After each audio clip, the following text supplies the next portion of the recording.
Hi hello ಮತ್ತೊಮ್ಮೆ ನಿಮಗೋಸ್ಕರವಾಗಿ ಸಾಧನ ಸ್ಕೂಲಿಂದ ಬಹಳ ಅದ್ಭುತವಾಗಿರ್ತಕ್ಕಂಥ ಪಠ್ಯಪುಸ್ತಕ ವಿಶ್ಲೇಷಣಾ ಸರಣಿ ಸ್ನೇಹಿತರೆ. ದ್ವಿತೀಯ ಪಿ ಯು ಸಿಯ ಹ್ಯೂಮನ್ ಜಿಯೋಗ್ರಫಿನಲ್ಲಿ ಇವತ್ತು ಬಹಳ ಅದ್ಭುತವಾದ ಪಾಠ ಇದೆ. ಯಾರು ಇದುವರೆಗೂ ಚಾನಲ್ನ ಹೊಸದಾಗಿ ನೋಡ್ತಾ ಇದ್ದೀರಾ ದಯವಿಟ್ಟು ಸಬ್ಸ್ಕ್ರೈಬ್ ಮಾಡ್ಕೊಳ್ಳಿ. ಮುಂದೆ ಎಲ್ಲ ರೀತಿಯ ವಿಡಿಯೋಗಳಿಗೆ ನೀವು ನಮ್ಮನ್ನು ಸಂಪರ್ಕಿಸ್ಬೋದು. ಹಾಗಂತ ಹೇಳ್ತಾ ಬನ್ನಿ, ದ್ವಿತೀಯ ಪಿ ಯು ಸಿಯ ಇಂಪಾರ್ಟೆಂಟ್ ಚಾಪ್ಟರ್ ನಂಬರ್ 10 ಇವತ್ತು ಕೈಗಾರಿಕೆಗಳ ಬಗ್ಗೆ ಪಾಠ ಮಾಡ್ತಾ ಇದ್ದೀವಿ.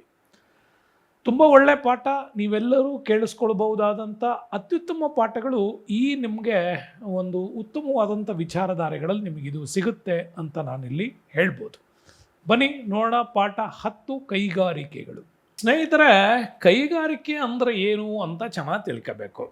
ಕೈಗಾರಿಕೆ ಅಂದರೆ ಕಚ್ಚಾ ವಸ್ತುಗಳನ್ನು ಸಿದ್ಧ ವಸ್ತುಗಳನ್ನಾಗಿ ಮಾರ್ಪಾಟು ಮಾಡುವಂತಹ ಒಂದು ಘಟಕವನ್ನೇ ಕೈಗಾರಿಕೆಗಳು ಅಂತ ಕೂಡ ನಾವು ಕರಿತೀವಿ. ಸಾಮಾನ್ಯವಾಗಿ ಮಾಡರ್ನ್ ವರ್ಲ್ಡಲ್ಲಿ, ಇವತ್ತಿನ ಆಧುನಿಕ ಜಗತ್ತಲ್ಲಿ ಪ್ರತಿಯೊಂದು ದೇಶವೂ ಕೂಡ ಕೈಗಾರಿಕೆಗಳಲ್ಲಿ ತನ್ನ ಅಭಿವೃದ್ಧಿಯನ್ನು ಸಾಧಿಸಬೇಕು. ಹಾಗೆ ಅಭಿವೃದ್ಧಿಯನ್ನು ಸಾಧಿಸಬೇಕು ಅಂದರೆ ಆ ರಾಷ್ಟ್ರ ತನ್ನ ದೇಶದಲ್ಲಿ ಇಂಡಸ್ಟ್ರಿಯಲೈಸೇಷನ್ ಅಂತೀವಿ, ಕೈಗಾರಿಕೀಕರಣ ಅನ್ನುವ ಒಂದು ಪರಿಭಾವವನ್ನು ಬೆಳೆಸಬೇಕು. ಆ ಥರದ ತಾಂತ್ರಿಕತೆ ವಿಚಾರಗಳು ಡೆವಲಪ್ಮೆಂಟ್ ಆದರೆ ಮಾತ್ರ ಆ ದೇಶ ಆರ್ಥಿಕ ಅಭಿವೃದ್ಧಿಯನ್ನು ಸಾಧಿಸಲಿಕ್ಕೆ ಸಾಧ್ಯ. ಹಾಗಾದರೆ ಕೈಗಾರಿಕೆಗಳು ಒಂದು ದೇಶದಲ್ಲಿ ಇದ್ದಾವೆ ಅಂತಂದರೆ ಅದು ಏನಕ್ಕೆ ನಮಗೆ ಉಪಯೋಗಕ್ಕಾಗತ್ತೆ ಅಂತ ನೋಡೋಣ. ಕೈಗಾರಿಕೆಗಳಿದೆ ಅಂದರೆ ಆ ದೇಶದ ಆರ್ಥಿಕ ಬೆಳವಣಿಗೆಯೂ ಕೂಡ ತುಂಬ ಫಾಸ್ಟಾಗಿ ಇಂಪ್ರೂವೈಸ್ ಆಗ್ತಾ ಹೋಗುತ್ತೆ. ಯಾವಾಗ ಕೈಗಾರಿಕೆಗಳು ಬೆಳೀತಾವೋ ಆ ದೇಶದಲ್ಲಿರೋ ಬಡತನ ಮತ್ತು ನಿರುದ್ಯೋಗ ಸಮಸ್ಯೆಯನ್ನು ಹೋಗಲಾಡಿಸ್ಲಿಕ್ಕೆ ಭಾಳಷ್ಟು ಪ್ರಯತ್ನಗಳು ಸಕ್ಸಸ್ ಕೂಡ ಆಗ್ತಾ ಬರ್ತವೆ. ಹೀಗೆ ಸಕ್ಸಸ್ ಆಗೋದ್ರ ಮುಖಾಂತರವಾಗಿ ಒಂದು ಸಮಾಜ ಏನ್ಷಿಯಂಟ್ ಪೀರಿಯಡಿಂದ ಮಾಡರ್ನೈಸ್ ಪೀರಿಯಡ್ ಕಡೆ ತನ್ನ ಗಮನವನ್ನು ಹರಿಸತ್ತೆ. ಅಂದರೆ ಎತ್ತುಗಳಲ್ಲಿ ನೇಗಿಲು ಹೊಡಿತಾ ಇದ್ದ ರೈತ ಟ್ರ್ಯಾಕ್ಟರ್ ಬಳಸೋ ಲೆವೆಲ್ಲಿಗೆ ಬದಲಾವಣೆ ಆಗತ್ತೆ. ಹೆಗಲ ಮೇಲೆ ಪಂಪ್ ಹಾಕ್ಕೊಂಡು ಸ್ಪ್ರೇ ಮಾಡುತ್ತಿದ್ದಂಥ ರೈತ ಡ್ರೋನ್ ಬಳಸಿ ಔಷಧಿಗಳನ್ನ ಸಿಂಪಡಿಸೋ ಲೆವೆಲ್ಲಿಗೆ ಬದಲಾವಣೆ ಆಗತ್ತೆ. ನಾನು ಹೇಳ್ತಾ ಇರೋದು ಅರ್ಥ ಆಗ್ತಾ ಇದೆ ನಿಮಗೆ. ಈ ಲೆವೆಲಲ್ಲಿ ಬದಲಾವಣೆ ಆಗಬೇಕು ಅಂದರೆ ಆ ದೇಶದಲ್ಲಿ ಕೈಗಾರಿಕಾ ಕ್ರಾಂತಿಯಾಗಿ ಸಮಾಜ ಪರಿವರ್ತನೆ ಆದರೆ, ಬಹಳಷ್ಟು ಮುಖ್ಯವಾಗಿ ಆ ಸಮಾಜ ಪರಿವರ್ತನೆ ಆಗಬೇಕು ಅಂತಂದಾದರೆ ಅದು ಕೈಗಾರಿಕೆಗಳ ಬೆಳವಣಿಗೆಯಿಂದ ಮಾತ್ರ ಸಾಧ್ಯ. ಹಂಗಾಗಿ ಒಂದು ದೇಶದ ಆರ್ಥಿಕ ಸಾಮರ್ಥ್ಯವು ಆ ದೇಶದ ಕೈಗಾರಿಕೆಗಳ ಅಭಿವೃದ್ಧಿಯಿಂದನೇ ಸಾಧ್ಯ ಅನ್ನೋದು ನಿಮ್ಮೆಲ್ಲರಿಗೂ ಕೂಡ ಆವಾಗಲೇ ವಿಶ್ವೇಶ್ವರಯ್ಯನವರು ದಿ ಪ್ಲ್ಯಾನ್ ಆಫ್ ಇಂಡಿಯಾ ಅನ್ನುವಂಥ ವಿಚಾರದಲ್ಲಿ ಬಹಳ ಅದ್ಭುತವಾಗಿ ನಮ್ಗೆ ಹೇಳಿಕೊಟ್ಟಿದ್ದಾರೆ. ಹಾಗಾಗಿನೇ ನಮ್ಮಲ್ಲಿ ಭಾರತದಲ್ಲಿ ಉತ್ಪಾದನೆಯಾಗುತ್ತಿದ್ದಂಥ ವಸ್ತುಗಳು ಮೊದಲ ಹಂತದಲ್ಲಿ ತುಂಬ ಕಡಿಮೆ ಇತ್ತು. ಸ್ವತಂತ್ರಗೊಂಡ ಮೇಲೆ 2ನೇ ಪಂಚವಾರ್ಷಿಕ ಯೋಜನೆಯ ನಂತರ ನಮ್ಮಲ್ಲಿ ಕೈಗಾರಿಕೀಕರಣದ ದೊಡ್ಡ ಕ್ರಾಂತಿನೇ ಆದ ಮೇಲೆ ನಾವು ಬಳಸುವ ವಸ್ತುಗಳು ಆಂತರಿಕ ಬಳಕೆಯೂ ಕೂಡ ಸಫಿಸಿಯೆಂಟಾಗಿ ಕೊಟ್ಟು ಈಗ ರಫ್ತು ಮಾಡುವ ಲೆವೆಲ್ಗೆ ವೈವಿಧ್ಯಮಯವಾಗಿರ್ತಕ್ಕಂಥ ವಸ್ತುಗಳನ್ನು ಉತ್ಪಾದಿಸ್ತಾ ಇರೋದರಿಂದಾಗಿ ಭಾರತದಲ್ಲಿ ಕೈಗಾರಿಕೆಗಳ ಪಾತ್ರ ಹೆಚ್ಚು ಮಹತ್ವವನ್ನು ಪಡ್ಕೊಂಡಿದೆ. ಹಾಗಾಗಿ ಕೈಗಾರಿಕಾ ಉತ್ಪನ್ನಗಳು ಪ್ರಮುಖ ರಫ್ತಿನ ಸರಕುಗಳಾಗಿದ್ದು ದೇಶದ 78% ವಿದೇಶಿ ವಿನಿಮಯವನ್ನು ಅವು ಗಳಿಸ್ತಾ ಇದ್ದಾವೆ. ಹಾಗಾಗಿ ಕೈಗಾರಿಕೆಗಳು ಸ್ವಯಂಚಾಲಿತ ವಾಹನಗಳು, ಹಡಗುಗಳು, ಅಂತರಿಕ್ಷ ನೌಕೆಗಳು, ಕೃಷಿ ಸಲಕರಣೆಗಳು, ಕಂಪ್ಯೂಟರ್ ಮೊದಲಾದ ಕ್ಷೇತ್ರಗಳಲ್ಲಿ ಡೆವಲಪ್ಮೆಂಟನ್ನು ಸಾಧಿಸ್ತಾ ಇದ್ದಾವೆ. ಹಾಗಾದರೆ ಕೈಗಾರಿಕೆಗಳ ವರ್ಗೀಕರಣ ವಿಚಾರಕ್ಕೆ ಬರೋಣ. ನೋಡಿ, ಪ್ರಾಚೀನ ಹಂತದಲ್ಲಿ ಭಾರತದಲ್ಲಿ ಕೈಗಾರಿಕೆಗಳಿದ್ವು. ಅವುಗಳನ್ನು ಗೃಹ ಕೈಗಾರಿಕೆ ಅಂತ ಕೂಡ ಕರಿತಾ ಇದ್ವಿ. ಈ ಗೃಹ ಕೈಗಾರಿಕೆಗಳು ಬ್ರಿಟಿಷರ ಒಂದು ಕಾರ್ಖಾನೆ ನೀತಿಗಳಿಂದಾಗಿ ಸ್ವಲ್ಪ ಬದಲಾವಣೆ ಆದಮೇಲೆ ಇಲ್ಲಿ ಸಣ್ಣ ಪುಟ್ಟ ಯಂತ್ರಗಳನ್ನು ಬಳಸೋದಕ್ಕೆ ಶುರು ಮಾಡಿದ್ವಿ. ಆವಾಗ ಸಣ್ಣ ಕೈಗಾರಿಕೆಗಳು ನಮ್ಮಲ್ಲಿ ರೂಢಿಗೆ ಬಂತು. ಭಾರತ ಸ್ವತಂತ್ರಗೊಂಡ ಮೇಲೆ ಬಹಳ ದೊಡ್ಡ ಮಟ್ಟದ ಬದಲಾವಣೆಗಳನ್ನು ಘೋಷಿಸಿದ ಮೇಲೆ ಇವತ್ತು ನಮ್ಮಲ್ಲಿ ಬೃಹತ್ ಕೈಗಾರಿಕೆಗಳು ನಮ್ಮಲ್ಲಿದ್ದಾವೆ. ಇದು ಮೂಲತಃ ಕೈಗಾರಿಕೆಯ ಮೊದಲ ವರ್ಗೀಕರಣ. ಇದು ಯಾವುದ್ರ ಮೇಲೆ ವರ್ಗೀಕರಣ ಮಾಡ್ತೀವಿ? ಈ ಥರ ಕೈಗಾರಿಕೆಗಳನ್ನು ಅದರ ಉತ್ಪಾದನೆಯನ್ನು ಆಧರಿಸಿ ಈ ಕೈಗಾರಿಕೆಗಳನ್ನು ಮಾಡ್ತೀವಿ. ಆ ದೇಶದ ಆ ಒಂದು ಕೈಗಾರಿಕೆ ಪ್ರೊಡಕ್ಷನ್ಸ್ ಆಧಾರದ ಮೇಲೆ ಅದು ಗೃಹ ಕೈಗಾರಿಕೆ, ಸಣ್ಣ ಕೈಗಾರಿಕೆ, ಬೃಹತ್ ಕೈಗಾರಿಕೆ. ಹೋಮೇಜ್ ಇಂಡಸ್ಟ್ರೀಸ್ ಅಂತ ಅಥವಾ ಹೋಮ್ ಇಂಡಸ್ಟ್ರೀಸ್ ಅಂತ ಕರಿತಿದ್ವಿ. ಆಮೇಲೆ ಸ್ಮಾಲ್ ಸ್ಕೇಲ್ ಇಂಡಸ್ಟ್ರೀಸ್, ಈಗ ಬರೋದು ನಮಗೆ ಲಾರ್ಜ್ ಸ್ಕೇಲ್ ಇಂಡಸ್ಟ್ರೀಸ್ ಅಂತ ಬರಿತೀವಿ. ಇದು ಉತ್ಪಾದನೆ ಆಧಾರದ ಮೇಲೆ. ಹಂಗಾರೆ ಆ ಕೈಗಾರಿಕೆಗಳು ಬಳಸುವಂತಹ ಕಚ್ಚಾ ವಸ್ತುಗಳನ್ನು ಆಧರಿಸಿ ಕೈಗಾರಿಕೆಗಳನ್ನು ಡಿವೈಡ್ ಮಾಡ್ತಾರೆ. ಕಚ್ಚಾ ವಸ್ತುಗಳನ್ನು ಆಧರಿಸಿ ಅಂದರೆ ಕೃಷಿ ಸಂಬಂಧಿತವಾದಂಥ ಕಚ್ಚಾ ವಸ್ತುವನ್ನು ಬಳಸಿದರೆ ಅವುಗಳನ್ನು ಕೃಷಿ ಆಧಾರಿತ ಕೈಗಾರಿಕೆಗಳು ಅಂತ ಕರಿತೀವಿ. ಅದರಲ್ಲಿ ಹತ್ತಿ ಬಟ್ಟೆ, ಸಕ್ಕರೆ, ಸೆಣಬು ಈ ಥರ. ಆ ಕೈಗಾರಿಕೆಗಳು ಖನಿಜ ಸಂಪನ್ಮೂಲಗಳನ್ನು ಬಳಸಿದ್ರೆ ಅವುಗಳನ್ನು ಖನಿಜಾಧಾರಿತ ಕೈಗಾರಿಕೆಗಳನ್ನು ಕರಿತೀವಿ. ಅದರಲ್ಲಿ ಕಬ್ಬಿಣ ಮತ್ತು ಉಕ್ಕು, ಅಲ್ಯೂಮಿನಿಯಂ, ಸಿಮೆಂಟ್ ಇವೆಲ್ಲ ಬರ್ತವೆ. ಇನ್ನು ಅರಣ್ಯಾಧಾರಿತ ಕೈಗಾರಿಕೆಗಳು ಅಂತಂದರೆ ಅರಣ್ಯ ಮೂಲದ ವಸ್ತುಗಳನ್ನು ಬಳಸೋದ್ರಿಂದ, ಅಂದರೆ ಕಾಗದ ಇರ್ಬೋದು, ಒಂದಿಷ್ಟು ಆಯುರ್ವೇದ ಔಷಧಿಗಳಿರ್ಬೋದು, ಈ ಥರ ಬಳಸಿದ್ರೆ ಅವುಗಳನ್ನು ಅರಣ್ಯಾಧಾರಿತ ಕೈಗಾರಿಕೆಗಳು ಅಂತ ಕರಿತೀವಿ. ಯಾವ ಕೈಗಾರಿಕೆಗಳು ಪೆಟ್ರೋಕೆಮಿಕಲ್ಸನ್ನು ಬಳಸಿದ್ರೆ, ಪೆಟ್ರೋಲಿಯಂನಿಂದ ಬರತಕ್ಕಂಥ ಬೈ ಪ್ರಾಡಕ್ಟ್ಸ್ಗಳೇನಿದೆ ಅವುಗಳನ್ನು ಬಳಸಿ ಏನಾದರೂ ಕೈಗಾರಿಕೆಗಳನ್ನು ಮಾಡ್ತಾ ಇದ್ದರೆ ಅವುಗಳನ್ನ ಪೆಟ್ರೋಕೆಮಿಕಲ್ಸ್ ಅಂತ ಕರಿತೀವಿ. ಉದಾಹರಣೆ ರಾಸಾಯನಿಕ ಗೊಬ್ಬರಗಳು, ರಾಸಾಯನಿಕ ಕೀಟನಾಶಕಗಳು ಇವೆಲ್ಲ ಅದರಲ್ಲಿ ಬರ್ತವೆ. Some jellies, petroleum jelly, hair jelly, ಈ ಥರದ್ದು ತುಟಿಗೆ ಹಚ್ತಿರಲ್ಲ, ಅವೆಲ್ಲ ಇದರಿಂದಾನೆ. ನಾವು ಅಡುಗೆಗೆ ಬಳಸುವಂಥ ಆಯಿಲ್ಸ್ಗಳಿದಾವಲ್ಲ, ಅದರಲ್ಲೂ ಕೂಡ ನಮ್ಮಲ್ಲಿ ಪ್ಯೂರಿಫಿನ್ಸ್ಗಳನ್ನೆಲ್ಲ ಬಳಸ್ತೀವಲ್ಲ, ಅದೆಲ್ಲ ಇದರಲ್ಲೇ ಬರುತ್ತೆ, ಪೆಟ್ರೋಕೆಮಿಕಲ್ಸಲ್ಲಿ. ಇನ್ನು ಇವೆಲ್ಲ ಆದಮೇಲೆ ಉಳಿಯೋದು ನಮಗೆ ಐ ಟಿ ಕ್ಷೇತ್ರ, ಜ್ಞಾನಾಧಾರಿತ ಕೈಗಾರಿಕೆಗಳು, ಐ ಟಿ ಇಂಡಸ್ಟ್ರೀಸ್ ಅಂತ ಕರಿತೀವಿ ನಾವು. ಹಾಗಾಗಿ ಇಂಟೆಲೆಕ್ಚುವಲ್ ಪರ್ಸನಾಲಿಟಿಯನ್ನು ಬಳಸ್ಕೊಂಡು ನಮ್ಮಲ್ಲಿ ಸಾಫ್ಟ್ವೇರ್ ಡೆವಲಪ್ಮೆಂಟ್ ಮಾಡ್ತಕ್ಕಂಥ, ಹಾರ್ಡ್ವೇರ್ ಆ್ಯಂಡ್ ಸಾಫ್ಟ್ವೇರ್ ಡೆವಲಪ್ಮೆಂಟ್ ಮಾಡ್ತಕ್ಕಂಥವನ್ನ ಜ್ಞಾನಾಧಾರಿತ ಕೈಗಾರಿಕೆಗಳನ್ನು ಕರಿತೀವಿ. ಇದ್ರ ಜೊತೆಗೆ ಇತರೆ ಕೈಗಾರಿಕೆಗಳು ಬರ್ತವೆ. ಅವು ಕಾಮನ್ನಾಗಿ ಎಲ್ಲದನ್ನು ಮಿಕ್ಸಪ್ ಆಗಿ ಬಳಸ್ತಕ್ಕಂಥದ್ದಿದೆ. ಸ್ವಯಂ ಚಾಲಿತ ವಾಹನಗಳು, ರೈಲ್ವೆ ಎಂಜಿನ್ಗಳು, ಯಂತ್ರೋಪಕರಣಗಳು, ಚರ್ಮೋದ್ಯಮಗಳು, ಇವೆಲ್ಲ ಇತರ ಕೈಗಾರಿಕೆಗಳ ಲಿಸ್ಟಿಗೆ ಬರ್ತವೆ. ಹಾಗಾಗಿ ಕೈಗಾರಿಕೆಗಳು ಬಳಸ್ತಕ್ಕಂತಹ ಕಚ್ಚಾ ವಸ್ತುವನ್ನು ಆಧರಿಸಿ ಕೈಗಾರಿಕೆಗಳನ್ನು ಈ ರೀತಿಯಲ್ಲಿ ಏನು ಮಾಡ್ತಾರೆ, ನಮ್ಮಲ್ಲಿ ಡಿವೈಡ್ ಮಾಡ್ತಾರೆ. ಒಂದು 6 ಟೈಪ್ಸಲ್ಲಿ ಇದನ್ನು ಡಿವೈಡ್ ಮಾಡ್ತಾರೆ. ನೆಕ್ಸ್ಟ್ ಟಾಪಿಕ್ಸ್ ಬರೋಣ. ಕೈಗಾರಿಕೆಗಳ ಸ್ಥಾನೀಕರಣದ ಮೇಲೆ ಪ್ರಭಾವ ಬೀರ್ತಕ್ಕಂಥ ಅಂಶಗಳು. ಸಾಮಾನ್ಯವಾಗಿ ನಾವು ಒಂದು ಕೈಗಾರಿಕೆಯನ್ನು ಸ್ಥಾಪನೆ ಮಾಡಬೇಕಪ್ಪ ಇಲ್ಲಿ ಅಂತ ಅಂದ್ಕೊಂಡ್ರೆ, ಈ ಪ್ರದೇಶದಲ್ಲಿ ಸ್ಥಾಪನೆ ಮಾಡಬೇಕಪ್ಪ ಅಂತಂದರೆ ಆ ಸ್ಥಾಪನೆಗೆ ಕಾರಣವಾಗುವ ಅಂಶಗಳು ತುಂಬಾ ಇಂಪಾರ್ಟೆಂಟ್. ಅದನ್ನೇ ಹೇಳೋದು ಕೈಗಾರಿಕಾ ಸ್ಥಾನೀಕರಣದ ಮೇಲೆ ಪ್ರಭಾವ ಬೀರ್ತಕ್ಕಂಥ ಅಂಶಗಳ ಬಗ್ಗೆ ಮಾತಾಡ್ತೀವಿ. ನೋಡಿ, ಒಂದು ಪ್ರದೇಶದಲ್ಲಿ ಒಂದು ಕೈಗಾರಿಕೆಯನ್ನು ಸ್ಥಾಪನೆ ಮಾಡ್ತಾ ಇದ್ದೀರಾ ಅಂದರೆ ಆ ಕೈಗಾರಿಕೆ ಬೇಕಾಗುವ ಕಚ್ಚಾ ವಸ್ತುಗಳು ತುಂಬ ಇಂಪಾರ್ಟೆಂಟ್ ಆಗಿರುತ್ತೆ. ಎಲ್ಲಿ ಅಧಿಕ ಪ್ರಮಾಣದ ಕಚ್ಚಾ ವಸ್ತುಗಳು ಸಿಗ್ತವೋ ಅಲ್ಲಿ ನೀವು ಅದೇ ರೀತಿ ಕೈಗಾರಿಕೆಗಳನ್ನು ಸ್ಥಾಪನೆ ಮಾಡಿದ್ರೆ ಕೈಗಾರಿಕೆಯಲ್ಲಿ ಲಾಭಾಂಶಗಳು ಹೆಚ್ಚಾಗಿ ಅದರ ಇತರೆ ಉತ್ಪನ್ನಗಳ ಮೇಲೂ ಕೂಡ ಡೆವಲಪ್ಮೆಂಟ್ ಆಗುತ್ತೆ. ಸರಿ, ಬರೀ ಕಚ್ಚಾ ವಸ್ತು ಇದ್ರೆ ಅಲ್ಲಿ ಮಾಡಬೇಕಾ? ಇಲ್ಲ. ಕಚ್ಚಾ ವಸ್ತುವಿನ ಜೊತೆಗೆ ಆ ಪ್ರದೇಶದಲ್ಲಿ ನಿಮಗೆ ಆ ಕಾರ್ಖಾನೆಯನ್ನು ನಡೆಸಲಿಕ್ಕೆ ಬೇಕಾಗ್ತಕ್ಕಂಥ ಪವರ್ ಬೇಕು, ಶಕ್ತಿ. ಯಾವ ಥರದ್ದು ನೋಡಿ, ನಿಮಗೆ ಹೈಡ್ರೋ ಎಲೆಕ್ಟ್ರಿಸಿಟಿ ಇರ್ಬೋದು, ಜಲವಿದ್ಯುತ್ ಸಿಗ್ಬೋದು, ಅಥವಾ ಥರ್ಮಲ್ ವಿದ್ಯುತ್ತನ್ನು ಕೂಡ ನೀವು ಬಳಸ್ಬೋದು, ಅಥವಾ ವಿಂಡ್ ಎನರ್ಜಿ ಅಂತ ಕರಿತೀವಿ. ಸೊ ಅದನ್ನಾದರೂ ಬಳಸ್ಬೋದು. ಹೀಗೆ ಯಾವುದಾದ್ರೂ ಒಂದು ಪವರ್ ನಿಮಗೆ ಆ ಕ್ಷೇತ್ರದಲ್ಲಿ ಭಾಳ ಸಮೀಪದಲ್ಲಿ ಉತ್ತಮವಾಗಿ ಸಿಗಬೇಕು. ಹಾಗೆ ಸಿಕ್ಕರೆ ಅದನ್ನು ಬಳಸ್ಕೋತೀರ.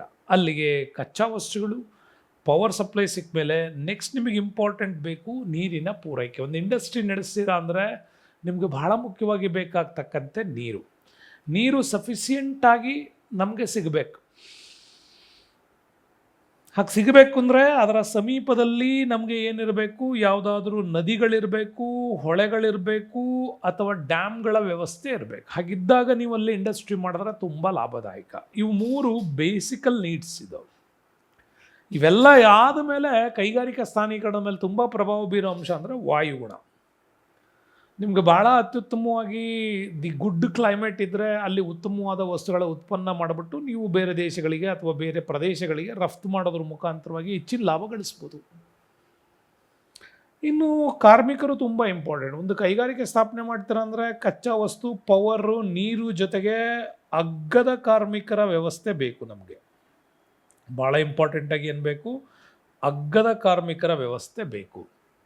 ಹಾಗೆ ಅಗ್ಗದ ಕಾರ್ಮಿಕರ ವ್ಯವಸ್ಥೆಯನ್ನು ನೀವು ಬಳಸಿ ಏನು ಮಾಡ್ಬೋದಪ್ಪ ಅಂತಂದರೆ ಈ ರೀತಿಯ ಬದಲಾವಣೆಗಳನ್ನು ಮಾಡೋದಕ್ಕೆ ಸಾಧ್ಯ ಆಗತ್ತೆ. ಹಾಗಾಗಿ ಹೇಳ್ತಕ್ಕಂಥದ್ದು ಅಗ್ಗದ ಕಾರ್ಮಿಕರನ್ನ ಬಳಸೋದ್ರ ಮುಖಾಂತರ ನೀವು ಡೆವಲಪ್ಮೆಂಟ್ಸ್ ಮಾಡ್ಬೋದು.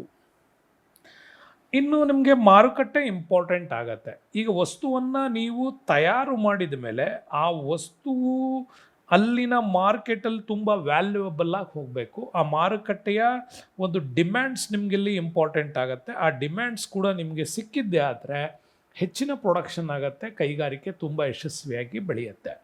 ನೀವು ಉತ್ಪಾದನೆ ಮಾಡುವ ಉತ್ಪನ್ನ ಸ್ಥಳೀಯ ಮಾರುಕಟ್ಟೆಯಲ್ಲಿ ಆ ಡಿಮ್ಯಾಂಡ್ಸೇ ಇರಲಿಲ್ಲ ಅಂತಂದರೆ ನೀವು ಆ ಸ್ಥಳದಲ್ಲಿ ಕೈಗಾರಿಕೆ ಉತ್ಪನ್ನ ಮಾಡಿದರೂ ಕೂಡ ಉಪಯೋಗ ಆಗಲ್ಲ.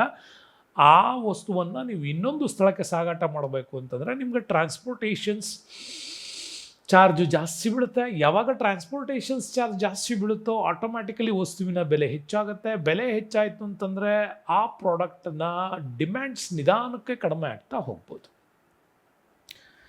ನೆಕ್ಸ್ಟ್ ನಮಗೆ ಸಾಗಾಣಿಕೆ ವೆರಿ ಇಂಪಾರ್ಟೆಂಟ್. ವಸ್ತುವನ್ನು ತಯಾರು ಮಾಡ್ತೀವಿ, ಆ ವಸ್ತುವಿನಲ್ಲಿ 100% ಅಲ್ಲೇ ಮಾರಾಟ ಆಗುತ್ತೆ ಅಂತ ಹೇಳೋಕ್ಕಾಗಲ್ಲ. ಆ ವಸ್ತುವನ್ನು ನಾವು ಇನ್ನೊಂದು ಪ್ರದೇಶಕ್ಕೆ ಸಾಗಾಟ ಮಾಡಿ ಅಲ್ಲಿ ನಾವು ಮಾರ್ಕೆಟನ್ನು ಸೃಷ್ಟಿಸಬೇಕಾಗತ್ತೆ. ಇನ್ನು ಬಂಡವಾಳ ತುಂಬ ಇಂಪಾರ್ಟೆಂಟು. ನೀವು ಕೈಗಾರಿಕೆ ಸ್ಥಾಪನೆ ಮಾಡ್ತೀರಾ ಅಂತಂದರೆ ನಿಮಗೆ ಬಹುಮುಖ್ಯವಾಗಿ ಬೇಕಾಗ್ತಕ್ಕಂಥ ಕ್ಯಾಪಿಟಲ್ ಅಂತ ಏನು ಕರಿತೀವಿ ಆ ಅಂಶವನ್ನು ಚೆನ್ನಾಗಿ ಬಳಸ್ಕೋಬೇಕು.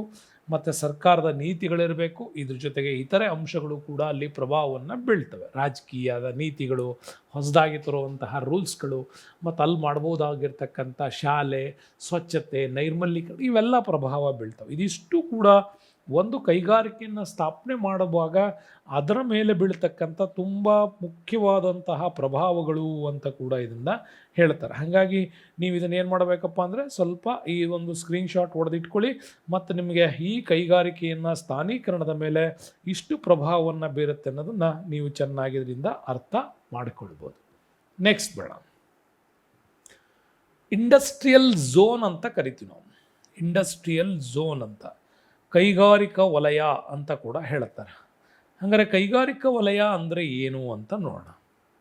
ಒಂದೇ ಪ್ರದೇಶದಲ್ಲಿ ಅತ್ಯಧಿಕ ಸಂಖ್ಯೆಯ ಕೈಗಾರಿಕೆಗಳು ಸ್ಥಾಪನೆಯಾಗುವುದನ್ನೇ ಇಂಡಸ್ಟ್ರಿಯಲ್ ಝೋನ್ ಅಂತ ಕರೀತಾರೆ. ಕೈಗಾರಿಕಾ ವಲಯ, ಕೈಗಾರಿಕಾ ಪ್ರದೇಶ ಅಂತ ಕರೀತಾರೆ. ಸಾಮಾನ್ಯವಾಗಿ ನಾವು ಸರಳವಾಗಿ ಹೇಳಬೇಕು ಅಂದರೆ ಅಧಿಕ ಸಂಖ್ಯೆಯ ಕೈಗಾರಿಕೆಗಳು ಒಂದೇ ಕಡೆ ಕೇಂದ್ರೀಕೃತವಾಗುವುದು ಮತ್ತು ಕೈಗಾರಿಕಾ ಚಟುವಟಿಕೆಗಳು ಹೆಚ್ಚೆಚ್ಚಲ್ಲಿ ಕಂಡು ಬಂದರೆ ಅದನ್ನು ಏನಂತ ಕರಿತೀವಿ, ಕೈಗಾರಿಕಾ ಪ್ರದೇಶ ಅಂತ ಕೂಡ ಕರಿತೀವಿ. ಹಾಗಾದರೆ ಕೈಗಾರಿಕಾ ಪ್ರದೇಶದ ಲಕ್ಷಣಗಳು ಹೇಗಿರ್ತವೆ ಅಂತ ನೋಡೋಣ. ಮೂಲ ಬೃಹತ್ ಕೈಗಾರಿಕೆಗಳನ್ನು ಇಲ್ಲಿ ಸ್ಥಾಪನೆ ಆಗೋದ್ರಿಂದ ಆ ಪ್ರದೇಶಗಳಲ್ಲಿ ಅದರ ಸುತ್ತಮುತ್ತಲೂ ಕೂಡ ಈ ಕೈಗಾರಿಕೆಯನ್ನು ನಂಬಿಕೊಂಡು ಇತರೆ ಉಪ ಕೈಗಾರಿಕೆಗಳು ಅಭಿವೃದ್ಧಿಯಾಗುತ್ತವೆ. ಈಗ ನೀವು ಒಂದು ಬೈಕ್ ಕಂಪನಿಯನ್ನು ಸ್ಥಾಪನೆ ಮಾಡಿದ್ರಿ ಅಂತ ಹೇಳಿ, ಒಂದು ಬೈಕ್ ಉತ್ಪಾದನೆ ಆಗುತ್ತೆ ಅಂತಂದರೆ ಬೈಕ್ನ ಎಂಜಿನ್ನು, ಹ್ಯಾಂಡಲ್ಲು ಎಲ್ಲ ಕಂಪನಿ ತಯಾರು ಮಾಡ್ಬೋದು. ಆದರೆ ಈ ಬೈಕಿಗೆ ಬೇಕಾಗಿರ್ತಕ್ಕಂಥ ಟೈರ್ ಉತ್ಪಾದನೆ ಮಾಡೋ ಕಂಪ್ನಿ ಪಕ್ಕದಲ್ಲಿ ಸ್ಟಾರ್ಟ್ ಆಗುತ್ತೆ. ಇನ್ನು ಅದಕ್ಕೆ ಬೇಕಾಗಿರ್ತಕ್ಕಂಥ ಪೈಂಟ್ಸ್ ಕಂಪ್ನಿಗಳು ಪಕ್ಕದಲ್ಲಿ ಬರ್ಬೋದು. ಇನ್ನು ಅದಕ್ಕೆ ಬೇಕಾಗಿರ್ತಕ್ಕಂಥ ಕುಷನ್ಸು ಮತ್ತು ಸ್ಟೈಲಿಶ್ ಮಿರರ್ಸು ಇವುಗಳನ್ನು ಹಾಕೋದಕ್ಕೆ ನೋಡಿ, ಒಂದು ಕಂಪ್ನಿನೂ ಸ್ಥಾಪನೆ ಮಾಡ್ತೀರ ಅಂದರೆ ಅದಕ್ಕೆ ಸಂಬಂಧಪಟ್ಟಂಥ ಉಪ ಕಂಪನಿಗಳು ಕೂಡ ಅಲ್ಲಿ ಓಪನ್ ಆಗೋದಕ್ಕೆ ಸಾಧ್ಯ ಆಗುತ್ತೆ. ಜೊತೆಗೆ ಮಾರ್ಕೆಟಿಂಗ್ ಜಾಸ್ತಿ ಆಗುತ್ತೆ. ಹೆಚ್ಚೆಚ್ಚು ಜನರು ಈ ಪ್ರದೇಶಕ್ಕೆ ವಲಸೆ ಬರೋದರಿಂದ ನಗರ ಜನಸಂಖ್ಯೆ ಹೆಚ್ಚಾಗುತ್ತೆ. ಕಾರ್ಮಿಕರ ಕಾಂಪಿಟೇಷನ್ಸ್ ಜಾಸ್ತಿ ಆಗೋದ್ರಿಂದ 1 to 100 ನಿಮಗೆ ವೆರೈಟೀಸ್ ಇಲ್ಲಿ ಸಿಗೋದ್ರಿಂದಾಗಿ ಕಾರ್ಮಿಕರ ಪೂರೈಕೆ ಹೆಚ್ಚಾಗೋದ್ರಿಂದಾಗಿ ಅಗ್ಗದ ಕಾರ್ಮಿಕರು ಸಿಗ್ತಾರೆ. ಸಮರ್ಪಕ ಸಾರಿಗೆ ಮತ್ತು ಸಂಪರ್ಕ ಜಾಲ ವ್ಯವಸ್ಥೆಯನ್ನು ಸರ್ಕಾರಗಳು ಅಭಿವೃದ್ಧಿ ಮಾಡ್ತವೆ. ವಿಶಾಲವಾದಂಥ ಮಾರುಕಟ್ಟೆ ಆಟೋಮ್ಯಾಟಿಕಲಿ ಸೃಷ್ಟಿಯಾಗುತ್ತೆ. ಇವುಗಳಲ್ಲಿ ಬದುಕ್ತಾ ಇರತಕ್ಕಂಥ ಜನರ ಲೈಫ್ ಸ್ಟೈಲ್ ಏನಿದೆ, ಜೀವನ ಮಟ್ಟ ಇಲ್ಲಿ ಬದಲಾವಣೆ ಆಗತ್ತೆ.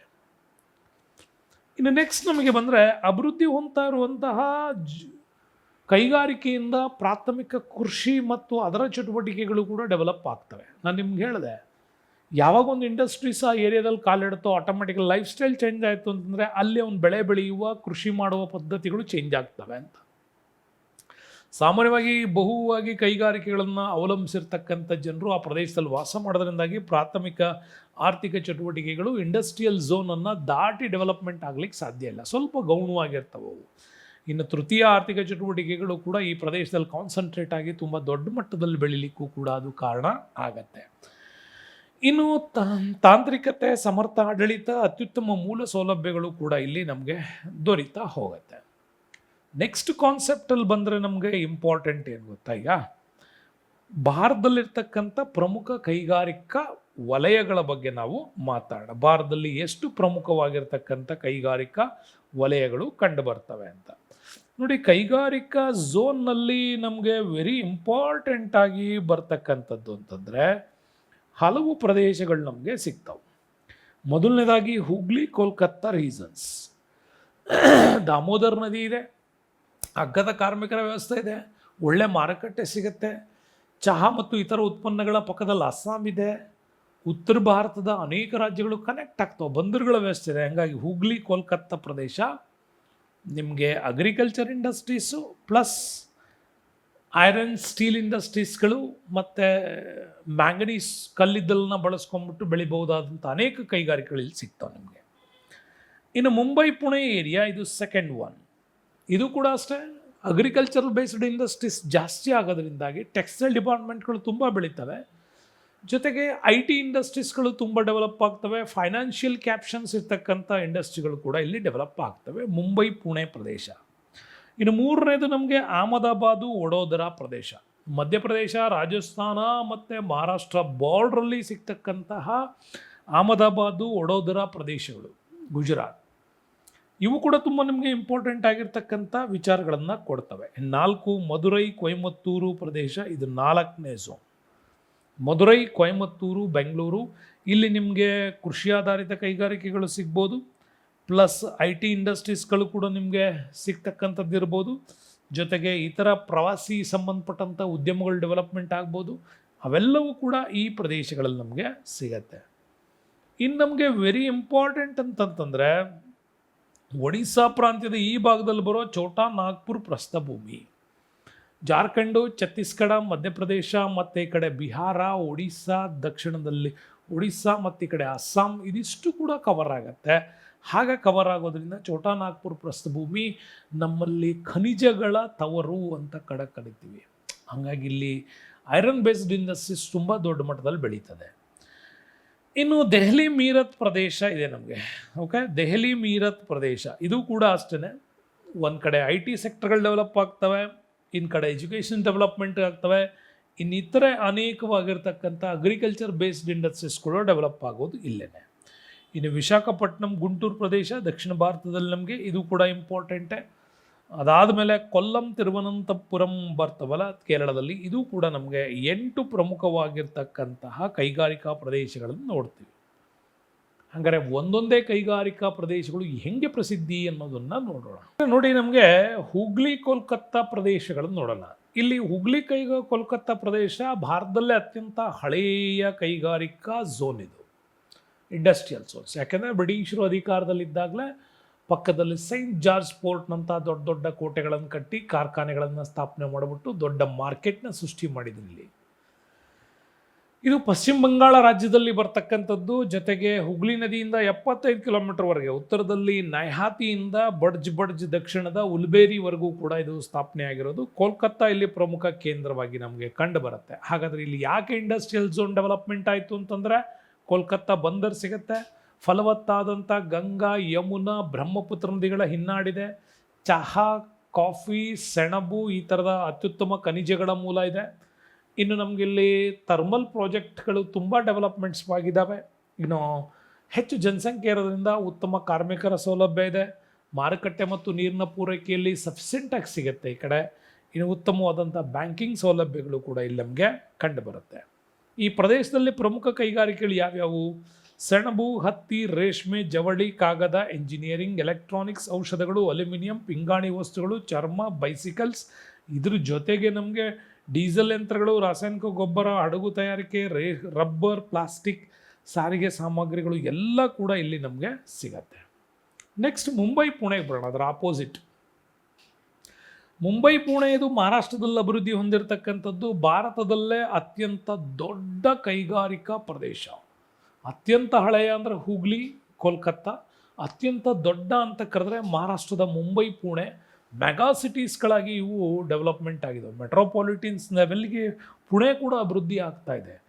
ಹಾಗಾಗಿ ಇದು ಬೃಹನ್ ನಗರದ ಜೊತೆಗೆ ಉಪನಗರಗಳಾದ ಕುರ್ಲಾ, ಫಾಟ್ಕೋಪರ್, ಘಾಟ್ಕೋಪರ್, ವಿಲೇಪಾರ್ಲಿ, ಜೋಗೇಶ್ವರಿ, ಅಂಧೇರಿ, ಥಾಣೆ, ಬಾಂಡುಂಗ್, ಕಲ್ಯಾಣ್, ಪುಣೆ ಇವೆಲ್ಲ ಕೂಡ ಇಲ್ಲಿ ಡೆವಲಪ್ಮೆಂಟ್ ಆಗೋದ್ರ ಜೊತೆಗೂ ಕೂಡ ಕಿರ್ಕಿ, ಪಿಂಪ್ರಿ ನಗರಗಳು ಕೂಡ ಇಲ್ಲಿ ಡೆವಲಪ್ಮೆಂಟ್ ಆಗ್ತಾ ಇದೆ. ಹಾಗಾದ್ರೆ ಮುಂಬೈ, ಪುಣೆನಲ್ಲಿ ಯಾಕೆ ಕೈಗಾರಿಕೆಗಳು ಡೆವಲಪ್ಮೆಂಟ್ ಆಗ್ತವೆ? ಇಲ್ಲಿ ಏನು ಸಿಕ್ತು ಅಂಥದ್ದು? ಇಲ್ಲಿ ಮೂಲತಃ ಬ್ರಿಟಿಷರ ಡೆವಲಪ್ಮೆಂಟ್ ಮಾಡಿದ್ರು, ಜೊತೆಗೆ ಪಾರ್ಸಿ ಜನಾಂಗ ಇಲ್ಲಿ ಮೂಲ ಕೈಗಾರಿಕೆಗಳ ಅಭಿವೃದ್ಧಿಗೆ ಬೇಕಾಗಿರೋ ಎಲ್ಲ ತಾಂತ್ರಿಕತೆಗಳನ್ನು ಆ ಕಾಲದಲ್ಲೇ ಕೂಡ ಅದು ಹಾಕೊಂಡು ಬಂದಿತ್ತು. ಇನ್ನು ಮುಂಬೈ ಬಂದರು ಸೌಲಭ್ಯ ಸಿಗುತ್ತೆ, ರೈಲು ಮಾರ್ಗ ಚೆನ್ನಾಗಿದೆ, ರಸ್ತೆ ಸಾರಿಗೆ ಚೆನ್ನಾಗಿದೆ, ಉತ್ತಮ ಸಂಪರ್ಕ ವ್ಯವಸ್ಥೆ ಇದೆ.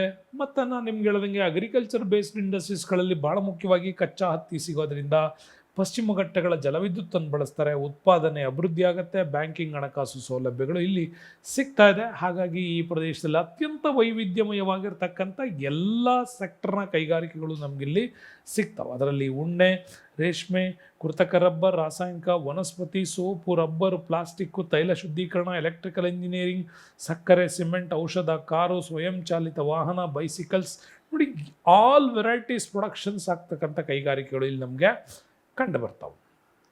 ಇನ್ನು ಮೂರನೇದು ಅಹಮದಾಬಾದ್, ವಡೋದರ. ಇದು ಗುಜರಾತ್ ಸ್ಟೇಟಲ್ಲಿ ಬರ್ತದೆ, ಮಹಾರಾಷ್ಟ್ರದಿಂದ ಮೇಲೆ ಗುಜರಾತ್ ಸ್ಟೇಟಲ್ಲಿ ಬರ್ತಕ್ಕಂಥದ್ದು. ಯಾಕೆಂದರೆ ಒಂದು ಕಡೆ ಖ್ಯಾಂಬೆ, ಅಖಾತ್ ಕೊಲ್ಲಿಗಳು ಮತ್ತು ಪ್ರದೇಶಗಳು ಇದ್ದಾವೆ. ಬಟ್ ಇಲ್ಲಿ ಯಾಕೆ ಕೈಗಾರಿಕೆಗಳಿದ್ದಾವೆ ಅಂತಂದರೆ ಅಹಮದಾಬಾದು, ವಡೋದರ, ಕೊಯಾಲಿ, ಭರೂಚ್, ಸೂರತ್ ಇಲ್ಲಿ ಭಾಳ ದೊಡ್ಡ ಮಟ್ಟದಲ್ಲಿದೆ. ಅದರಲ್ಲೂ ಅಹಮದ್ ನಗರ ಏನಿದೆ ಮುಂಬೈ ನಂತರ ಭಾರತದಲ್ಲಿ ಅತ್ಯಂತ ದೊಡ್ಡ ಹತ್ತಿ ಗಿರಣಿ ಆಗಿತ್ತು. ಯಾಕೆಂದರೆ ಇಲ್ಲಿ ಹತ್ತಿ ಬಟ್ಟೆಯ ಲಭ್ಯತೆ ಈ ಪ್ರದೇಶದಲ್ಲಿ ಹೆಚ್ಚಾಗಿ ಸಿಗೋದ್ರಿಂದಾಗಿ ಕಾಂಡ್ಲಾ ಬಂದರಿನ ವ್ಯವಸ್ಥೆ ಇದೆ.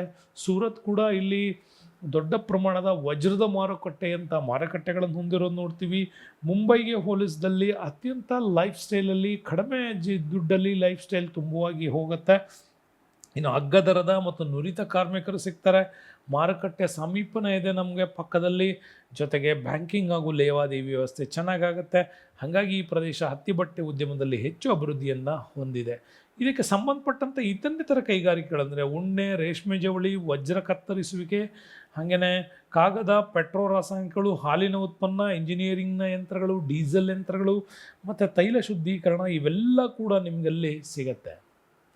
ನೆಕ್ಸ್ಟ್ ಬಂದರೆ ಮದುರೈ, ಕೊಯಮತ್ತೂರು, ಬೆಂಗಳೂರು ಪ್ರದೇಶ ಅಂತ ಕರಿತೀವಿ. ಇದು ನೆಕ್ಸ್ಟ್ ಕೈಗಾರಿಕಾ ಝೋನ್ ಸೌತ್ ಇಂಡಿಯಾದಲ್ಲಿ. ಈ ಪ್ರದೇಶವು ಅಷ್ಟೇ ಉತ್ತರದಲ್ಲಿ ಬೆಂಗಳೂರಿನಿಂದ ದಕ್ಷಿಣದ ಮದುರೈವರೆಗೆ ಸಿಗ್ತಕ್ಕಂಥ ಕೈಗಾರಿಕಾ ಝೋನ್ ಇದು. ಇಲ್ಲಿ ಪ್ರಮುಖ ಕೈಗಾರಿಕೆಗಳು ಎಲ್ಲೆಲ್ಲಿ ಕಂಡುಬರ್ತವೆ? ಬೆಂಗಳೂರು, ಮೈಸೂರು, ಮಂಡ್ಯ, ಚೆನ್ನೈ, ಕೊಯಮತ್ತೂರು, ಮದುರೈ, ಬನವಾಸಿ, ಶಿವಕಾಶಿ, ತಿರುಚನಾಪಳ್ಳಿ, ಪುದುಕೊಟ್ಟೈ ಈ ಪ್ರದೇಶಗಳಲ್ಲಿ ನಮಗೆ ಹೆಚ್ಚಾಗಿ ಸಿಗ್ತವೆ. ಬಟ್ ಇಲ್ಲಿ ಎಂತೆಂಥ ಕೈಗಾರಿಕೆಗಳು ಸಿಗ್ತವೆ ನೋಡಿ, ಹತ್ತಿ ಬಟ್ಟೆ, ರೇಷ್ಮೆ, ಸಕ್ಕರೆ ಉದ್ಯಮಗಳು, ಚರ್ಮ, ಯಂತ್ರೋಪಕರಣ, ರಬ್ಬರ್, ವಿದ್ಯುತ್ ಸಲಕರಣೆಗಳು, ಟೆಲಿಫೋನ್ಗೆ ಸಂಬಂಧಪಟ್ಟಂಥ ಯಂತ್ರಗಳು, ರೈಲ್ವೆ ಕೋಚ್ಗಳು, ತೈಲ ಶುದ್ಧೀಕರಣ, ಚೆನ್ನೈ, ಮಧುರೈ, ಕೊಯಮತ್ತೂರುಗಳಲ್ಲಿ ಹೆಚ್ಚಾಗಿ ನಮಗೆ ಇಲ್ಲಿ ಕಂಡು ಬರ್ತವೆ. ಬಟ್ ಈ ಭಾಗದಲ್ಲೇ ನಮಗೆ ದೊಡ್ಡ ದೊಡ್ಡ ಇಂಡಸ್ಟ್ರಿಗಳು ಬರೋದು. ಒಂದು HMT ಇದೆ, ಹಿಂದೂಸ್ತಾನ್ ಮೆಷಿನ್ ಟೂಲ್ಸು, ITI ಇದೆ, ಇಂಡಿಯನ್ ಟೆಲಿಫೋನ್ ಇಂಡಸ್ಟ್ರೀಸ್ ಬಗ್ಗೆ, ಹಿಂದೂಸ್ತಾನ್ ಏರೋನಾಟಿಕಲ್ ಲಿಮಿಟೆಡ್ಸ್ ನಮಗೆ ಬೆಂಗಳೂರಿಗೆ ಸಂಬಂಧಪಟ್ಟಂಗೆ. ಇನ್ನು ಭಾರತ್ ಎಲೆಕ್ಟ್ರಾನಿಕ್ ಇದೆ, ಭಾರತ್ ಹೆವಿ ಎಲೆಕ್ಟ್ರಾನಿಕ್ಸ್ ಕೂಡ ಇದೆ. BHEL, BL ಎಲ್ಲವೂ ಕೂಡ ಇಲ್ಲಿ ಸ್ಥಾಪನೆ ಆಗಿರೋದು ಭಾಳ ದೊಡ್ಡ ಮಟ್ಟದ ಒಂದು ಯಶಸ್ಸಿಗೆ ಕಾರಣ ಆಗುತ್ತೆ. ಅದರ ನೆಕ್ಸ್ಟ್ ನಮಗೆ ಬರೋದು ಛೋಟಾ ನಾಗ್ಪುರ್ ಪ್ರದೇಶ. ಇಂಪಾರ್ಟೆಂಟಾಗಿ ನೆನ್ಪಿಡ್ಕೋಬೇಕು ನಾವು, ಛೋಟಾ ನಾಗ್ಪುರ್ ಪ್ಲಾಟ್ಯೂಸ್ ಇಲ್ಲಿ ಅತ್ಯಂತ ಹೆಚ್ಚು ಖನಿಜಗಳ ಆಧಾರಿತವಾದಂಥ ಪ್ರದೇಶ. ಹಾಗಾಗಿ ಜಾರ್ಖಂಡ್ ಹಾಗೂ ಅದಕ್ಕೆ ಹೊಂದಿರತಕ್ಕಂಥ ಪಶ್ಚಿಮ ಬಂಗಾಳ, ಒಡಿಸ್ಸಾ ರಾಜ್ಯಗಳು ಕೂಡ ಹೆಚ್ಚೆಚ್ಚು ಆಮದುವನ್ನು ಈ ಪ್ರದೇಶಗಳಿಂದ ಮಾಡ್ಕೊಳ್ಬೇಕಾಗತ್ತೆ. ಆದರೂ ಕೂಡ ನಮ್ಮಲ್ಲಿ ಜಮ್ಶೆಡ್ಪುರ ಏನಿದೆ ಇದು ಬಹು ಮುಖ್ಯವಾಗಿರ್ತಕ್ಕಂಥ ಕೈಗಾರಿಕಾ ಕೇಂದ್ರ. ಯಾಕೆ ಅಂತಂದರೆ ಇದ್ರ ಜೊತೆಗೆ ಬೊಕಾರೋ, ದುರ್ಗಾಪುರ ಸೆಕೆಂಡ್ 5 ಇಯರ್ ಪ್ಲಾನಲ್ಲಿ ಬಂದವು. ದುರ್ಗಾಪುರ, ಬೊಕಾರೋ ಇರ್ಬೋದು. ಇನ್ನು ಕುಲ್ಪಿ, ಹೀರಾಪುರ್, ಅಸಲ್ಸೋನ್, ರಾಣಿಗಂಜ್, ಝರಿಯಾ, ಸಿಂದ್ರಿ, ಪಿಂಪ್ರಿ, ಧನ್ಬಾದ್, ಹಜಾರಿಬಾಗ್, ಚಿತ್ತರಂಜನ್, ರಾಂಚಿ ಇವೆಲ್ಲವೂ ಕೂಡ ಈ ಭಾಗದ ಪ್ರಮುಖ ಕೈಗಾರಿಕಾ ಪ್ರದೇಶಗಳಾಗಿ ನಮ್ಮಲ್ಲಿ ಡೆವಲಪ್ಮೆಂಟ್ಸ್ ಪಡ್ಕೊಂಡಿದ್ದಾವೆ. ಹಾಗಾದರೆ ಈ ಪ್ರದೇಶದ ಕೈಗಾರಿಕೆಗಳು ಇಲ್ಲಿ ಅಭಿವೃದ್ಧಿಯಾಗಿದ್ದಾವೆ ಅಂದರೆ ಏನು ಕಾರಣ? ಇಲ್ಲಿ ಕೈಗಾರಿಕೆಗಳು ಹೆಚ್ಚೆಚ್ಚು ಅಭಿವೃದ್ಧಿ ಆಗಲಿಕ್ಕೆ ಕಾರಣ ಅಂದರೆ ಒಂದು ಕಡೆ ಕಲ್ಲಿದ್ದಲು ಚೆನ್ನಾಗಿ ಸಿಗ್ತಾ ಇದೆ, ಕಬ್ಬಿಣದ ಎದುರು, ಮ್ಯಾಂಗ್ನೈಸ್, ಬಾಕ್ಸೈಟ್ ಅಂತ ಎಲ್ಲ ಲೋಹಗಳು ಇಲ್ಲಿ ಸಿಗ್ತವೆ. ಜೊತೆಗೆ ಕೋಲ್ಕತ್ತಾ ಬಂದರ್ನ ಇದೆ, ಉತ್ತಮ ರೈಲಿದೆ, ಸಾಕಷ್ಟು ನೀರಿನ ಪೂರೈಕೆ, ಅಗ್ಗದ ಕಾರ್ಮಿಕರು ಸಿಗ್ತಾರೆ. ಇವನ್ನೆಲ್ಲ ಬಳಸ್ಕೊಂಡು ದಾಮೋದರ್ ನದಿ ಕಣಿವೆ ಯೋಜನೆಯಿಂದ ಸಿಗುವ ವಿದ್ಯುತ್ತನ್ನು ಬಳಸ್ಕೊತವೆ, ಥರ್ಮಲ್ ಪವರ್ಸನ್ನು ಕೂಡ ಬಳಸ್ಕೊಂಡು ಇವು ಡೆವಲಪ್ಮೆಂಟ್ಸ್ ಆಗ್ತಾ ಇದ್ದಾವೆ. ಹಾಗಾಗಿನೇ ನಮ್ಮಲ್ಲಿ ಈ ಕೈಗಾರಿಕಾ ಪ್ರದೇಶದಲ್ಲಿ ಬರ್ತಕ್ಕಂಥ ಛೋಟಾ ನಾಗ್ಪುರ್ ಪ್ಲಾಟ್ಯೂ ಇದೆ. ಇದನ್ನು ಭಾರತದ ರೂರ್ ಅಂತ ಕರೀತಾರೆ. ಭಾರತದ ರೂರ್ ಅಂದರೆ ರೂರ್ ಮೂಲತಃ ಜರ್ಮನಿ ದೇಶದ ಇದು ಪ್ರದೇಶ. ಸೊ ಇಲ್ಲಿ ನಮಗೆ ಹೆಚ್ಚಿನ ಪ್ರಮಾಣದ ಕಲ್ಲಿದ್ದಲು ಸಿಗೋದ್ರಿಂದ ಆ ಪ್ರದೇಶದಲ್ಲಿ ಅದನ್ನು ಸ್ಥಾಪನೆ ಮಾಡ್ತಾರೆ. ಸ್ಥಾಪನೆ ಮಾಡೋದ್ರ ಜೊತೆಗೆ ಭಾಳ ದೊಡ್ಡ ಮಟ್ಟದ ಲಾಭವನ್ನು ಈ ಒಂದು ಪ್ಲೇಸು ನಮ್ಮಲ್ಲಿ ಅಕ್ಸೆಪ್ಟ್ ಮಾಡ್ಕೊಳ್ತಾ ಹೋಗುತ್ತೆ. ಹಾಗಾಗಿ ಭಾರತದ ರೂರ್ ಪ್ರದೇಶ ಏನಿದೆ ಅತ್ಯಂತ ಮುಖ್ಯವಾಗಿರ್ತಕ್ಕಂಥ ಪ್ರದೇಶ. ಜೊತೆಗೆ ಇನ್ನಿತರ ಕೈಗಾರಿಕೆಗಳಿದ್ದಾವೆ. ಕೃಷಿ, ಕಾಗದ, ಎಲೆಕ್ಟ್ರಿಕಲ್ ವೈರು, ರಾಸಾಯನಿಕ, ಸಿಮೆಂಟ್, ಗಾಜು, ಸೆರಾಮಿಕ್ಸ್ ಇವೆಲ್ಲ ಕೂಡ ಸ್ಥಾಪನೆ ಆಗಿರೋದು ಸಿಗುತ್ತೆ.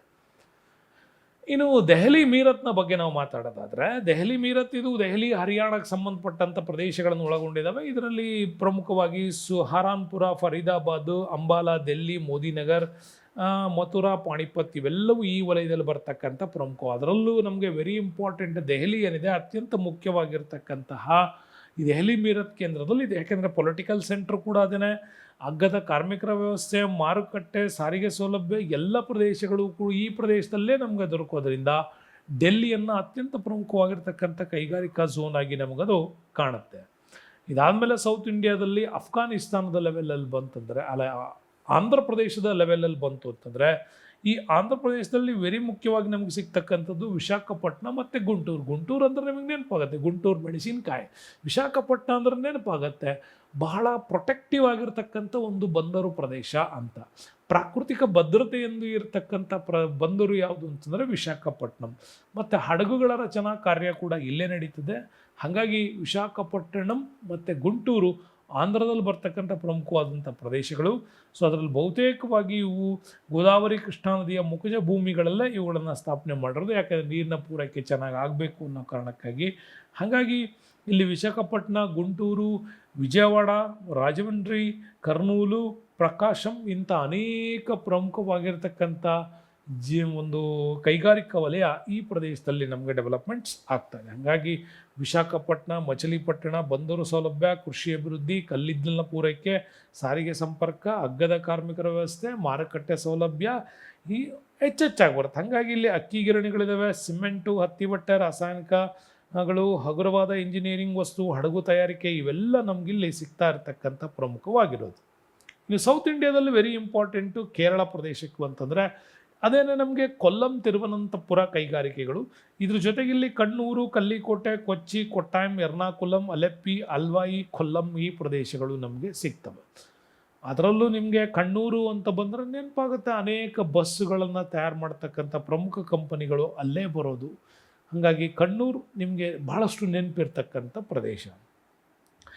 ಈ ಒಂದು ಪ್ರದೇಶದಲ್ಲಿ ಖನಿಜ ವಲಯದಿಂದ ದೂರ ಇರೋದರಿಂದಾಗಿ ಇಲ್ಲಿ ಕೈಗಾರಿಕೆಗಳು ಬಹುತೇಕ ಕೃಷಿ, ಮೀನುಗಾರಿಕೆ ಮತ್ತು ಲಘು ಇಂಜಿನಿಯರಿಂಗ್ ವಸ್ತುಗಳನ್ನು ತಯಾರು ಮಾಡುವಂಥ ಕೈಗಾರಿಕೆಗಳಲ್ಲಿ ಹೆಚ್ಚು. ಯಾಕೆಂದರೆ ಇಲ್ಲಿ ದೊಡ್ಡ ಪ್ರಮಾಣದ ಇತರೆ ಕೈಗಾರಿಕೆಗಳನ್ನು ಹಾಕಬೇಕು ಅಂತಂದರೆ ಇದಕ್ಕೆ ಸಪ್ಲೈ ಮಾಡ್ತಕ್ಕಂಥ ಖನಿಜಾಂಶಗಳ ಕೊರತೆ ನಮಗಿಲ್ಲಿ ಕಂಡು ಬರುತ್ತೆ. ಇನ್ನು ಹತ್ತಿ ಬಟ್ಟೆ, ಸೋಪು, ಗ್ಲಾಸು, ರಾಸಾಯನಿಕ ಗೊಬ್ಬರಗಳು, ಕೀಟನಾಶಕಗಳು ಮತ್ತು ಸಂಸ್ಕರಣೆಗಳು, ಅಲ್ಯೂಮಿನಿಯಂ, ಸಿಮೆಂಟ್ ತೈಲ ನಿರ್ವಹಣೆ, ಸಿಮೆಂಟು ಮತ್ತು ತೈಲ ನಿರ್ವಹಣೆ, ತೆಂಗಿನ ನಾರಿನ ಉತ್ಪನ್ನಗಳು ಇವೆಲ್ಲ ನಮಗಿಲ್ಲಿ ಸಿಗುತ್ತೆ. ಹಾಗಾಗಿ ಕರಾವಳಿ ತೀರದಲ್ಲಿ ಅತ್ಯುತ್ತಮವಾಗಿರ್ತಕ್ಕಂಥ ಪರಿಸರ, ತೋಟಗಾರಿಕೆ, ಮೀನುಗಾರಿಕೆ, ಜಲವಿದ್ಯುತ್ ಶಕ್ತಿ ಪೂರೈಕೆ ಇತ್ಯಾದಿ ಅಂಶಗಳು ಕೂಡ ಈ ಪ್ರದೇಶದ ಅಭಿವೃದ್ಧಿಗೆ ತುಂಬಾ ಕಾರಣ ಆಗಿದೆ. ಹಾಗಾದರೆ ಭಾರತದಲ್ಲಿ ಅತ್ಯಂತ ಪ್ರಮುಖ ಕೈಗಾರಿಕೆಗಳು ಯಾವ್ಯಾವುದು ಅನ್ನೋದನ್ನು ಚರ್ಚೆ ಮಾಡೋಣ. ಸ್ನೇಹಿತರೆ, ಭಾರತದ ಪ್ರಮುಖ ಕೈಗಾರಿಕೆಗಳಲ್ಲಿ ಕಬ್ಬಿಣ ಮತ್ತು ಉಕ್ಕಿನ ಕೈಗಾರಿಕೆಗಳು ವೆರಿ ಇಂಪಾರ್ಟೆಂಟ್. ಯಾಕೆ ಅಂತಂದರೆ ಕಬ್ಬಿಣ ಮತ್ತು ಉಕ್ಕಿನ ಕೈಗಾರಿಕೆಗಳನ್ನೇ ಪ್ರತಿಯೊಂದು ದೇಶದಲ್ಲೂ ನಾವು ಹೇಳೋದು ಇದನ್ನು ಮೂಲ ಕೈಗಾರಿಕೆ ಅಂತ ಕೂಡ ಕರೀತಾರೆ. ಯಾಕೆ ಅಂತಂದರೆ ಈ ಕೈಗಾರಿಕೆಗಳನ್ನು ಅವಲಂಬಿಸಿನೇ ಆ ದೇಶದಲ್ಲಿ ಯಂತ್ರೋಪಕರಣಗಳು, ನೀರಾವರಿ ಯೋಜನೆಗಳು, ಹಡಗಿನ ತಯಾರಿಕೆ, ಜಲವಿದ್ಯುತ್ತು, ಕಟ್ಟಡ ನಿರ್ಮಾಣ, ಸಾರಿಗೆ, ಸಂಪರ್ಕ, ಯಂತ್ರಗಳ ಬಿಡಿಭಾಗ ಯಾವುದೇ ರೀತಿಯಾಗಿರ್ತಕ್ಕಂತಹ ಕೈಗಾರಿಕೆಗಳನ್ನು ಸ್ಥಾಪನೆ ಮಾಡಬೇಕು ಅಂತಂದರೂ ನಮಗೆ ಕಬ್ಬಿಣ ಮತ್ತು ಉಕ್ಕು ತುಂಬ ಇಂಪಾರ್ಟೆಂಟ್ ಆಗುತ್ತೆ. ಹಾಗಾಗಿ ಕಬ್ಬಿಣ ಮತ್ತು ಉಕ್ಕಿನ ಉತ್ಪಾದನೆ ಬಳಕೆ ಆ ದೇಶದ ಆರ್ಥಿಕ ಅಭಿವೃದ್ಧಿ ಮಟ್ಟವನ್ನು ಕೂಡ ಸೂಚನೆ ಮಾಡುತ್ತೆ ನಮಗೆ. ಆಮೇಲೆ ಕಬ್ಬಿಣ ಮತ್ತು ಉಕ್ಕಿನ ಕೈಗಾರಿಕೆ ಅಭಿವೃದ್ಧಿ ಹೆಚ್ಚೆಚ್ಚಾದರೆ ಭಾರತದ ಕೈಗಾರಿಕಾ ಅಭಿವೃದ್ಧಿಯೂ ಕೂಡ ಆಗೋದ್ರಿಂದ ಕಬ್ಬಿಣ ಮತ್ತು ಉಕ್ಕಿನ ಕೈಗಾರಿಕೆ ಭಾರತ ದೇಶದ ಕೈಗಾರಿಕಾ ಅಭಿವೃದ್ಧಿಗೆ ತುಂಬಾ ಇಂಪಾರ್ಟೆಂಟ್ ಆಗಿದೆ. ಭಾರತದಲ್ಲಿ ಕಬ್ಬಿಣ ಮತ್ತು ಉಕ್ಕಿನ ಕೈಗಾರಿಕೆಗೆ ಅವಲಂಬಿತವಾಗಿರೋದು ನಮಗೆ ಪ್ರಾಚೀನ ಕಾಲದಿಂದಲೂ ಕಂಡು ಬರುತ್ತೆ. ಯಾಕೆ ಅಂತಂದರೆ ಉಕ್ಕು ತಯಾರಿಕಾ ಕಲೆ ಭಾರತೀಯರಿಗೆ ತುಂಬ ಹಳೆಯದು. ಯಾಕೆಂದರೆ ದೆಹಲಿಯಲ್ಲಿರೋ ಅಶೋಕನ ಸ್ತಂಭ 319ರಲ್ಲಿ ನಿರ್ಮಾಣ ಆಗಿರೋದು ಭಾರತೀಯ ಲೋಹಶಾಸ್ತ್ರಕ್ಕೆ ಉದಾಹರಣೆಯಾಗಿದೆ. ಜೊತೆಗೆ ಮೆಹರೌಲಿ 2ನೇ ಚಂದ್ರಗುಪ್ತನ ಕಾಲದ ಕಬ್ಬಿಣದ ಸ್ತಂಭ ಇದುವರೆಗೂ ಕೂಡ ದೆಹಲಿಯಲ್ಲಿ ಅದು ಯಾವುದೇ ರೀತಿಯಲ್ಲಿ ತುಕ್ಕು ಹಿಡಿದಿಲ್ಲ ಅನ್ನೋದಾದರೆ ಅದಕ್ಕೆ ಕಾರಣವಾಗಿರುವ ಒಂದು ಲೋಹ ಶೈಲಿ ಅಂದರೆ ಮೆಟಲರ್ಜಿ ಸೈನ್ಸ್ ನಮ್ಮಲ್ಲಿ ಎಷ್ಟು ಇಂಪ್ರೂವ್ಮೆಂಟ್ ಆಗಿತ್ತು ಅನ್ನೋದು ನಮಗೆ ಗೊತ್ತಾಗುತ್ತೆ. ಇನ್ನು ಸ್ವತಂತ್ರ ಪೂರ್ವದಲ್ಲಿ ಆಧುನಿಕ ಉಕ್ಕು ಸ್ಥಾವರಗಳು ಹೇಗೆ ಡೆವಲಪ್ಮೆಂಟ್ಸ್ ಆಯಿತು ಅಂತ ನೋಡೋಣ. 1830ರಲ್ಲಿ ತಮಿಳುನಾಡಿನ ದಕ್ಷಿಣ ಆರ್ಕಾಡ್ ಜಿಲ್ಲೆಯ ಪೋರ್ಟ್ ನೋವಾದಲ್ಲಿ ಮೊದಲು ಏನು ಮಾಡಿದ್ರು, ಕೈಗಾರಿಕೆಯನ್ನು ಸ್ಥಾಪನೆ ಮಾಡಬೇಕು ಅಂತ ಹೊರಟರು. ಬಟ್ ಅದು ಸಕ್ಸಸ್ಫುಲ್ ಆಗಲಿಲ್ಲ. 1833ರಲ್ಲಿ ಮಲಬಾರ್ ಕರಾವಳಿಯಲ್ಲಿ ಬೈಪೋರೆ, ಸೇಲಂ ಮತ್ತು ಕೊಯಮತ್ತೂರಿನಲ್ಲಿ ಕೈಗಾರಿಕೆಯನ್ನು ಸ್ಥಾಪನೆ ಮಾಡಿದ್ರು. ಇದು ಸಕ್ಸಸ್ ಆಯಿತು. ಬಟ್ ಈ ಕೈಗಾರಿಕೆ ಸಕ್ಸಸ್ ಆಗೋದಕ್ಕೆ ಕಾರಣ ಅಲ್ಲಿ ಇದ್ದಿಲಿನ ಒಂದು ಡೆವಲಪ್ಮೆಂಟ್ಸ್ ಮೇಲೆ ಈ ಕೈಗಾರಿಕೆಯನ್ನು ಕಟ್ಟಿದ್ರು. ಬಟ್ ಈ ಕೈಗಾರಿಕೆ ಫೇಲ್ಯೂರ್ ಆಗ್ತಾ ಬಂತು. ಯಾಕೆಂದರೆ ಅತ್ಯಧಿಕ ಪ್ರಮಾಣದ ಕಬ್ಬಿಣ ಮತ್ತು ಉಕ್ಕು ತಯಾರಿಸೋ ಸಾಮರ್ಥ್ಯ ಅದಕ್ಕೆ ಇಲ್ಲದಂಗಾಯಿತು. ಕಾರಣ ಅಲ್ಲಿ ಉಕ್ಕಿನ ಸ್ಥಾವರಗಳನ್ನು ಸ್ಥಾಪಿಸಲಿಕ್ಕೆ ಇದ್ದಿಲಿನ ಪ್ರಮಾಣವೇ ಎದ್ದಿದ್ದರಿಂದಾಗಿ ಯಾವಾಗ ಇದ್ದಿಲಿನ ಕೊರತೆ ಸ್ಟಾರ್ಟ್ ಆಯಿತೋ ಈ ಪ್ರಯತ್ನವೂ ಕೂಡ ಫೇಲ್ ಆಯಿತು. ಹಾಗಾದರೆ ಮಾಡರ್ನೈಸಿಂಗ್ ಕೈಗಾರಿಕಾದಲ್ಲಿ ಬಹಳ ದೊಡ್ಡ ಮಟ್ಟದ ಹೆಸರು ಮಾಡಿದ್ದು 1870ರಲ್ಲಿ ಪಶ್ಚಿಮ ಬಂಗಾಳದ ಕುಲ್ಟಿ ಇಲ್ಲಿ ಬೆಂಗಾಲ್ ಐರನ್ ಕಂಪನಿ ಸ್ಥಾಪನೆ ಆಯಿತು. ಇದು ಮಾಡರ್ನೈಸ್ಗೆ ಬೇಕಾಗಿರ್ತಕ್ಕಂಥ ಎಲ್ಲ ಪವರ್ಗಳನ್ನು ಬಳಸ್ಕೊಂಡು, ಎಲ್ಲ ರೀತಿಯ ಕಚ್ಚಾ ವಸ್ತುಗಳನ್ನು ಬಳಸ್ಕೊಂಡು ಮಾಡರ್ನೈಸ್ ಆಗಿದ್ದರಿಂದಾಗಿ ಈ ಕೈಗಾರಿಕೆ ತುಂಬ ಡೆವಲಪ್ಮೆಂಟ್ ಆಯಿತು. ಸ್ವಲ್ಪ ಕಾಲದ ನಂತರ ಅದು ಮುಚ್ಚಿ ಹೋದರೂ ಕೂಡ ಭಾರತದ ಉಕ್ಕಿನ ಉತ್ಪಾದನೆಯಲ್ಲಿ ಇದು ಹೊಸ ಶಕೆಯನ್ನು ಪ್ರಾರಂಭ ಆಯಿತು. ಇದೇ Bengal iron and steel company ಮುಂದೆ ಟಿಸ್ಕೋ ಅಂತ ಒಂದು ಬೃಹತ್ ಟಾಟಾ ಐರನ್ ಆ್ಯಂಡ್ ಸ್ಟೀಲ್ ಕಂಪನಿಗಳು ಹುಟ್ಟೋದಕ್ಕೆ, ಜೊತೆಗೆ IISCO ಅಂತ ಕಟ್ಟಿದ್ವಿ, ಇಂಡಿಯನ್ ಐರನ್ ಆ್ಯಂಡ್ ಸ್ಟೀಲ್ ಕಂಪನಿಗಳು, ಮತ್ತು MISCO ಅಂತ ಕರಿತೀವಿ, ಮೈಸೂರು ಐರನ್ ಆ್ಯಂಡ್ ಸ್ಟೀಲ್ ಕಂಪನಿಗಳು. ಇದೇ ಮಿಸ್ಕೋ ಈಗೇನಾಗಿದೆ ವಿಸ್ಕೋ ಆಯಿತು. ಅದಾದಮೇಲೆ ಈಗ VSIL ಆಗಿದೆ, ಲಿಮಿಟೆಡ್ ಕಂಪನಿಯಾಗಿ ಇವತ್ತದು ಪರಿವರ್ತನೆ ಆಗಿದೆ. ಇಷ್ಟೆಲ್ಲ ಡೆವಲಪ್ಮೆಂಟ್ಸ್ ಆಗಬೇಕು ಅಂತಂದರೆ ಈ ಕುಲ್ಟಿಯಲ್ಲಿ ಸ್ಥಾಪನೆ ಆಗಿರುವಂಥ ಕೈಗಾರಿಕೆ ನಮಗೆ ಬಹಳ ಇಂಪಾರ್ಟೆಂಟಾಗಿ ಈ ಕೈಗಾರಿಕೆ ದೊಡ್ಡ ಮಟ್ಟದಲ್ಲಿ ಒಂದು ಸಕ್ಸಸ್ಸನ್ನು ಇದು ನಮಗೆ ಕೊಟ್ಟಿತ್ತು, ಬಂಗಾಳದ ಕುಲ್ಟಿ. ಓಕೆ,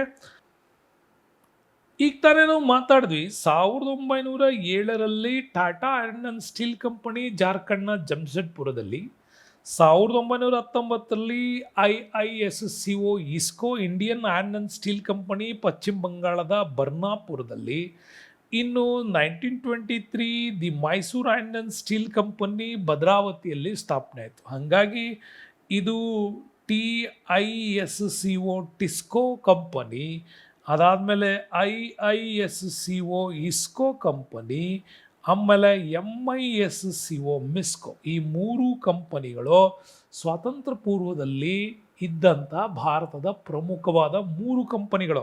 ಹಾಗಾಗಿ 1907, 1919, 1923 ಇಲ್ಲಿ ಸರ್ MV ಅವರ ಕೊಡುಗೆ ಕರ್ನಾಟಕದಲ್ಲಿ ತುಂಬ ದೊಡ್ಡ ಪ್ರಮಾಣದಲ್ಲಿ ನಮಗದು ಕಾಣುತ್ತೆ. ಇನ್ನು ಸ್ವತಂತ್ರ ನಂತರ ಉಕ್ಕು ಸ್ಥಾವರಗಳನ್ನು ಡೆವಲಪ್ಮೆಂಟ್ ಮಾಡ್ತಾ ಬಂದ್ವಿ. ಯಾಕೆ ಅಂತಂದರೆ ಸೆಕೆಂಡ್ 5-year ಪ್ಲ್ಯಾನ್ ನಮ್ಮಲ್ಲಿ ತುಂಬಾ ಡೆವಲಪ್ಮೆಂಟ್ ಆಯಿತು. ಯಾಕೆಂದರೆ ನಮ್ಮಲ್ಲಿ 1956ಇಂದ 60ವರೆಗೆ ಮಾಡಿದಂಥ ಸೆಕೆಂಡ್ 5-year ಪ್ಲ್ಯಾನನ್ನು ಕೈಗಾರಿಕಾ ಯೋಜನೆ ಅಂತಲೇ ಕರೀತಾರೆ ಅದನ್ನು.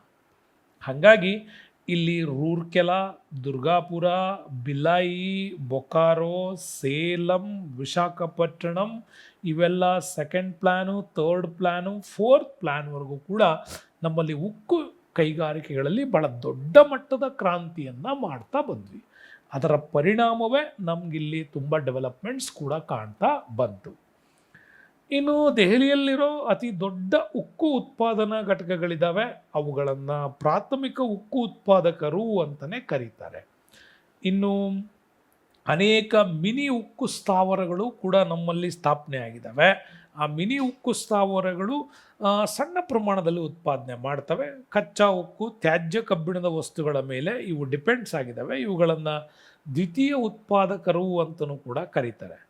ಪ್ರಸ್ತುತ ನಮ್ಮಲ್ಲಿ ಕಬ್ಬಿಣದ ಉತ್ಪಾದನೆ ನೀವು ನೋಡೋದಾದರೆ ದ್ವಿತೀಯ ಉತ್ಪಾದಕ ಕೈಗಾರಿಕೆಗಳು ಹೆಚ್ಚಿನ ಉಕ್ಕಿನ ಉತ್ಪಾದನೆಯಲ್ಲಿ ತೊಡಕೊಂಡಿದ್ದಾವೆ. 68.5% ನಮ್ಮಲ್ಲಿ ದೇಶಕ್ಕೆ ಬೇಕಾಗಿರ್ತಕ್ಕಂಥ ಕಬ್ಬಿಣ ಮತ್ತು ಉಕ್ಕಿನ ಪೂರೈಕೆಯನ್ನು ಇವು ಮಾಡ್ತಾ ಇದ್ದಾವೆ. ಹಾಗಾಗಿ ಬೀಡು ಕಬ್ಬಿಣದೊಂದಿಗೆ ಮೃದು ಕಬ್ಬಿಣವನ್ನು ಕೂಡ ಇವು ಉತ್ಪಾದನೆ ಮಾಡ್ತಾ ಇದ್ದಾವೆ. ಅದರಲ್ಲಿ ನಮಗೆ ಉತ್ತಮ ಕಲ್ಲಿದ್ದಲನ್ನು ಬಳಸಬೇಕು ಅಂತೇನಿಲ್ಲ. ಯಾಕೆ ಅಂತಂದರೆ ಆಂಥ್ರಾಸೈಟು ಮತ್ತು ಬಿಟುಮಿನಾಸ್ ಇದಾವಲ್ಲ, ಇವೆರಡು ಕಲ್ಲಿದ್ದಲಿನ ದಿ ಬ್ರ್ಯಾಂಡೆಡ್ ಇವು. ಆ ಆಂಥ್ರಾಸೈಟು ಬಿಟುಮಿನಾಸ್ನ ನಂತರ ನಮಗೆ ಇನ್ನುಳಿದಂಥ ಎರಡಿದಾವಲ್ಲ, ಅವು ನಮಗೆ ಕೆಳದರ್ಜೆಯ ಕಲ್ಲಿದ್ದಲು ಆಗ್ತವೆ. ಅವುಗಳನ್ನು ಇಲ್ಲಿ ಏನು ಮಾಡ್ತಾರೆ, ಕಲ್ಲಿದ್ದಲನ್ನು ಬಳಸಿ ಕಬ್ಬಿಣವನ್ನು ಮೃದು ಕಬ್ಬಿಣ ಅಂಥೇಳಿ ಮಾಡಲಿಕ್ಕೆ, ಕನ್ವರ್ಷನ್ಸ್ ಮಾಡಲಿಕ್ಕೆ ಬಳಸ್ತಾರೆ. ಹಾಗಾಗಿ ಪ್ರಪಂಚದಲ್ಲಿ ಇವತ್ತು ಭಾರತ ಅತ್ಯಂತ ಹೆಚ್ಚು ಮೃದು ಕಬ್ಬಿಣ ಉತ್ಪಾದಿಸುವ ರಾಷ್ಟ್ರಗಳಲ್ಲಿ ನಾವು ಹೊಂದಿದ್ದೀವಿ. ಉತ್ತಮ ಗುಣಮಟ್ಟದ ಉಕ್ಕು ತಯಾರಿಸೋದಕ್ಕೂ ಕೂಡ ನಾವು ಅದನ್ನು ಬಳಸ್ತಾ ಇದ್ದೀವಿ. ಇಷ್ಟೆಲ್ಲ ಇಂಡಸ್ಟ್ರೀಸ್ಗಳಿದ್ದರೆ ಮತ್ತು ಅವುಗಳನ್ನು ಮೇಲ್ವಿಚಾರಣೆ ಯಾರು ಮಾಡಬೇಕು?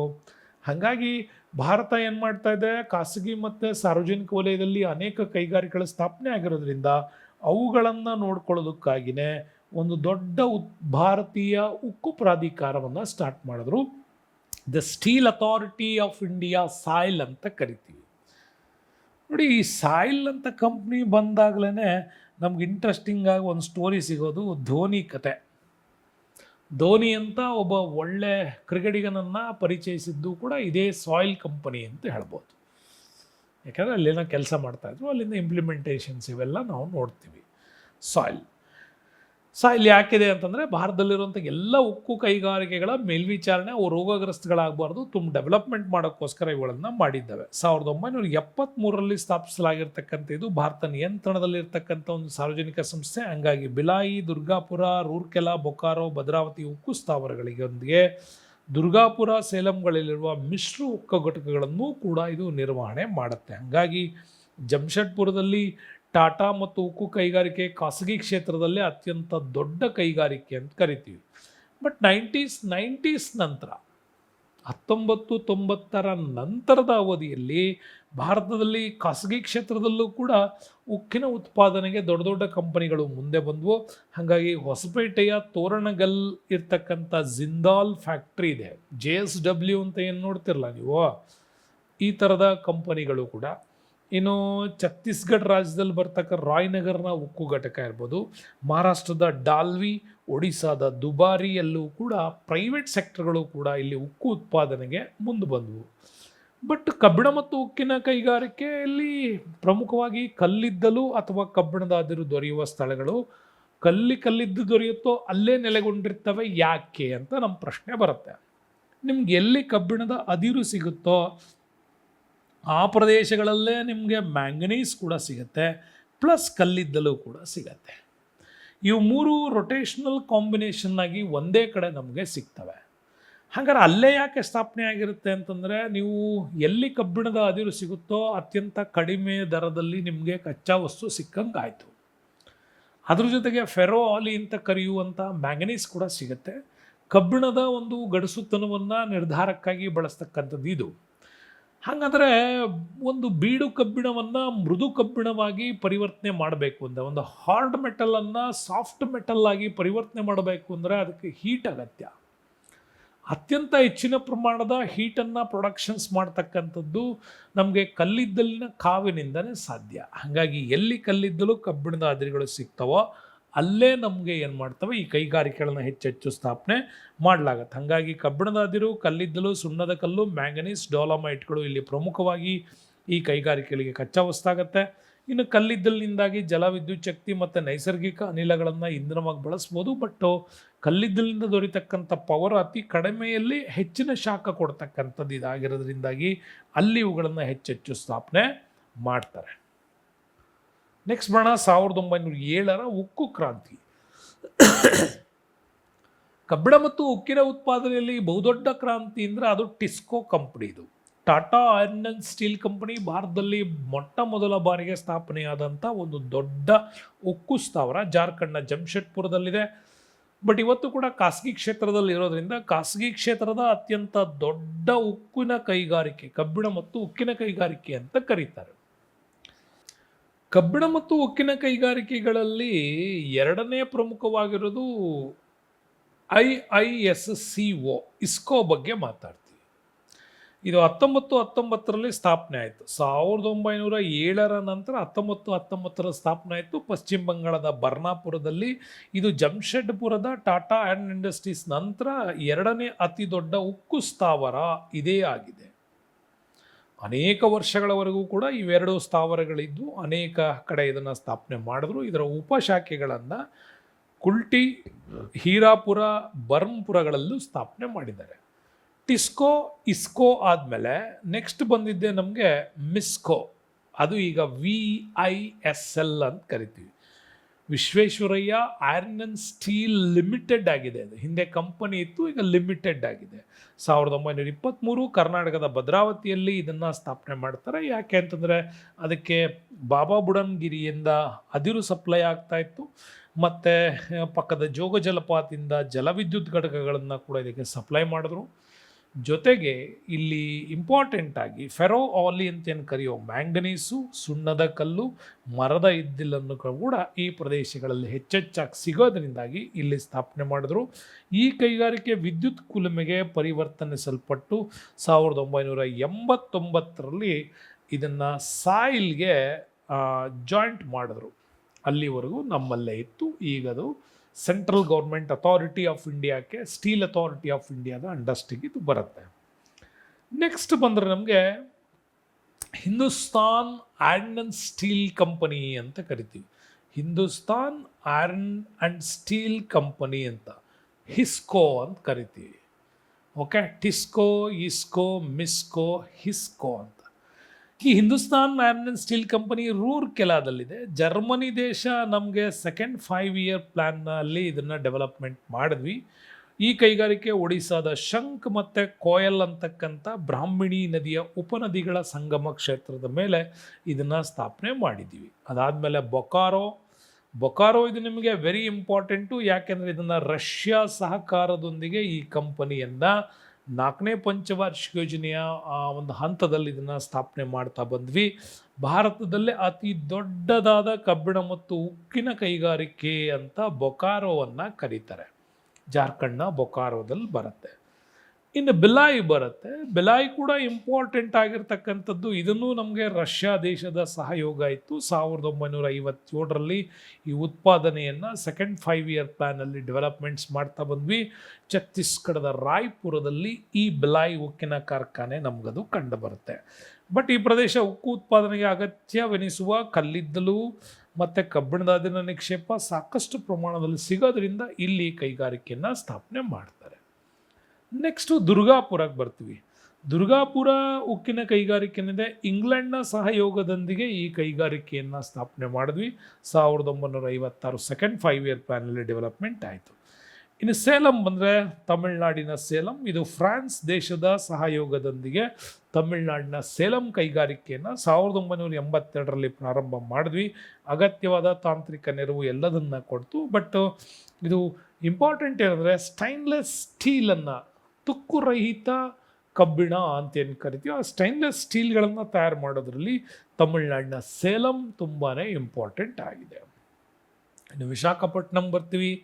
ವಿಶಾಖಪಟ್ಟಣಂ ಕೂಡ ಕರಾವಳಿ ತೀರದಲ್ಲಿ ಇರ್ತಕ್ಕಂಥ, ಆಂಧ್ರ ಪ್ರದೇಶದಲ್ಲಿ ಬರ್ತಕ್ಕಂಥ ಏಕೈಕ ಕರಾವಳಿ ತೀರದ ಒಂದು ಉಕ್ಕಿನ ಕೈಗಾರಿಕೆ ಅಂತ ಕರಿತೀವಿ. ಸೊ ಇದರ ಸ್ಥಾಪನೆಯು ಕೂಡ ನಮ್ಮ ವಿಶಾಖಪಟ್ಟಣದಲ್ಲಿ ನ್ಯಾಷನಲ್ ಇಸ್ಪತ್ ನಿಗಮದಿಂದ ಇದನ್ನು ಸ್ಥಾಪನೆ ಮಾಡಲಾಯಿತು. 1990ರಲ್ಲಿ 3 ದಶಲಕ್ಷ ಟನ್ ಉತ್ಪಾದನಾ ಸಾಮರ್ಥ್ಯದೊಂದಿಗೆ ಇದು ದೊಡ್ಡ ಕೆಲಸವನ್ನು ಮಾಡಿತು. ಇನ್ನು ನೂತನ ಉಕ್ಕು ತಯಾರಿಕಾ ಘಟಕಗಳಲ್ಲಿ ಬೇಡಿಕೆ ಹೆಚ್ಚಾಗಿದ್ದರಿಂದಾಗಿ ಖಾಸಗಿ ಕ್ಷೇತ್ರದಲ್ಲೂ ಕೂಡ ಸ್ಥಾಪನೆ ಮಾಡೋದಕ್ಕೆ ಖಾಸಗಿ ವ್ಯಕ್ತಿಗಳು ಮುಂದೆ ಬಂದರು. ಬಟ್ ನಮ್ಮಲ್ಲಿ 1991ನಲ್ಲಿ ಜಾರಿಗೆ ಬಂದಂಥ LPG ರೂಲ್ಸ್ ಇದೆ. LPG ಅಂದರೆ ಗ್ಯಾಸ್ ಅಂತಲ್ಲ, ಲಿಬರಲೈಸೇಷನ್ನು, ಪ್ರೈವೇಟೈಸೇಷನ್ನು, ಗ್ಲೋಬಲೈಸೇಷನ್ಸ್ ಅಂತ ಉದಾರೀಕರಣ, ಖಾಸಗೀಕರಣ, ಜಾಗತೀಕರಣ ಇವುಗಳ ಪರಿಣಾಮದಿಂದಾಗಿಯೇ ನಮ್ಮಲ್ಲಿ ಹೊಸ ಉಕ್ಕು ಪ್ರಾಧಿಕಾರಗಳು ಹುಟ್ಕೊಂಡು ಹೊಸ ಹೊಸ ಕಂಪನಿಗಳು ಬಂದವು. ಅದರಲ್ಲಿ GSVL ಅಂತ ಕರಿತೀವಿ, ಜಿಂದಾಲ್ ವಿಜಯನಗರ ಸ್ಟೀಲ್ ಲಿಮಿಟೆಡ್, ಇದು ಕೂಡ ಕರ್ನಾಟಕದ ಬಳ್ಳಾರಿ ಜಿಲ್ಲೆ ತೋರಣಗಲ್ಲಲ್ಲಿ 2001ರಲ್ಲಿ ಸ್ಥಾಪನೆ ಆಯಿತು. ಇನ್ನು ಎಸ್ ಆರ್ ಸ್ಟೀಲ್ ಲಿಮಿಟೆಡ್ ಬರುತ್ತೆ, ESL. ಇದು ಕೂಡ ಲಾಭದ ದೃಷ್ಟಿಯಿಂದ ನೋಡಿದ್ರೆ 4ನೇ ಅತಿ ದೊಡ್ಡ ಖಾಸಗಿ ರಂಗದ ಉಕ್ಕು ಘಟಕ. ಗುಜರಾತ್ನ ಹಜೀರಾದಲ್ಲಿ ಈ ESL ನಮಗೆ ಕಂಡುಬರುತ್ತೆ. ಇನ್ನು ಇಸ್ಪತ್ ಇಂಡಸ್ಟ್ರೀಸ್ ಲಿಮಿಟೆಡ್ IIL, ಇದು ಕೂಡ ಖಾಸಗಿ ಕ್ಷೇತ್ರದಲ್ಲಿರ್ತಕ್ಕಂಥ ಅತ್ಯಂತ ಪ್ರಮುಖವಾದ ಉಕ್ಕು ಘಟಕ. ಮಹಾರಾಷ್ಟ್ರ ರತ್ನಗಿರಿ ಜಿಲ್ಲೆಯ ಡಾಲ್ವಿನಲ್ಲಿ ಇದನ್ನು ಸ್ಥಾಪನೆ ಮಾಡಿದ್ದಾರೆ. ಇನ್ನೊಂದು NINL ಅಂತ, ನೀಲಾಚಲ್ ಇಸ್ಪತ್ ನಿಗಮ, ಇದು ಒಡಿಶಾದ ದುಬಾರಿಯಲ್ಲಿ ಬರುವಂಥ ಒಂದು ಉತ್ತಮವಾದಂಥ ಉಕ್ಕು ಘಟಕ. ಇದು ಎಷ್ಟೇ ಉತ್ಪಾದನೆ ಮಾಡಿದರೂ ಪ್ರಪಂಚದಲ್ಲಿ ನಾವು 5th ರ್ಯಾಂಕಲ್ಲಿ ಕಬ್ಬಿಣ ಮತ್ತು ಉಕ್ಕನ್ನು ಉತ್ಪಾದಕ ರಾಷ್ಟ್ರ ಇದೆ. ನಮಗಿಂತ ಮುಂಚೆ ನಮಗೆ ಚೀನಾ, ಜಪಾನ್, ಅಮೇರಿಕಾ, ರಷ್ಯಾ ದೇಶಗಳು ಈ ತಾಂತ್ರಿಕತೆಯನ್ನು ಡೆವಲಪ್ಮೆಂಟ್ಸ್ ಮಾಡಿದ್ದಾವೆ. ಇನ್ನು ಖಾಸಗಿ ಸಾರ್ವಜನಿಕ ರಂಗ ಎರಡನ್ನೂ ನೀವು ಲೆಕ್ಕ ಹಾಕ್ಕೊಂಡು ಮಾಡೋದಾದರೆ ಅನೇಕ ಕೈಗಾರಿಕೆಗಳು ಏನವಾಗ ಪ್ರೈವೇಟೈಸೇಷನ್ಸ್ನಲ್ಲಿ ಗಣನೀಯವಾಗಿ ಹೆಚ್ಚುತ್ತಾ ಬಂದಿದ್ದರಿಂದಾಗಿ ನಮ್ಮಲ್ಲಿ 1981ನಲ್ಲಿ ಉಕ್ಕು ಉತ್ಪಾದನೆ 8.80 ದಶಲಕ್ಷ ಟನ್ ಇದ್ದದ್ದು. ಖಾಸಗಿ ಕ್ಷೇತ್ರಗಳು ಎಲ್ಲವೂ ಸೇರಿಕೊಂಡು ಇಲ್ಲಿ ಪ್ಲ್ಯಾನ್ ಮಾಡಿದ ಮೇಲೆ 2008-09ರಲ್ಲಿ 57.16 ದಶಲಕ್ಷ ಟನ್ಗಳಿಗೆ ನಾವು ಏರಿಕೆಯನ್ನು ಕಂಡ್ವಿ. ಹೀಗೆ ಭಾರತ ಕೇವಲ ದೇಶೀಯ ಬಳಕೆಗಾಗಿ ಮಾತ್ರ ಅಲ್ಲ, ರಫ್ತಿಗಾಗಿಯೂ ಸಹ ಉಕ್ಕನ್ನು ಉತ್ಪಾದನೆ ಮಾಡ್ತಾ ಇದೆ. ನೆಕ್ಸ್ಟ್ ಬರೋಣ ಸ್ನೇಹಿತರೆ, ಹತ್ತಿ ಬಟ್ಟೆ ಕೈಗಾರಿಕೆ ಮಾಡೋಣ. ಪ್ರಾಚೀನ ನಾಗರಿಕತೆಯಿಂದಲೂ ಕೂಡ ಭಾರತದಲ್ಲಿ ಹತ್ತಿ ಬಟ್ಟೆಯ ಉತ್ಪಾದನೆ ಸರ್ವೇ ಸಾಮಾನ್ಯವಾಗಿ ಇರ್ತಕ್ಕಂಥದ್ದು. ಅದು ನಿಮಗೆ ಸಿಂಧೂ ನಾಗರಿಕತೆಯಿಂದನೂ ಪ್ರೂವ್ ಆಗ್ತಾನೆ ಬರ್ತಾ ಇದೆ. ಬಟ್ಟೆಗಳಿಗೆ ಬದಲಾಗಿ ಯಂತ್ರಗಳಿಂದ ತಯಾರಾಗ್ತಕ್ಕಂಥ ಬಟ್ಟೆಗಳ ನಿರ್ಮಾಣ ನಮ್ಮಲ್ಲಿ ಮಾಡರ್ನೈಸ್ ಆದಾಗ ಕೈಗಾರಿಕಾ ಕ್ರಾಂತಿಯಿಂದಾಗಿ ಬಂತು. ಅದರಲ್ಲಿ ಬಹಳ ಪ್ರಮುಖವಾಗಿ ಹೇಳ್ತೀವಿ ನಾವು ಜವಳಿ ಉದ್ಯಮ ಅಂತೇಳಿ, ಟೆಕ್ಸ್ಟೈಲ್ ಇಂಡಸ್ಟ್ರೀಸ್ ಅಂತ ಕರಿತೀವಲ್ವಾ, ಆ ಥರದ ಜವಳಿ ಉದ್ಯಮ ಅಂತಂದರೆ ನಾರಿನ ಎಳೆಗಳಿಂದ ಬಟ್ಟೆಯನ್ನು ತಯಾರಿಸೋದು. ನಾರಿನ ಎಳೆಗಳಿಂದ ಬಟ್ಟೆಯನ್ನು ತಯಾರಿಸೋದು. ಯಾವ್ಯಾವ ಥರದ ನಾರನ್ನು ಬಳಸ್ತೀವೋ ಆಯಾ ಥರದ ಬಟ್ಟೆಯನ್ನು ತಯಾರು ಮಾಡ್ತೀವಿ.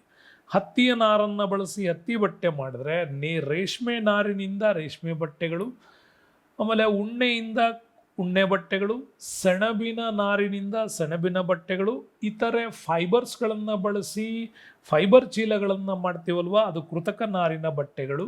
ಜೊತೆಗೆ ಬಟ್ಟೆಯಿಂದ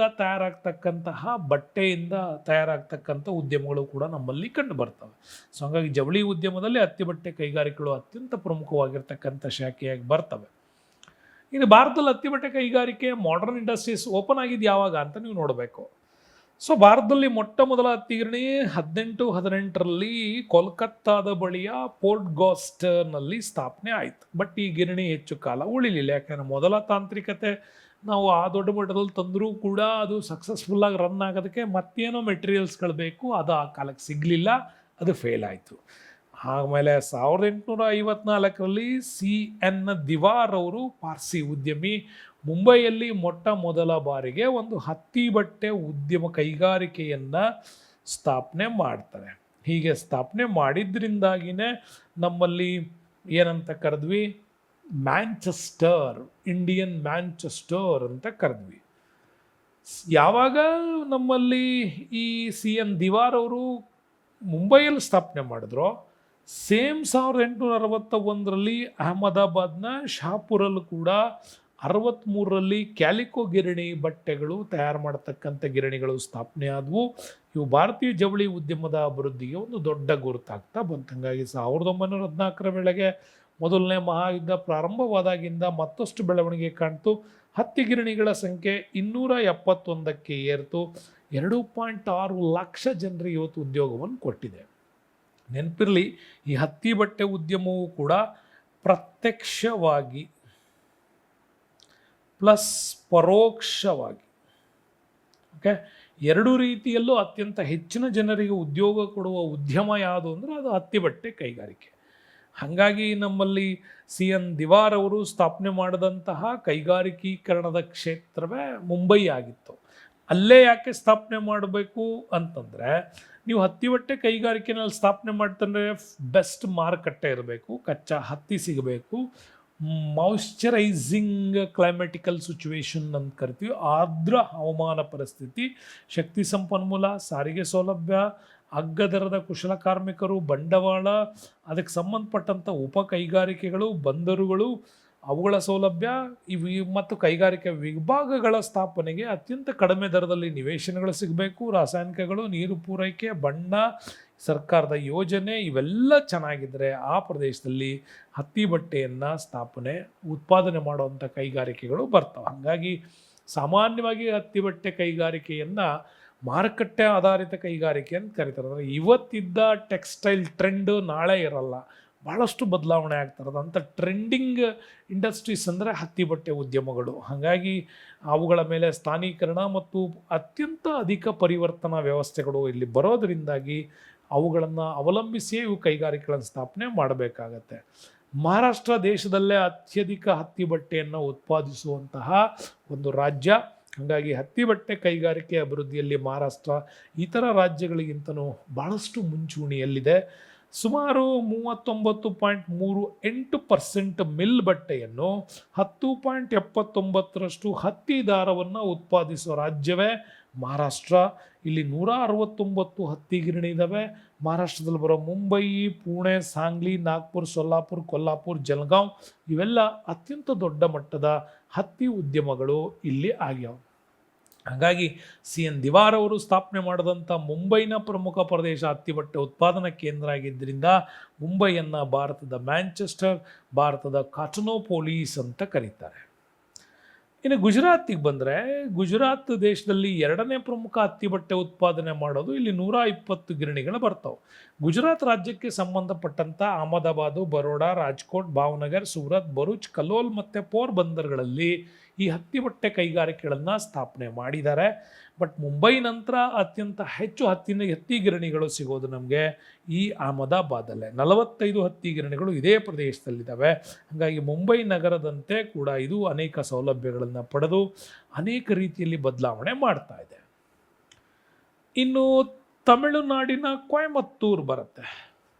the Manchester of south Indian ಅಂತ ಕರಿತೀವಿ ನಾವು ಇದನ್ನು. ಮ್ಯಾಂಚೆಸ್ಟರ್ ಆಫ್ ಸೌತ್ ಇಂಡಿಯನ್ ಯಾಕೆ ಅಂದರೆ ನೋಡಿ, ತಮಿಳುನಾಡಲ್ಲಿ 893 ಹತ್ತಿ ಗಿರಣಿಗಳಿದ್ದಾವೆ. ಇಲ್ಲಿ ಕೈಮಗ್ಗದ ಗಿರಣಿಗಳು ಕೂಡ ಬರ್ತವೆ ಮತ್ತು ಮಾಡರ್ನ್ ಇಂಡಸ್ಟ್ರೀಸ್ಗಳು ಕೂಡ ಬರ್ತವೆ. ಅದರಲ್ಲಿ ಪ್ರಮುಖವಾಗಿ ಕೊಯಮತ್ತೂರು, ಮಧುರೈ, ಸೇಲಂ, ತಿರುನಲ್ವೇಲಿ, ಚೆನ್ನೈ, ವಿಧುರಾನಗರ, ವಿರಧುನಗರ ಮತ್ತು ಪೊಲ್ಲಾಚಿಗಳಲ್ಲಿ ಕೂಡ ಕಂಡುಬರುತ್ತೆ. ಅದರಲ್ಲೂ ಕೊಯಮತ್ತೂರು ತುಂಬಾ ಫೇಮಸ್.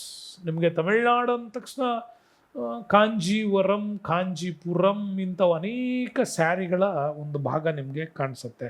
ಹಾಗಾಗಿ ಇದನ್ನು ಸೌತ್ ಇಂಡಿಯನ್ ಮ್ಯಾಂಚೆಸ್ಟರ್ ಅಂತ ಕರೆಯೋದೆ ಕೊಯಮತ್ತೂರಿಗೆ. 323 ಹತ್ತಿ ಗಿರಣಿಗಳು ಇದು ಒಂದೇ ಪ್ರದೇಶದಲ್ಲಿ ಕಂಡು ಬರ್ತವೆ. ಬಟ್ ಈ ರಾಜ್ಯದಲ್ಲಿ ಪಂಚೆ, ಸೀರೆಗಳು, ಬೆಡ್ಶೀಟ್ಗಳು, ಬನಿಯಾನ್ಗಳ ತಯಾರಿಕೆಗೆ ಇದು ತುಂಬಾ ಫೇಮಸ್. ಇನ್ನು ಕರ್ನಾಟಕದ ಬಂದರೆ, ಕರ್ನಾಟಕದ ದಾವಣಗೆರೆ ಬರುತ್ತೆ ನಮಗೆ. ಕರ್ನಾಟಕದ ದಾವಣಗೆರೆಯನ್ನು ಕರ್ನಾಟಕದ ಮ್ಯಾಂಚೆಸ್ಟರ್ ಅಂತ ಕರಿತೀವಿ. ಆವಾಗ ಈಗ ಅನ್ನೋಕ್ಕಾಗಲ್ಲ. ವಿಶ್ವೇಶ್ವರಯ್ಯನವರು ಕಾಲಕ್ಕೆ ಕರ್ನಾಟಕದ ದಾವಣಗೆರೆಯಲ್ಲಿ ಅತ್ಯಂತ ಹೆಚ್ಚಿನ ಮಟ್ಟದ ಹತ್ತಿ, ಯಾಕೆಂದರೆ ದಾವಣಗೆರೆ ಸಮೀಪ ನಮಗೆ ಹಾವೇರಿ ಇತ್ತಲ್ಲ, ಈ ಹಾವೇರಿ ಭಾಗದಿಂದ ಹತ್ತಿ ಇಲ್ಲಿ ಪ್ರಮುಖವಾಗಿ ರಾ ಮೆಟೀರಿಯಲ್ ಆಗಿ ಸಿಗ್ತಾ ಇತ್ತು. ಹಾವೇರಿ, ಗದಗು ಈ ಭಾಗಗಳಿಂದ. ಹಾಗಾಗಿ ದಾವಣಗೆರೆಯಲ್ಲಿ ಈ ಹತ್ತಿ ಬಟ್ಟೆ ಕೈಗಾರಿಕೆಯನ್ನು ಸ್ಥಾಪನೆ ಮಾಡಿದ್ರು. ಸೊ ಅಟ್ ಪ್ರೆಸೆಂಟು ಕರ್ನಾಟಕದಲ್ಲಿ 54 ಹತ್ತಿ ಗಿರಣಿಗಳಿದ್ದಾವೆ. ಅದರಲ್ಲಿ ದಾವಣಗೆರೆ, ಹುಬ್ಬಳ್ಳಿ, ಬಳ್ಳಾರಿ, ಗೋಕಾಕ್, ಮೈಸೂರು, ಬೆಳಗಾವಿ, ರಾಯಚೂರು, ಗದಗ, ಗುಲ್ಬರ್ಗಗಳಲ್ಲಿ. ಅದರಲ್ಲಿ ದಾವಣಗೆರೆ ನಗರ ಅತ್ಯಂತ ಹೆಚ್ಚು ಕರ್ನಾಟಕದ ಪ್ರಮುಖ ಹತ್ತಿ ಬಟ್ಟೆ ಕೈಗಾರಿಕಾ ಕೇಂದ್ರ ಕೂಡ ಆಗಿತ್ತು. ಈಗ ಮಾರಾಟದಲ್ಲಿ ಇದೇ ಪ್ರಮುಖವಾದಂಥ ಕೇಂದ್ರ ಕೂಡ ಈಗ ನಮಗೆ ದಾವಣಗೆರೆ ಕಾಣ್ತದೆ. ಹಾಗಾಗಿ ಕರ್ನಾಟಕದ ಮ್ಯಾಂಚೆಸ್ಟರ್ ಅಂತ ಕರೆದ್ರು. ಬಟ್ ಈಗ ಬೆಂಗಳೂರು, ಚಿಕ್ಕಪೇಟೆ ಇವೆಲ್ಲ ದೊಡ್ಡ ಮಟ್ಟದಲ್ಲಿ ಡೆವಲಪ್ಮೆಂಟ್ಸ್ ಕೂಡ ನಾವು ಅದನ್ನು ನೋಡ್ತಾ ಇದ್ದೀವಿ. ಇನ್ನು UPನಲ್ಲಿ ಕೂಡ ಅತ್ಯಂತ ಹೆಚ್ಚಿನ ಹತ್ತಿ ಗಿರಣಿಗಳು ಬರ್ತವೆ. ಅದರಲ್ಲಿ ಕಾನ್ಪುರ ಫೇಮಸ್. ಕಾನ್ಪುರ ಯಾಕೆ ಫೇಮಸ್? ಇದನ್ನು ಮ್ಯಾಂಚೆಸ್ಟರ್ ಆಫ್ ನಾರ್ತ್ ಇಂಡಿಯಾ ಅಂತ ಕರೀತಾರೆ. ಮ್ಯಾಂಚೆಸ್ಟರ್ ಆಫ್ ನಾರ್ತ್ ಇಂಡಿಯಾ ಅಂತ ಕರೆಯೋದೆ ಕಾನ್ಪುರಕ್ಕೆ. ಅತ್ಯಂತ ಪ್ರಮುಖ ಹತ್ತಿ ಬಟ್ಟೆ ಕೈಗಾರಿಕಾ ಕೇಂದ್ರ ಇಲ್ಲೇ ಇದೆ.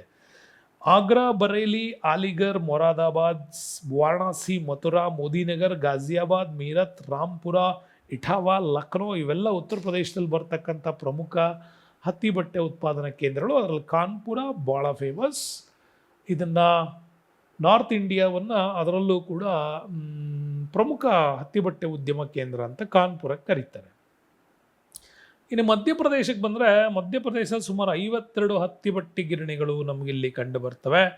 ಅದರಲ್ಲೂ ಪ್ರಮುಖವಾಗಿ ಇಂದೋರ್ ಫೇಮಸ್ ಆಗುತ್ತೆ. ಇಂದೋರ್ ಜೊತೆಗೆ ಗ್ವಾಲಿಯರ್, ಉಜ್ಜಯಿನಿ, ಭೋಪಾಲ್, ಜಬಲ್ಪುರ, ಇಂದೋರ್ ಇಲ್ಲಿ ಪ್ರಮುಖವಾಗಿರ್ತಕ್ಕಂಥ ಕೇಂದ್ರ. ಹಾಗಾಗಿ ಮ್ಯಾಂಚೆಸ್ಟರ್ ಆಫ್ ಮಧ್ಯಪ್ರದೇಶ್ ಅಂದರೆ ಇಂದೋರ್ಗೆ ಹೇಳ್ತಾರೆ. ಇನ್ನು ಪಶ್ಚಿಮ ಬಂಗಾಳಕ್ಕೆ ಬಂದರೆ ಇಲ್ಲೂ ಕೂಡ ಬಹಳಷ್ಟು ಪ್ರಮುಖವಾಗಿರ್ತಕ್ಕಂಥ ಹತ್ತಿ ಬಟ್ಟೆ ಗಿರಣಿಗಳು ಬರ್ತವೆ. ಅದರಲ್ಲಿ ನಮಗೆ ಪ್ರಮುಖವಾಗಿ ಕೋಲ್ಕತ್ತಾ, ಹೌರಾ, 24 ಪರಗಣ ಜಿಲ್ಲೆ ಇದರಲ್ಲಿ ಹೆಚ್ಚಾಗಿ ಕಂಡು ಬರುತ್ತೆ. ಕೋಲ್ಕತ್ತಾ ಇಲ್ಲಿ ಪ್ರಮುಖವಾಗಿರ್ತಕ್ಕಂಥ ಕೇಂದ್ರ. ಅದಲ್ಲದೆ ರಾಜಸ್ಥಾನದ ಜೈಪುರ, ಜೋಧ್ಪುರ, ಬಿಲ್ವಾರ, ಹರಿಯಾಣದ ಹಿಸ್ಸಾರ್, ಪಂಜಾಬ್ನ ಅಮೃತ್ಸರ್, ಲುಧಿಯಾನ, ಆಂಧ್ರದಲ್ಲಿ ವಾರಂಗಲ್, ಹೈದರಾಬಾದ್, ಕರೀಂನಗರ, ರಾಮಗುಂಡಂ, ಗುಂತ್ಕಲ್ಲು, ತಿರುಪತಿ, ಇನ್ನು ನಾರ್ತ್ ಇಂಡಿಯಾದಲ್ಲಿ ದೆಹಲಿ ಪ್ರಮುಖವಾಗಿರ್ತಕ್ಕಂಥ ಕೇಂದ್ರಗಳು. ವರ್ಲ್ಡ್ ರ್ಯಾಂಕಿಂಗಲ್ಲಿ ಬಂದರೆ ಚೀನಾ ನಂತರದ ಸ್ಥಾನದಲ್ಲಿ ಹತ್ತಿ ಬಟ್ಟೆ ಉದ್ಯಮ ಮತ್ತು ಮಾರಾಟ ರಫ್ತಿನಲ್ಲಿ ಭಾರತ 2ನೇ ಸ್ಥಾನದಲ್ಲಿ ನಮಗದು ಬರುತ್ತೆ. ಹಾಗಾಗಿ ಒಟ್ಟು ಉತ್ಪಾದನೆಯಲ್ಲಿ ನಮಗೆ ಮಹಾರಾಷ್ಟ್ರ ಮತ್ತು ಗುಜರಾತ್ ಎರಡೇ ರಾಜ್ಯಗಳು 43% ಪ್ರೊಡಕ್ಷನ್ಸನ್ನು ಕೊಡ್ತವೆ. ಇನ್ನು ಉಳಿದ ರಾಜ್ಯಗಳು ನಮಗೆ 17% ನಮಗೆ ಸಿಗ್ತವೆ. ಆಂತರಿಕ ಬೇಡಿಕೆಗೆ ಅತ್ಯಂತ ಹೆಚ್ಚು 17% ನಮ್ಮ ಇಲ್ಲೇ ಖರ್ಚಾಗ್ತಾ ಇದೆ ಪ್ರೊಡಕ್ಷನ್ಸಲ್ಲಿ. ಹಾಗಾಗಿ ರಫ್ತು ಮಾಡೋದಕ್ಕೆ ಇನ್ನೂ ದೊಡ್ಡ ಪ್ರಮಾಣದಲ್ಲಿ ನಮಗೂ ಡೆವಲಪ್ಮೆಂಟ್ಸ್ ಆಗಬೇಕು. ವ್ಯಾಪಾರದ ದೃಷ್ಟಿಯಿಂದ ಬಂದರೆ ಅಮೆರಿಕ ಸಂಯುಕ್ತ ಸಂಸ್ಥಾನ ಭಾರತದ ಹತ್ತಿ ಜವಳಿಗೆ ಅತ್ಯಂತ ದೊಡ್ಡ ಗ್ರಾಹಕ ರಾಷ್ಟ್ರ. ಯಾಕೆ ಅಂತೀರ ಅಂದರೆ, ನಮ್ಮಲ್ಲಿ ಲಾಂಗ್ ಸ್ಟೇಪಲ್ ಕಾಟನ್ ಸಿಗುತ್ತೆ. ಲಾಂಗ್ ಸ್ಟೇಪಲ್ ಕಾಟನ್ನು ಇಂಡಿಯಾದಲ್ಲಿ ಹೆಚ್ಚಾಗಿ ಸಿಗೋದ್ರಿಂದಾಗಿ ಈ ಥರದ ಅತಿ ದೊಡ್ಡ ಹತ್ತಿ ಜವಳಿ ರಾಷ್ಟ್ರವಾಗಿ ನಮಗಿದು ಸಿಗುತ್ತೆ. ಇನ್ನು ಬಾಂಗ್ಲಾದೇಶದಲ್ಲಿ ಕಸೂತಿಯಿಂದ ಮಾಡಿದ ವಸ್ತ್ರಗಳಿಗೆ ತುಂಬಾ ದೊಡ್ಡ ಗ್ರಾಹಕ ರಾಷ್ಟ್ರ ಆಗ್ತೀವಿ. ಇನ್ನು ಆಮದು ಬಂದರೆ ದಕ್ಷಿಣ Korea, Thailand, Japan, Russia, Canada, Europe, African countries ಕೂಡ ನಮಗಿಲ್ಲಿ ವ್ಯಾಪಾರದ ಡೆವಲಪ್ಮೆಂಟ್ಸ್ಗೆ ಸಿಗ್ತಕ್ಕಂಥ ಪ್ರಮುಖ ರಾಷ್ಟ್ರಗಳು. ಸ್ನೇಹಿತರೆ, ನೆಕ್ಸ್ಟ್ ಬರ್ತಕ್ಕಂಥ ವೆರಿ ಇಂಪಾರ್ಟೆಂಟ್ ಅಂದರೆ ಸಕ್ಕರೆ ಕೈಗಾರಿಕೆ. ಸಕ್ಕರೆ ಕೈಗಾರಿಕೆ ಅನ್ನೋದು ಭಾರತದಲ್ಲಿ ಬಹಳ ಪುರಾತನವಾಗಿರ್ತಕ್ಕಂಥದ್ದು. ಯಾಕೆಂದರೆ ನಮ್ಮಲ್ಲಿ ಅಥರ್ವಣ ವೇದದ ಕಾಲದಲ್ಲೇ ಉಲ್ಲೇಖವಾಗಿರ್ತಕ್ಕಂಥ ಅನೇಕ ಪದಗಳು ನಮಗೆ ಸಕ್ಕರೆ ಉತ್ಪಾದನೆ ಗೊತ್ತಿತ್ತು ಅನ್ನೋದನ್ನು ಹೇಳ್ತವೆ. ಹಾಗಾಗಿ ಸಕ್ಕರೆಯನ್ನು ಕಬ್ಬಿನಿಂದ ತಯಾರು ಮಾಡ್ತೀವಿ. ನಮಗೆ ಈ ಥರದ ಒಂದು ಉಷ್ಣವಲಯದ ಪ್ರದೇಶಗಳೇನಿದ್ದಾವೆ ಕಬ್ಬನ್ನು ಬೆಳೀತವೆ ಅಲ್ಲಿ ಇವರು. ಹಾಗಾದರೆ ಸಮಶೀತೋಷ್ಣ ವಲಯಗಳಲ್ಲಿ, ಶೀತ ವಲಯಗಳಲ್ಲಿ ಅಂದರೆ ಅವರು ಸಕ್ಕರೆ ಗೆಡ್ಡೆಗಳು ಮತ್ತು ಸಿಹಿ ಅಂಶವನ್ನು ಕೊಡ್ತಕ್ಕಂಥ ಪದಾರ್ಥಗಳಿಂದ ಶುಗರನ್ನು ತಯಾರು ಮಾಡ್ತವೆ. ಬಟ್ ಸಕ್ಕರೆ ಉತ್ಪಾದನೆ ಬಗ್ಗೆ ಭಾರತ ಮೂಲತಃ ತಿಳಿದಿದ್ದರಿಂದಾಗಿ ಭಾರತವನ್ನು ಸಕ್ಕರೆಯ ಮೂಲ ಸ್ಥಳ ಅಂತಲೇ ವರ್ಲ್ಡ್ ಜಿಯೋಗ್ರಫಿಯಲ್ಲಿ ಈ ಹೆಸರನ್ನು ಯಾವಾಗೂ ಹೇಳ್ತಾರೆ. ಆನಂತರ ನಮ್ಮಲ್ಲಿ ಕೇವಲ ಬೆಲ್ಲ ಮತ್ತು ಕಂಡಸಾರಿ ಸಕ್ಕರೆಯನ್ನು ಮಾತ್ರ ತಯಾರಿಸ್ತಾ ಇದ್ರು. 19ನೇ ಶತಮಾನದ ನಂತರ ನಮ್ಮಲ್ಲಿ ಆಧುನಿಕ ಸಕ್ಕರೆ ಕೈಗಾರಿಕೆ ಉದ್ಯಮಗಳು ಡೆವಲಪ್ಮೆಂಟ್ ಆಗ್ತಾ ಬಂತು. ಭಾರತದಲ್ಲಿ 2ನೇ ಮುಖ್ಯವಾಗಿರ್ತಕ್ಕಂಥ ಕೃಷಿ ಆಧಾರಿತವಾದಂಥ ಕೈಗಾರಿಕೆ ಅಂತಂದರೆ ಸಕ್ಕರೆ. ಮೊದಲನೇದು ಹತ್ತಿ, 2ನೇದು ಸಕ್ಕರೆ. ಸುಮಾರು 3 ಲಕ್ಷಕ್ಕೂ ಅಧಿಕ ಜನರಿಗೆ ಉದ್ಯೋಗಾವಕಾಶ ಕೊಡುತ್ತೆ. 2.5 ಕೋಟಿ ಜನರು ಕಬ್ಬು ಬೆಳೆಗಾರರಿದ್ದಾರೆ. ಹಾಗಾಗಿ ಈ ಕೈಗಾರಿಕೆಯಿಂದ ಹೆಚ್ಚಿನ ಲಾಭ ಕೂಡ ಕೈಗಾರಿಕೆಗೆ ಇಲ್ಲಿ ಕೃಷಿಕರಿಗೂ ಕೂಡ ಸಿಗತ್ತೆ. ಕಾಗದ ಮತ್ತು ಮದ್ಯ ತಯಾರಿಕೆಯಲ್ಲಿ, ಪಾನೀಯ ಕೈಗಾರಿಕೆಯಲ್ಲಿ ಬೆಳೆಸ್ತಕ್ಕಂಥ ಪ್ರಮುಖವಾದಂಥ ರಾ ಮೆಟೀರಿಯಲ್ಸ್ ಕೂಡ ಕಬ್ಬೇ ಆಗಿದೆ. ಕಬ್ಬಿಂದ ನೀವು ಸಿಹಿಯನ್ನು ತಯಾರಿಸಿದ ಮೇಲೆ ಉಳಿದಂಥದ್ದನ್ನು ಕಾಗದ ತಯಾರಿಕೆಗೂ ಕೂಡ ಬಳಸೋದಕ್ಕೆ ಹೋಗುತ್ತೆ. ಮತ್ತು ಖಂಡಸಾರಿ ಮತ್ತು ಬೆಲ್ಲಗಳ ತಯಾರಿಕೆಯಲ್ಲಿ ಕೂಡ ಅದು ಹೋಗುತ್ತೆ. ಅದರ ಜೊತೆಗೆ ಸಕ್ಕರೆ ಕೈಗಾರಿಕೆ, ಔಷಧೀಯ ಉತ್ಪನ್ನಗಳು, ಕಾರ್ಡ್ ಬೋರ್ಡ್ಗಳ ತಯಾರಿಕೆ, ಬೇಕರಿ ಮತ್ತು ಸಿಹಿ ತಿಂಡಿ ಉದ್ಯಮಗಳನ್ನು ಕೂಡ ಬೆಳೆಸೋದ್ರಿಂದ ಇದು ಇಂಪಾರ್ಟೆಂಟ್ ಆಗತ್ತೆ. ಹಾಗಾಗಿ 20ನೇ ಶತಮಾನದ ಮೊದಲ ದಶಕದಲ್ಲಿ ಸಕ್ಕರೆ ಕೈಗಾರಿಕೆಗಳು ಭಾರತದಲ್ಲಿ ಅಭಿವೃದ್ಧಿ ಆಗ್ತಾ ಬಂತು. ಅದರಲ್ಲಿ ಮೊದಲನೇ ಕೈಗಾರಿಕೆ ಬಂದಿದ್ದು 1903ರಲ್ಲಿ. ಆನಂತರ 5ರ ಅವಧಿಗೂ ಕೂಡ ಎಕ್ಸ್ಟೆನ್ಷನ್ ಆಗಿದ್ದು ಬಿಹಾರದ ಪ್ರದೇಶಗಳಲ್ಲಿ. ಯಾಕೆಂದರೆ ಗಂಗಾ ನದಿಯ ಮುಖಜ ಭೂಮಿಯಲ್ಲಿ ಈ ಥರದ ಅನೇಕ ಬದಲಾವಣೆಗಳನ್ನು ನಾವು ನೋಡ್ತೀವಿ. ದೇಶದ ವಿವಿಧ ಭಾಗಗಳಲ್ಲಿ ಅನೇಕ ಸಕ್ಕರೆ ಕೈಗಾರಿಕೆಗಳು ಸ್ಥಾಪನೆ ಆಗ್ತಾ ಬಂದು 1951ನಲ್ಲಿ 138ರಷ್ಟು ಇದ್ದಂಥ ಸಕ್ಕರೆ ಕಾರ್ಖಾನೆ 2009-10ರ ವೇಳೆಗೆ 490ಕ್ಕೆ ಇವತ್ತು ಡೆವಲಪ್ಮೆಂಟ್ ಆಗಿದೆ. ಭಾರತದಲ್ಲಿ ಒಂದು ಪ್ರದೇಶವನ್ನ ಭಾರತದ ಜಾವಾ ಅಂತ ಕರೀತಾರೆ, ಗೋರಖ್ಪುರವನ್ನ. ಯಾಕೆಂದ್ರೆ ನಮ್ಮಲ್ಲಿ ಇಂಡೋನೇಷ್ಯಾದ ಭಾಗದಲ್ಲಿ ಬರ್ತಕ್ಕಂಥ ಜಾವಾ, ಸುಮಾತ್ರ ದ್ವೀಪಗಳಲ್ಲಿ ಏನಾಗುತ್ತೆ, ಅತ್ಯಂತ ಹೆಚ್ಚಿನ ಪ್ರಮಾಣದ ಸಕ್ಕರೆ ಕಾರ್ಖಾನೆಗಳು ಇಂಡೋನೇಷ್ಯಾ ಸಮೀಪ ಜಾವಾದಲ್ಲಿ ಕಂಡು ಬರ್ತವೆ. ಹಾಗಾಗಿನೇ ಭಾರತದ ಉತ್ತರ ಪ್ರದೇಶದ ಗೋರಖ್ಪುರಲ್ಲಿ ಅತ್ಯಂತ ಹೆಚ್ಚು ಸಕ್ಕರೆ ಉತ್ಪಾದನಾ ಕೈಗಾರಿಕೆಗಳಲ್ಲಿ ಕಂಡು ಬರೋದ್ರಿಂದಾಗಿ ಅದನ್ನು ಭಾರತದ ಜಾವಾ ಅಂತ ಕೂಡ ಕರೀತಾರೆ. ಇನ್ನು ದಕ್ಷಿಣ ಭಾರತದಲ್ಲಿ ಕೂಡ ಮಹಾರಾಷ್ಟ್ರ, ತಮಿಳುನಾಡು, ಕರ್ನಾಟಕ, ತೆಲಂಗಾಣಗಳಲ್ಲಿ ಕೂಡ ಅಭಿವೃದ್ಧಿ ಹೊಂದಿದೆ. ಬಟ್ ಇದನ್ನು ಸಕ್ಕರೆ ಕೈಗಾರಿಕೆಯ ಭೌಗೋಳಿಕ ಮರುಸಂಚಿಕೆ ಅಥವಾ ಭೌಗೋಳಿಕ ಕೇಂದ್ರ ಅಂತ ಕರೀತಾರೆ. ಅದರಲ್ಲಿ ನೋಡಿ, ಮಹಾರಾಷ್ಟ್ರ, ತಮಿಳುನಾಡು, ಕರ್ನಾಟಕ, ತೆಲಂಗಾಣ ದಕ್ಷಿಣ ಭಾರತದಲ್ಲೇ ಹೆಚ್ಚು. ಯಾಕೆಂದರೆ ಕಬ್ಬನ್ನು ಬೆಳೆಯೋದಕ್ಕೆ ನಮಗೆ ಉಷ್ಣಾಂಶ ನಮಗೆ 25 ಡಿಗ್ರಿ ಸೆಲ್ಸಿಯಸ್ ಅವರೇಜ್ ಬೇಕು. ಉತ್ತರ ಭಾರತಕ್ಕಿಂತ ದಕ್ಷಿಣ ಭಾರತದಲ್ಲಿ ಕಬ್ಬಿನ ಇಳುವರಿ ಅಧಿಕ, ಪ್ಲಸ್ ಶುಗರ್, ಸಕ್ಕರೆ ಅಂಶ ಕೂಡ ಇಲ್ಲಿ ಹೆಚ್ಚು. ಹಾಗಾಗಿ ದಕ್ಷಿಣ ಭಾರತದಲ್ಲಿ ಈ ಕೈಗಾರಿಕೆಗಳು ಅತ್ಯಂತ ಹೆಚ್ಚಾಗಿ ನಮಗೆ ಕಂಡು ಬರ್ತವೆ. ಮಹಾರಾಷ್ಟ್ರ, ದಕ್ಷಿಣ ಭಾರತದಲ್ಲಿ ನಾವು ನೋಡಬಹುದು ಬಂದಾಗ ಮಹಾರಾಷ್ಟ್ರ ಭಾರತದಲ್ಲೇ ಅತ್ಯಂತ ಸಕ್ಕರೆಯನ್ನು ಹೆಚ್ಚು ಉತ್ಪಾದನೆ ಮಾಡತಕ್ಕಂಥ ರಾಜ್ಯ ಮಹಾರಾಷ್ಟ್ರ. ಇಲ್ಲಿ 152 ಸಕ್ಕರೆ ಕಾರ್ಖಾನೆಗಳಿದ್ದಾವೆ. ಒಟ್ಟು 34.1% ಉತ್ಪಾದನೆಯನ್ನು ಇದು ಒಂದೇ ಕೊಡುತ್ತೆ. 100ರಲ್ಲಿ ದೇಶದ ಉತ್ಪಾದನೆಯಲ್ಲಿ 34% ಒಂದೇ ರಾಷ್ಟ್ರ ಮಹಾರಾಷ್ಟ್ರ ಕೊಡುತ್ತೆ. ಇಲ್ಲಿ ಸಕ್ಕರ್ವಾಡಿಯಾ, ಸಕ್ಕರ್ ನಗರ್, ಶ್ರೀಪುರ, ಕೊಲ್ಲಾಪುರ, ಸತಾರ್, ಪುಣೆ, ಶೋಲ್ಪುರ್, ನಾಸಿಕ್ ಇಲ್ಲಿ ಹೆಚ್ಚು ಕೈಗಾರಿಕೆಗಳು ಮಹಾರಾಷ್ಟ್ರದಲ್ಲಿ ಬರ್ತವೆ. ನೆಕ್ಸ್ಟ್ ನಮ್ಮಲ್ಲಿ UP 120 ಸಕ್ಕರೆ ಕಾರ್ಖಾನೆಗಳನ್ನು ಹೊಂದಿ ಭಾರತದಲ್ಲೇ ಅತ್ಯಂತ ಹೆಚ್ಚಿನ ಸಕ್ಕರೆ ಕೈಗಾರಿಕೆಗಳನ್ನು ಹೊಂದಿರುವ ಸ್ಥಾನಗಳ ಪಟ್ಟಿಯಲ್ಲಿ 2ನೇ ಸ್ಥಾನದಲ್ಲಿ ಬರುತ್ತೆ. ಯಾಕಂದರೆ ಭೌಗೋಳಿಕ ವಿಸ್ತರಣೆ ಜಾಸ್ತಿ. ಒಟ್ಟು ಉತ್ಪಾದನೆಯಲ್ಲಿ 26.5 ಅಂದರೆ 27% ಅಂತ ಅನ್ಕೊಳ್ಳೋಣ. ನೋಡಿ, ಮಹಾರಾಷ್ಟ್ರ 34% ಕೊಟ್ಟರೆ 27% UP ಕೊಡುತ್ತೆ. ಅಲ್ಲಿಗೆ ನಿಮಗೆ ಹೆಚ್ಚು ಕಡಿಮೆ 61% ಕೇವಲ ನಮಗೆ ಮಹಾರಾಷ್ಟ್ರ ಮತ್ತು ಪ್ರಮುಖವಾಗಿ UP, ಮಹಾರಾಷ್ಟ್ರ ಮತ್ತು UP ಈ ಎರಡೇ ರಾಜ್ಯಗಳು 61% ಒಂದು ಸಕ್ಕರೆಯನ್ನು ಈ ಎರಡೇ ರಾಜ್ಯಗಳು ಪ್ರೊಡಕ್ಷನ್ಸ್ ಮಾಡ್ತವೆ. ಅದರಲ್ಲೂ ಉತ್ತರ ಪ್ರದೇಶದಲ್ಲಿ ಗೋರಖ್ಪುರ, ಬಸ್ತಿಗೊಂಡ, ಲಖನೌ, ಮೀರತ್, ಅಲಹಾಬಾದ್, ಮುಜಾಫರ್ನಗರ, ಸಹರಾನ್ಪುರ, ಕಾನ್ಪುರ ಇಲ್ಲೆಲ್ಲ ಅನೇಕ ಸಕ್ಕರೆ ಕೈಗಾರಿಕೆಗಳು ನಮಗೆ ಕಂಡು ಬರ್ತವೆ. ಯಾಕೆಂದರೆ ಅಲ್ಲಿ ಸಕ್ಕರೆ ಸ್ಥಾನೀಕರಣಕ್ಕೆ ಬೇಕಾಗ್ತಕ್ಕಂಥ ಅಂಶಗಳು ಇದ್ದಾವೆ. ಇನ್ನು ಕರ್ನಾಟಕದಲ್ಲಿ ಕೂಡ 53 ಕಾರ್ಖಾನೆಗಳಿದ್ದಾವೆ ಸಕ್ಕರೆ ಕೈಗಾರಿಕೆಗಳಲ್ಲಿ. ಇದು 3ನೇ ಸ್ಥಾನ. ಯಾಕೆಂದರೆ 61% ನಮಗೆ ಮಹಾರಾಷ್ಟ್ರ ಮತ್ತು UP ಕೊಟ್ಟರೆ ಇನ್ನು 14.7 ಅಂದರೆ 15% ಕರ್ನಾಟಕ ಕೊಡುತ್ತೆ. ಅಲ್ಲಿಗೆ ನಿಮಗೆ 76% ಈ 3 ಸ್ಟೇಟ್ಗಳು ಕೊಡ್ತಾವೆ. ಮಹಾರಾಷ್ಟ್ರ, UP, ಕರ್ನಾಟಕ 3 ರಾಜ್ಯಗಳು 76% ಶುಗರನ್ನು ಉತ್ಪಾದನೆ ಮಾಡ್ತಾವೆ. ಇನ್ನು ಉಳಿದ 24% ಉಳಿದ ರಾಜ್ಯಗಳು ಇಲ್ಲಿ ಉತ್ಪಾದನೆ ಮಾಡ್ತವೆ. ಸಕ್ಕರೆ ಕೈಗಾರಿಕೆಗಳು ಹೆಚ್ಚಾಗಿ ಕಂಡು ಬರೋದು ನಮಗೆ ಮಂಡ್ಯ, ಪಾಂಡವಪುರ, ಕೊಳ್ಳೇಗಾಲ, ಚುಂಚನಕಟ್ಟೆ, ನಂಜನಗೂಡು, ಗೌರಿಬಿದನೂರು. ಅದರಲ್ಲಿ ವೆರಿ ಇಂಪಾರ್ಟೆಂಟು ಬೆಳಗಾಂ. ಕರ್ನಾಟಕದಲ್ಲಿ ಅತ್ಯಂತ ಹೆಚ್ಚು ಸಕ್ಕರೆ ಉತ್ಪಾದಿಸುವಂತಹ ಜಿಲ್ಲೆ ಬೆಳಗಾಂ. ಅದು ಬಿಟ್ಟರೆ ನೆಕ್ಸ್ಟು ಮಂಡ್ಯ ನಮಗೆ. ನೆಕ್ಸ್ಟ್ ಶಿವಮೊಗ್ಗ, ಕಂಪ್ಲಿ, ಹೊಸಪೇಟೆ, ಸಂಕೇಶ್ವರ, ಹಿರಿಯೂರು, ಹಾಸನ, ಚಿಕ್ಕೋಡಿ, ಹಾವೇರಿ, ದಾವಣಗೆರೆ, ಭಾರತೀನಗರ್, ಸಮೀರ್ವಾಡಿ, ಹುಬ್ಬಳ್ಳಿ ಇಲ್ಲಿ ಹೆಚ್ಚಾಗಿ ಕಂಡು ಬರ್ತವೆ. ಕಬ್ಬು ಬೆಳೆಯುವ ಪ್ರದೇಶಗಳು ಇಲ್ಲಿ ಹೆಚ್ಚಾಗ್ತಾ ಇರೋದ್ರಿಂದಾಗಿ ಇಲ್ಲಿ ಕೈಗಾರಿಕೆಗಳು ಕೂಡ ಸ್ಥಾಪನೆ ಆಗ್ತಾ ಇದೆ ನೋಡಿ. ಹಾಗಾಗಿ ನಮಗೆ 76% ನಮಗೆ ಮಹಾರಾಷ್ಟ್ರ, UP, ಕರ್ನಾಟಕ ಈ 3 ಸ್ಟೇಟ್ಗಳು ನಮಗೆ ಪ್ರೊಡಕ್ಷನ್ಸನ್ನು ಕೊಡ್ತಾ ಇದೆ.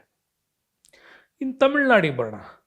ತಮಿಳ್ನಾಡಲ್ಲಿ 41 ಸಕ್ಕರೆ ಕಾರ್ಖಾನೆಗಳು ಇದ್ದಾವಲ್ಲಿ. 4ನೇ ಸ್ಥಾನವನ್ನು ಪ್ರೊಡಕ್ಷನ್ಸಲ್ಲಿ ನಾವು ಕಾಣ್ಬೋದು. ಈ ದೇಶದಲ್ಲಿ ಇವು ಕಬ್ಬು ಅರಿಯುವ ದೀರ್ಘಾವಧಿಯನ್ನು ಹೊಂದಿದ್ದಾವೆ. 149 ದಿನಗಳು ಕಬ್ಬು ಅರಿಯುವ ಅವಧಿಗೆ ಹೋಲಿಸಿದರೆ ಇಲ್ಲಿನ ಕಬ್ಬು ಬೆಳೆಯುವ ಸರಾಸರಿ ವಾರ್ಷಿಕ ಅವಧಿ 214 ದಿನಗಳಾಗಿರ್ತವೆ. ಸಕ್ಕರೆ ಕೈಗಾರಿಕೆಗಳಲ್ಲಿ ಉತ್ತರ ಮತ್ತು ದಕ್ಷಿಣದ ಆರ್ಕಾಟ್ ಜಿಲ್ಲೆ, ಕೊಯಮತ್ತೂರು, ತಿರುಚನಾಪಳ್ಳಿ, ರಾಮನಾಥ್ಪುರ ಜಿಲ್ಲೆಗಳಲ್ಲಿ ಇವು ಹೆಚ್ಚಾಗಿ ನಮಗೆ ಕಂಡು ಬರ್ತವೆ. ಇನ್ನು ಆಂಧ್ರ ಪ್ರದೇಶಕ್ಕೆ ಬಂದರೆ ಈ ರಾಜ್ಯ ಸಕ್ಕರೆ ಉತ್ಪಾದನೆಯಲ್ಲಿ 5ನೇ ಸ್ಥಾನ. ಹೌದಾ? ಸೊ ಅಲ್ಲಿಗೆ ನೆನ್ಪಿಟ್ಕೊಳ್ಳಿ, ಮಹಾರಾಷ್ಟ್ರ, ಯು ಪಿ, ಕರ್ನಾಟಕ, ತಮಿಳ್ನಾಡು, ಅದ್ರ ನೆಕ್ಸ್ಟ್ ಬರೋದೇ ನಮಗೆ ಯಾವುದು, ಎ ಪಿ, ಆಂಧ್ರ ಪ್ರದೇಶ್. ಇದು 5ನೇ. ಬಟ್ ನೀವು 4 ಪ್ಲೇಸ್ ನೆನ್ಪಿಟ್ಕೊಂಡ್ರೆ ಸಾಕು ನಿಮಗೆ. Maharashtra, U P, Karnataka and Tamil Nadu. 5ನೇ ಪ್ಲೇಸ್ ಆಂಧ್ರ ಪ್ರದೇಶ. ಇಲ್ಲಿ 35 ಸಕ್ಕರೆ ಕಾರ್ಖಾನೆಗಳಿದ್ದಾವೆ. ಗೋದಾವರಿ, ಪಶ್ಚಿಮ ಗೋದಾವರಿ, ವಿಶಾಖಪಟ್ಟಣ, ಕೃಷ್ಣ, ಮೇಕಡ್, ಚಿತ್ತೂರಲ್ಲಿ ಕಂಡು ಬರ್ತಾವೆ. ಇನ್ನು ಬಿಹಾರಕ್ಕೆ ಬಂದರೆ ಇತ್ತೀಚಿನವರೆಗೂ ಸಕ್ಕರೆ ಉತ್ಪಾದನೆಯಲ್ಲಿ ಬಿಹಾರ 2ನೇ ಸ್ಥಾನದಲ್ಲಿತ್ತು. ಯಾವಾಗ ಇಲ್ಲಿ ರಾಜ್ಯದ ವಿಂಗಡಣೆ ಆಯಿತೋ ಆಗ ಇದು 8ನೇ ಸ್ಥಾನಕ್ಕೆ ಬಂತು. ಇಲ್ಲಿ ಸಕ್ಕರೆ ಕಾರ್ಖಾನೆಗಳು ಮುಜಾಫರ್ನಗರ, ದರ್ಬಾಂಗ್, ಬಾಗಲ್ಪುರಗಳಲ್ಲಿ ಹಂಚಿಕೆ ಆಗಿರೋದು. ಗುಜರಾತ್ ಈ ರಾಜ್ಯವು ಸಕ್ಕರೆ ಉತ್ಪಾದನೆಗೆ ಇತ್ತೀಚಿನ ವರ್ಷಗಳಲ್ಲಿ ಹೆಚ್ಚಿನ ಒಂದು ಪ್ರೇರಣೆಯನ್ನು ಮಾಡ್ತಾ ಇದೆ. ಒಟ್ಟು ಸಕ್ಕರೆ ಉತ್ಪಾದನೆಯಲ್ಲಿ ಈ ರಾಜ್ಯದ ಪಾಲು 3.8. ಹಾಗಾಗಿ ಸೂರತ್, ಭಾವನಗರ, ಜುನಾಗಢ್, ರಾಜ್ಕೋಟ್ಗಳಲ್ಲಿ ಕೂಡ ಗುಜರಾತ್ ಸಕ್ಕರೆ ಉತ್ಪಾದನೆಯಲ್ಲಿ ತನ್ನ ಇಂಟ್ರೆಸ್ಟನ್ನು ತೋರಿಸ್ತಾ ಇದೆ. ಆದರೆ ವರ್ಲ್ಡ್ ಲೆವೆಲಲ್ಲಿ ಬ್ರೆಜಿಲ್ ನಂತರ Bharat, Brazil first place, Bharat ದ್ವಿತೀಯ ಸ್ಥಾನದಲ್ಲಿದೆ. ಆದರೆ ಶುಗರ್ ಬೌಲ್ ಅಂತ ಕರೆಯೋದು ಕ್ಯೂಬಾಕ್ಕೆ. ಬಟ್ ಬ್ರೆಜಿಲ್ ಅತ್ಯಂತ ಹೆಚ್ಚು ಉತ್ಪಾದನೆ ಮಾಡುವಂತಹ ಒಂದು ರಾಷ್ಟ್ರ. ಹಾಗಾಗಿ ವಾರ್ಷಿಕ ಉತ್ಪಾದನೆಯಲ್ಲಿ ಇದರ ಸಕ್ಕರೆ ಉತ್ಪಾದನೆ ವರ್ಷದಿಂದ ವರ್ಷಕ್ಕೆ ಏರಿಕೆ ಆಗ್ತಾ ಇದೆ. ಸೊ 1951ನಲ್ಲಿ 1 ಲಕ್ಷ ಟನ್ ಇದ್ದಿದ್ದು ಈಗ 11-12ಕ್ಕೆ 263.5 ಲಕ್ಷ ಟನ್ಗೆ ನಮ್ಮಲ್ಲಿ ಡೆವಲಪ್ಮೆಂಟ್ ಆಗಿದೆ. 2ನೇ ಅತ್ಯಧಿಕ ಸಕ್ಕರೆ ಉತ್ಪಾದಿಸುವ ರಾಷ್ಟ್ರ.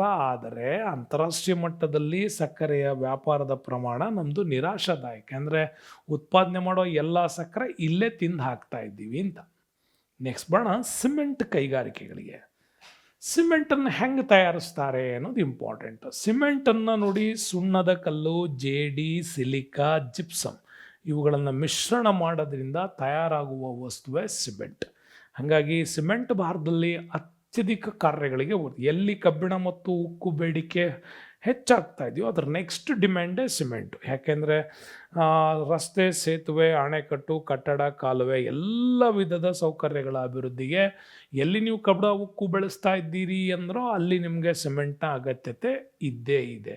ಭಾರತ ಕೂಡ ಸಿಮೆಂಟ್ ಉತ್ಪಾದನೆಯಲ್ಲಿ ಇವತ್ತು ಪ್ರಮುಖ ರಾಷ್ಟ್ರವೇ ಹೌದು. ಅಧಿಕ ಪ್ರಮಾಣದ ಸಿಮೆಂಟ್ ಬಳಕೆ ಮಾಡುವ ಮತ್ತು ರಫ್ತು ಮಾಡುವ ರಾಷ್ಟ್ರಗಳಲ್ಲೂ ನಾವು ನಂಬರ್ 1 ಪೊಸಿಷನ್ನಲ್ಲಿ ಇದ್ದೀವಿ. ಯಾಕೆಂದರೆ ಸಿಮೆಂಟ್ ಕೈಗಾರಿಕೆ ದೇಶದ ಪ್ರಮುಖ ಕೈಗಾರಿಕೆಗಳಲ್ಲಿ ಒಂದು. ಇತ್ತೀಚಿನ ನಾವು ನೋಡೋದಾದರೆ ಭಾರತ ಮೊಟ್ಟ ಮೊದಲ ಸಿಮೆಂಟ್ ತಯಾರಿಕಾ ಘಟಕ ದಕ್ಷಿಣ ಭಾರತದ ಚೆನ್ನೈ ಸಮೀಪದಲ್ಲಿ ರಾಣಿಪೇಟ್ ಅಂತ ಬರುತ್ತೆ. 1904 ಕುವೆಂಪು ಅವರು ಹುಟ್ಟಿದ ವರ್ಷ ಅಂತ ಕಳಿ. 1904 ಚೆನ್ನೈ ಸಮೀಪದ ರಾಣಿಪೇಟಲ್ಲಿ ಮೊದಲ ಸಿಮೆಂಟ್ ಉತ್ಪಾದನಾ ಘಟಕ ಸ್ಥಾಪನೆ ಆಯಿತು.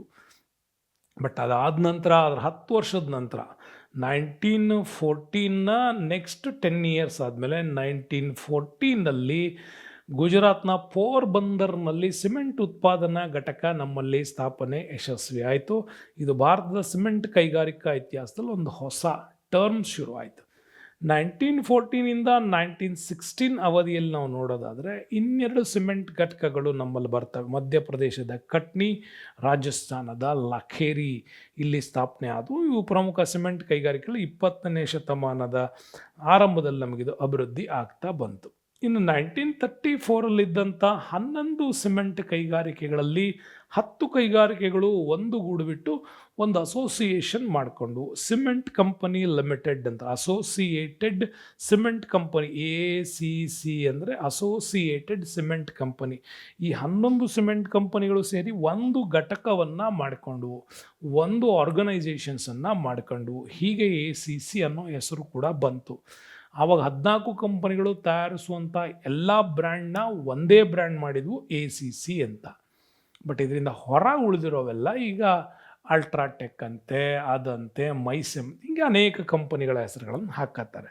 ಬಟ್ 1947 ದೇಶದಲ್ಲಿ ಕೇವಲ 18 ಸಿಮೆಂಟ್ ಕಾರ್ಖಾನೆಗಳು ಮಾತ್ರ ಇದ್ವು. ಬಟ್ ಈಗ ಜಾಸ್ತಿ ಆಗಿದ್ದಾವೆ. ಪ್ರಪಂಚದಲ್ಲಿ 2ನೇ ಅತಿ ದೊಡ್ಡ ಸಿಮೆಂಟ್ ಉತ್ಪಾದಕ ರಾಷ್ಟ್ರ ನಾವು ಹೌದು. ಚೀನಾ ವರ್ಲ್ಡಲ್ಲಿ ಟಾಪಲ್ಲಿ ಬಂದರೆ 2nd ಪ್ಲೇಸಲ್ಲಿ ಇಂಡಿಯಾ ಬರುತ್ತೆ. ಬಟ್ ಭಾರತ ಸಿಮೆಂಟ್ ಕಾರ್ಖಾನೆಯನ್ನು ಅತ್ಯಧಿಕವಾಗಿ ಸುಣ್ಣದ ಕಲ್ಲಿನ ನಿಕ್ಷೇಪಗಳು ಎಲ್ಲಿ ಸಿಗ್ತವೋ ಅಲ್ಲಿ ಕೈಗಾರಿಕೆಗಳನ್ನು ಹೆಚ್ಚೆಚ್ಚು ಸ್ಥಾಪನೆ ಮಾಡಿದ್ದೀವಿ. ಹಾಗಾಗಿ ಆಂಧ್ರ ಪ್ರದೇಶ, ರಾಜಸ್ಥಾನ್, ಮಧ್ಯಪ್ರದೇಶ, ತಮಿಳುನಾಡು, ಗುಜರಾತ್, ಛತ್ತೀಸ್ಗಢ, ಕರ್ನಾಟಕ, ಮಹಾರಾಷ್ಟ್ರ ಈ 8 ರಾಜ್ಯಗಳೇ ನಮ್ಮಲ್ಲಿ ಭಾರತದ ಪ್ರೊಡಕ್ಷನ್ನ 80ರಷ್ಟು ಉತ್ಪಾದನಾ ಸಾಮರ್ಥ್ಯವನ್ನು ಈ 8 ರಾಜ್ಯಗಳೇ ನಮ್ಮಲ್ಲಿ ಕೊಡ್ತವೆ. ಈ ರಾಜ್ಯಗಳು ಸುಮಾರು 92 ಬೃಹತ್ ಸಿಮೆಂಟ್ ತಯಾರಿಕಾ ಘಟಕಗಳನ್ನು ಈ ರಾಜ್ಯಗಳು ಹೊಂದಿದ್ದಾವೆ. ಆದರೆ ಇಂಡಿಯನ್ ರ್ಯಾಂಕಿಂಗಲ್ಲಿ ನೀವು ನೋಡೋದಾದರೆ ರಾಜಸ್ಥಾನ್ ಇಂಪಾರ್ಟೆಂಟು, ಯಾಕೆಂದರೆ ಸುಣ್ಣದ ಕಲ್ಲಿನ ನಿಕ್ಷೇಪಗಳು ಹೆಚ್ಚಾಗಿ ಕಂಡುಬರುವಂಥ ಪ್ರದೇಶ. ಹಾಗಾಗಿ 10 ಸಿಮೆಂಟ್ ಘಟಕಗಳನ್ನು ಇದು ಒಂದೇ ಹೊಂದಿದ್ದು 18.9 ಅಂದರೆ 19% ಉತ್ಪಾದನೆಯನ್ನು ರಾಜಸ್ಥಾನ್ ಒಂದೇ ಸ್ಟೇಟ್ ನಮ್ಮಲ್ಲಿ ಪ್ರೊಡಕ್ಷನ್ ಮಾಡುತ್ತೆ. ಹಾಗಾಗಿ ಲಾಖೇರಿ, ಕೋಟಾ, ಚಿತ್ತೋಡ್ಗಢ, ಬನಾಸ್, ಉದಯಪುರ, ಶಂಭುಪುರ, ಪಾಲಿ, ಸವಾಯ್ ಮಾಧೋಪುರ್ಗಳಲ್ಲಿ ಈ ಒಂದು ಕೈಗಾರಿಕೆಗಳು ಸ್ಥಾಪನೆಯಾಗಿ ಉತ್ಪಾದನೆ ಮಾಡ್ತಾ ಇದ್ದಾವೆ. ಅದು 19% ಮಾಡ್ತವೆ. ಇನ್ನು 19% ನಿಮಗೆ ರಾಜಸ್ಥಾನ್ ಕೊಟ್ಟರೆ, ತಮಿಳುನಾಡು ಕೂಡ ಇಲ್ಲಿ ಅತ್ಯಂತ ಪ್ರಮುಖವಾಗಿರ್ತಕ್ಕಂಥ ಸಿಮೆಂಟ್ ಉತ್ಪಾದನಾ ರಾಜ್ಯಗಳಲ್ಲಿ ತಮಿಳುನಾಡು ಸೆಕೆಂಡ್ ಪ್ಲೇಸಲ್ಲಿ ಬರ್ತದೆ. ಇಲ್ಲಿ ಕೂಡ ತಮಿಳುನಾಡಿಂದ ಪ್ರಾರಂಭವಾದರೂ ಕೂಡ 11.7% ಸ್ಥಾಪಿತ ಸಾಮರ್ಥ್ಯ ಉಳ್ಳದ್ದಾಗಿದ್ದು ದೇಶದ ಒಟ್ಟು ಸಿಮೆಂಟ್ ಉತ್ಪಾದನೆಯಲ್ಲಿ 10.2% ಅಂದರೆ 10% ಕೂಡ ಇದು ಕೊಡ್ತಾ ಇದೆ. ಅಲ್ಲಿಗೆ 29% ನಿಮಗೆ ರಾಜಸ್ಥಾನ್ ಮತ್ತು ತಮಿಳ್ನಾಡು ಎರಡೇ ಸ್ಟೇಟ್ ಕೊಡ್ತಾವೆ, 29%. ಹಾಗಾಗಿ ಮಧುಕರಿ, ದಾಲ್ಮಿಯಾ, ಪುರಾಮ್, ತಾಲೂಕ್ಪಟ್ಟಿ, ಅರಿಯಲೂರು, ಕಡೂರು, ತಿರುಚಿ, ರಾಮನಗರ್, ಅರಕೋಣಂಗಳಲ್ಲಿ ಸಿಗತ್ತೆ. ಇನ್ನು ಆಂಧ್ರ ಪ್ರದೇಶಕ್ಕೆ ನಾವು ಬಂತಂತಂದರೆ, ಆಂಧ್ರ ಪ್ರದೇಶ ಸಿಮೆಂಟ್ ಉತ್ಪಾದನೆಯಲ್ಲಿ 3ನೇ ಪ್ರಮುಖವಾಗಿರ್ತಕ್ಕಂಥದ್ದು. ಒಟ್ಟು ಉತ್ಪಾದನೆಯಲ್ಲಿ 16% ಇದೇ ಹೊಂದಿದೆ. ಅಲ್ಲಿ ನಿಮಗೆ 29% ಆ 2 ಸ್ಟೇಟ್ಗಳು ಕೊಟ್ಟರೆ, 16 ಅಂದರೆ 17 ಅನ್ಕೊಂಬಿಡಿ, 16.5 17% ಆಂಧ್ರ ಪ್ರದೇಶ ಕೂಡ ಕೊಡುತ್ತೆ. ಅಲ್ಲಿಗೆ ನಿಮಗೆ 19% ರಾಜಸ್ಥಾನ್ ಕೊಟ್ಟರೆ 10% ನಿಮಗೆ ತಮಿಳ್ನಾಡು ಕೊಡುತ್ತೆ. ಅಲ್ಲಿಗೆ 19 + 10 + 16% ಉತ್ಪಾದನೆಯನ್ನು ಇವು ಹೊಂದಿರತಕ್ಕಂಥದ್ದು. ಹಾಗಾಗಿನೇ ಅತ್ಯಧಿಕ ಸಂಖ್ಯೆಯಲ್ಲಿ ಸಿಮೆಂಟ್ ಕೈಗಾರಿಕೆಗಳನ್ನು ಹೊಂದಿರೋದು ವಿಜಯವಾಡ, ಚಂದ್ರಾಪುರ, ಕೃಷ್ಣಾ ಸಿಮೆಂಟ್, ಆಂಡೂರು, ತಾಡಪತ್ರಿ, ಸುಳ್ಳೂರು, ನಾಲ್ಗೊಂಡ, ರಾಮಾಪುರಂ, ಆದಿಲಾಬಾದಲ್ಲಿದೆ. ನಮ್ಮಲ್ಲಿ ಕೆಲವರು ಪ್ರಶ್ನೆ ಮಾಡ್ತಾರೆ, ಸರ್ ದೇಶದ ಒಟ್ಟು ಉತ್ಪಾದನೆಯಲ್ಲಿ 16.5 ಆಂಧ್ರ ಪ್ರದೇಶ ಕೊಡೋದಾದರೆ ಇದು ಯಾಕೆ 3rd ಪ್ಲೇಸಲ್ಲಿ ಬರುತ್ತೆ ಅಂತ. ಇಲ್ಲಿ ಪ್ರಶ್ನೆ ಇಲ್ಲೇ ಬರೋದು. 3rd ಪ್ಲೇಸಲ್ಲಿ ಬರೋ ಉದ್ದೇಶ ಕನ್ಸಿಸ್ಟೆಂಟ್ಲಿ ಡೆವಲಪ್ಮೆಂಟ್ಸ್ಗಳನ್ನು ನೋಡ್ತಾರೆ. ಇಲ್ಲಿ ಯಾವಾಗೋ ಒಂದು ವರ್ಷದಲ್ಲಿ ನಮಗಿದು 16.5 ಕೊಡ್ಬೋದು, ಆದರೆ ಅವರೇಜ್ ರೇಟಿಂಗ್ಸಲ್ಲಿ ಇದು ಅಷ್ಟು ಇರೋದಿಲ್ಲ. ಹಾಗಾಗಿ ಈ ಇತ್ತೀಚಿನ ಡಾಟಾಗಳು, ಅದರಲ್ಲೂ 2009-10 ಡಾಟಾಗಳನ್ನು ನೋಡಿದಾಗ ಮಾತ್ರ ನಮ್ಗೆ ಈ ಥರದ 16.5% ನಮ್ಗೆ ಸಿಗ್ತದೆ. ಓಲ್ಡಲ್ಲಿ ನಮಗಿದು ಸಿಗೋದಿಲ್ಲ. ಹಾಗಾಗಿ ಆಂಧ್ರ ಪ್ರದೇಶ್ 3ನೇ ಪ್ರಮುಖ ಸ್ಥಾನದಲ್ಲಿ ನಮಗದು ಕಂಡು ಬರುತ್ತೆ.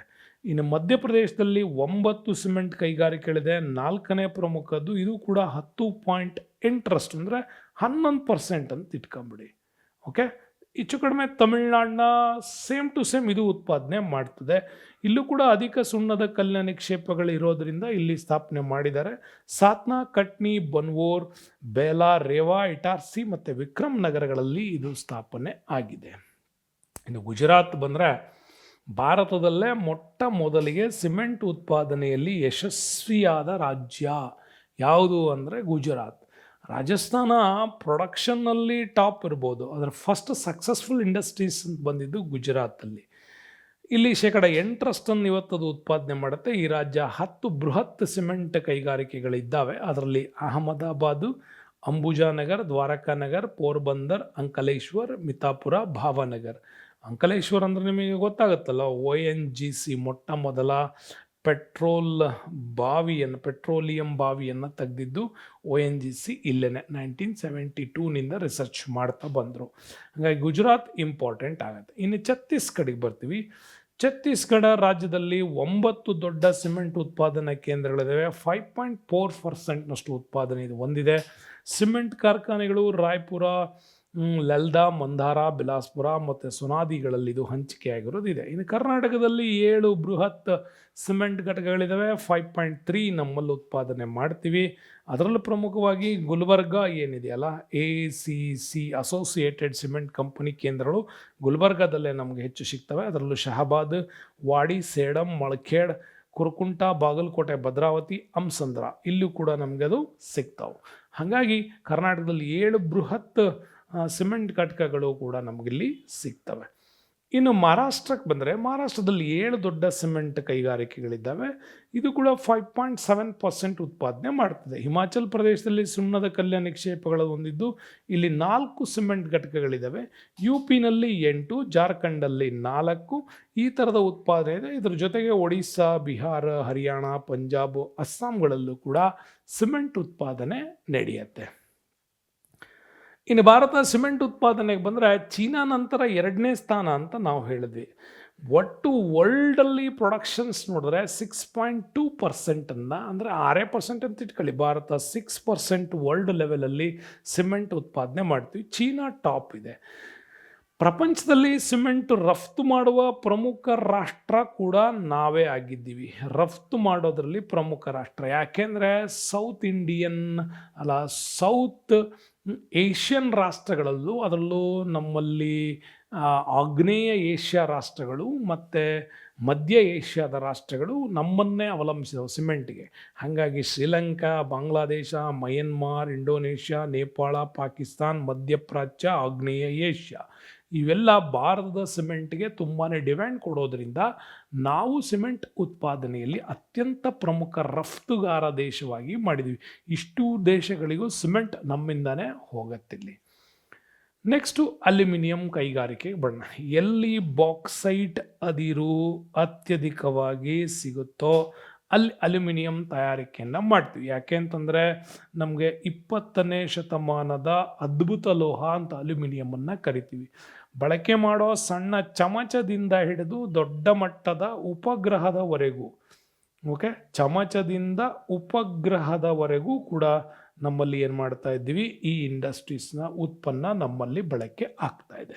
ಹಾಗಾಗಿ ಬಹಳ ಪ್ರಮುಖವಾಗಿರ್ತಕ್ಕಂಥ ಕಬ್ಬಿಣೇತರ ಲೋಹಗಳಲ್ಲಿ ಅಲ್ಯೂಮಿನಿಯಂ ಇದು ಒಂದು. ಹಾಗಾಗಿ ಅಲ್ಯೂಮಿನಿಯಂ ಕೈಗಾರಿಕೆಯಲ್ಲಿ 2ಯ ಸ್ಥಾನವನ್ನು ಭಾರತ ಪಡ್ಕೊಂಡಿದೆ ಕೈಗಾರಿಕೆಯಲ್ಲಿ. ಬಟ್ ಉತ್ಪಾದನೆಯಲ್ಲಿ ವರ್ಲ್ಡ್ ರ್ಯಾಂಕಿಂಗಲ್ಲಿ 2nd ಪ್ಲೇಸನ್ನು ನಾವು ಮಾಡಿದ್ವಿ. ಭಾರತ ಅಲ್ಯೂಮಿನಿಯಂ ಕೈಗಾರಿಕೆ ಪ್ರಮುಖ ಕಚ್ಚಾ ವಸ್ತು ಬಾಕ್ಸೈಟನ್ನು ಅವಲಂಬಿಸಿದೆ. ಭೂಮಿಯ ಅಂತರಾಳದಲ್ಲಿ ಅಲ್ಯೂಮಿನಿಯಂ ಅತಿ ಹೆಚ್ಚಾಗಿ ದೊರಕುವಂಥದ್ದು ಲೋಹ ಮತ್ತು ಆಮ್ಲಜನಕ, ಸಿಲಿಕಾನ್ಗಳ ನಂತರ ಅಧಿಕವಾಗಿ ದೊರೀತಕ್ಕಂಥ ಒಂದು ಘಟಕ ಇದು. ಹಾಗಾಗಿ ಇದರ ಉಪಯೋಗಕ್ಕೆ ಬಂದರೆ ಹೇಳಿದೆ ನಿಮಗೆ, ಸಣ್ಣ ಚಮಚದಿಂದ ಹಿಡಿದುಬಿಟ್ಟು ಅಂತರಿಕ್ಷ ನೌಕೆಗಳವರೆಗೂ ಕೂಡ ಇವುಗಳನ್ನು ಉಪಯೋಗ ಮಾಡ್ತವೆ. ಕಾರಣ ಅಂದರೆ ಅಲ್ಯೂಮಿನಿಯಂನಲ್ಲಿರ್ತಕ್ಕಂಥ ಕ್ವಾಲಿಟಿ, ಲೈಟ್ ಮೆಟಲ್, ಹಗುರತ್ವ ಇದೆ, ಮತ್ತು ಅತಿ ಕಡಿಮೆ ದರದಲ್ಲಿ ಸಿಗುತ್ತೆ ನಿಮಗೆ. ಮೋಲ್ಡೆಡ್ ಮೆಟಲ್ಲು ಮಿಶ್ರವಾಗುವಂಥ ರೀತಿ ಅಧಿಕ ಇದೆ. ಆಮೇಲೆ ಹೆಚ್ಚು ಉಷ್ಣಾಂಶವನ್ನು ತಡ್ಕೊಳ್ಳುತ್ತೆ. ತುಕ್ಕಂತೂ ಹಿಡಿಯೋದಿಲ್ಲ. ಮತ್ತು ರಿಫ್ಲೆಕ್ಷನ್ಸ್ ಕ್ವಾಲಿಟಿ ಹೆಚ್ಚಿದೆ. ಪ್ರತಿಫಲನ ಒಂದರಿಂದ ಇದರ ಉಪಯುಕ್ತತೆ ಸಣ್ಣ ಚಮಚದಿಂದ ಹಿಡಿದು ನಮ್ಮಲ್ಲಿ ಸ್ಯಾಟಲೈಟ್ಸ್ವರೆಗೂ ಕೂಡ ಇದನ್ನು ಉತ್ಪಾದನೆಯಲ್ಲಿ ಬಳಕೊಳ್ತೀವಿ. ಈ ಹಗುರ ಲೋಹ ವಿಶೇಷವಾದಂಥ ಆಕರ್ಷಣೀಯವನ್ನು ಹೊಂದಿರೋದ್ರಿಂದ, ಒಳ್ಳೆ ಮೌಲ್ಯವನ್ನು ಇರೋದರಿಂದಾಗಿ ವಿಮಾನಗಳ ತಯಾರಿಕೆ, ರೈಲ್ವೆ, ಆಟೋಮೊಬೈಲ್ಸ್, ಹಡಗು, ಬಸ್, ಹೊರ ಕವಚಗಳು, ಕಟ್ಟಡ, ಇನ್ನಿತರ ವಾಸ್ತು ಸಂಬಂಧಿತವಾದಂಥ ಎಲ್ಲ ನಿರ್ಮಾಣ ಸಾಮಗ್ರಿಗಳಲ್ಲೂ ಕೂಡ ಇವುಗಳನ್ನು ಬಳಕೆ ಮಾಡ್ತೀವಿ. ಆದರೆ ಒಂದು ಉಷ್ಣಾಂಶವನ್ನು ಹೆಚ್ಚು ಹಿಡಿದಿಟ್ಕೊಳ್ಳೋ ಸಾಮರ್ಥ್ಯ ಇರೋದರಿಂದಾಗಿ ವಿದ್ಯುತ್ ಸಂಪರ್ಕ ಸಾಧನಗಳಲ್ಲಿ ಮತ್ತು ಪ್ಯಾಕೇಜಿಂಗ್ ಇಂಡಸ್ಟ್ರೀಸ್ಗಳಲ್ಲಿ ಒಳಭಾಗದಲ್ಲಿ ಸಿಲ್ವರ್ಸ್ ಕೋಟಿಂಗ್ ಬರ್ತದಲ್ಲ, ಅಂಥ ಫುಡ್ ಪ್ರೊಡಕ್ಷನ್ಸ್ನ ಒಳಗಡೆ ಸಿಲ್ವರ್ ಕೋಟಿಂಗಲ್ಲಿ ಪ್ಯಾಕೇಜಿಂಗಿಗೆ, ವರ್ಣದ್ರವ್ಯಗಳು, ನಾಣ್ಯ ತಯಾರಿಕೆಯಲ್ಲಿ ಉಕ್ಕು, ತಾಮ್ರ, ತವರ, ಸೀಸ ಇತ್ಯಾದಿಗಳಿಗೆ ಪರ್ಯಾಯವಾಗಿ ಬಹುತೇಕ ಕೈಗಾರಿಕೆಗಳು ಇದನ್ನು ಬಳಸೋದ್ರಿಂದ ಇದು ತುಂಬ ಜನಪ್ರಿಯವಾಗಿದೆ. ಇನ್ನು ದೇಶದ ಮೊದಲ ಅಲ್ಯೂಮಿನಿಯಂ ಕೈಗಾರಿಕೆ 1942 ಪಶ್ಚಿಮ ಬಂಗಾಳದ ಅಸನ್ಸೋಲ್ ಬಳಿ ಜಾಯ್ಕಾಯ್ ನಗರ್ ಅಂತ ಬರುತ್ತೆ, ಅಲ್ಲಿ ಇದನ್ನು ಸ್ಥಾಪನೆ ಮಾಡಲಾಯಿತು. ಕೇರಳದ ರಾಜಾಯ ಅಲ್ವೇಯಿ ಅಂತಕ್ಕಂಥದ್ದು ಅಲ್ಲಿ ಅಲ್ಯೂಮಿನಾದಿಂದ ಅಲ್ಯೂಮಿನಿಯಂ ಲೋಹವನ್ನು ಪ್ರತ್ಯೇಕಿಸುವ ಬಾಕ್ಸೈಟ್ ಅದಿರಿನ ಶುದ್ಧೀಕರಣ ಘಟಕವನ್ನು ನಿರ್ಮಿಸಲಾಯಿತು. ಇನ್ನು ನಮಗೆ ಥರ್ಡ್ ಪಂಚವಾರ್ಷಿಕ ಯೋಜನೆ ಏನು ಬರುತ್ತೆ, ಈ ಮೂರನೇ ಪಂಚವಾರ್ಷಿಕ ಯೋಜನೆಯಲ್ಲಿ ಅಲ್ಯೂಮಿನಿಯಂ ಘಟಕಗಳ ಸಾಮರ್ಥ್ಯವನ್ನು ಹೆಚ್ಚು ಮಾಡ್ತಾ ಬಂದ್ವಿ. ನೂತನ ಕಾರ್ಖಾನೆಗಳನ್ನು ಹೆಚ್ಚೆಚ್ಚು ಸ್ಥಾಪನೆ ಮಾಡಿದ್ವಿ. ರತ್ನಗಿರಿ, ಹಿರಾಕೂಡ್, ರೇಣ್ಕೂಟ್, ಮೆಟ್ಟೂರು, ಬೆಳಗಾವಿ, ಖೋರ್ಬಾ ಮತ್ತು ಅಂಗೂಲ್ಗಳಲ್ಲಿ ಇದನ್ನು ಸ್ಥಾಪನೆ ಮಾಡಿದ್ರಿಂದಾಗಿ ದೇಶದಲ್ಲಿ ಇವತ್ತು 9 ಅಲ್ಯೂಮಿನಿಯಂ ಉತ್ಪಾದಕ ಘಟಕಗಳು ನಮ್ಮಲ್ಲಿದ್ದಾವೆ. ಯಾಕೆಂದರೆ ಈ ಕೈಗಾರಿಕೆಗೆ ಬೇಕಾಗುವ ಕಚ್ಚಾ ವಸ್ತುಗಳು ತುಂಬ ಉತ್ತಮವಾಗಿ ನಮ್ಮಲ್ಲಿ ಸಿಗುತ್ತೆ. ಹಾಗಾದ್ರೆ ಯಾವ್ಯಾವ ರಾ ಮೆಟೀರಿಯಲ್ಸ್ ಬಳಸ್ತಾರೆ ಅಂತಂದರೆ, ಪೆಟ್ರೋಲಿಯಂನ ಬೈ ಪ್ರಾಡಕ್ಟ್ಸ್ಗಳು ಬೇಕು, Coke, caustic soda, calcium fluoride ಬೇಕು, ಅಲ್ಯೂಮಿನಿಯಂ ಫ್ಲೋರೈಡ್ ಬೇಕು. ಇವುಗಳನ್ನೆಲ್ಲ ಬಳಸ್ಕೊಳ್ಳೋ ಜೊತೆಗೆ ನಮ್ಮಲ್ಲಿ ಅಧಿಕ ಬಂಡವಾಳ, ಮಾರುಕಟ್ಟೆ, ಮುಂದುವರಿದ ತಂತ್ರಜ್ಞಾನ ಎಲ್ಲ ಇರೋದ್ರಿಂದ ನಮ್ಮಲ್ಲಿ ಇದನ್ನು ಸ್ಥಾಪನೆ ಮಾಡ್ತಾ ಇದ್ದೀವಿ. ದೇಶದ ಪ್ರಮುಖ ಅಲ್ಯೂಮಿನಿಯಂ ಘಟಕಗಳನ್ನು ನೀವು ನೋಡೋದಾದರೆ, ಫಸ್ಟ್ ಒನ್ ಪಶ್ಚಿಮ ಬಂಗಾಳದ ಜಾಯ್ಕಾಯ್ ನಗರ, ಕೇರಳದ ಅಲುಪುರಂ ಅಥವಾ ಅಲ್ವೈ ಅಂತ ಕರಿತೀವಿ, ತಮಿಳುನಾಡಿನ ಮೆಟ್ಟೂರು, ಕರ್ನಾಟಕದ ಬೆಳಗಾವಿ, ಹಾಗೆಯೇ ಒಡಿಸ್ಸಾದ ಹಿರಾಕುಡ್ಡು ಮತ್ತು ಧಮನ್ಜೋಡಿ, ಉತ್ತರ ಪ್ರದೇಶದ ರೇಣ್ಕೂಟು, ಛತ್ತೀಸ್ಗಢದ ಕೋರ್ಬಾ, ಆಮೇಲೆ ಮಹಾರಾಷ್ಟ್ರದ ರತ್ನಗಿರಿ, ಇವು 5 ಕಂಪನಿಗಳು ಇಲ್ಲಿ ನಿರ್ವಹಣೆ ಮಾಡ್ತಾ ಇದ್ದವು. ಅಂಥ ಅಲ್ಯೂಮಿನಿಯಂ ಕಂಪನಿಗಳು ಯಾವ್ಯಾವು ಅಂತೀರಿ? ಹಿಂದೂಸ್ತಾನ್ ಅಲ್ಯೂಮಿನಿಯಂ ಕಂಪನಿ, ಹಿಂಡಾಲ್ಕೋ ಅಂತ ಕರೀತಾರೆ ನೋಡಿ. ಈ ಹಿಂಡಾಲ್ಕೋ ಅಂದರೆ ಅದೇನೆ HIND, ಹಿಂಡಾಲ್ಕೋ ಅಲ್ಯೂಮಿನಿಯಂ ಕಂಪನಿ. ಅದು ಹಿಂದೂಸ್ತಾನ್ ಅಲ್ಯೂಮಿನಿಯಂ ಕಂಪನಿ. ಇಂಡಾಲ್ಕೋ ಅಂತ ಕರೆದ್ರೆ ಇಂಡಿಯನ್ ಅಲ್ಯೂಮಿನಿಯಂ ಕಂಪನಿ. ಇನ್ನು ನ್ಯಾಲ್ಕೋ ಅಂತ ಇದ್ದರೆ ಅದು ನ್ಯಾಷನಲ್ ಅಲ್ಯೂಮಿನಿಯಂ ಕಂಪನಿ. ಆಮೇಲೆ ಬಾಲ್ಕೋ ಅಂತಿದ್ರೆ ಭಾರತ್ ಅಲ್ಯೂಮಿನಿಯಂ ಕಂಪನಿ.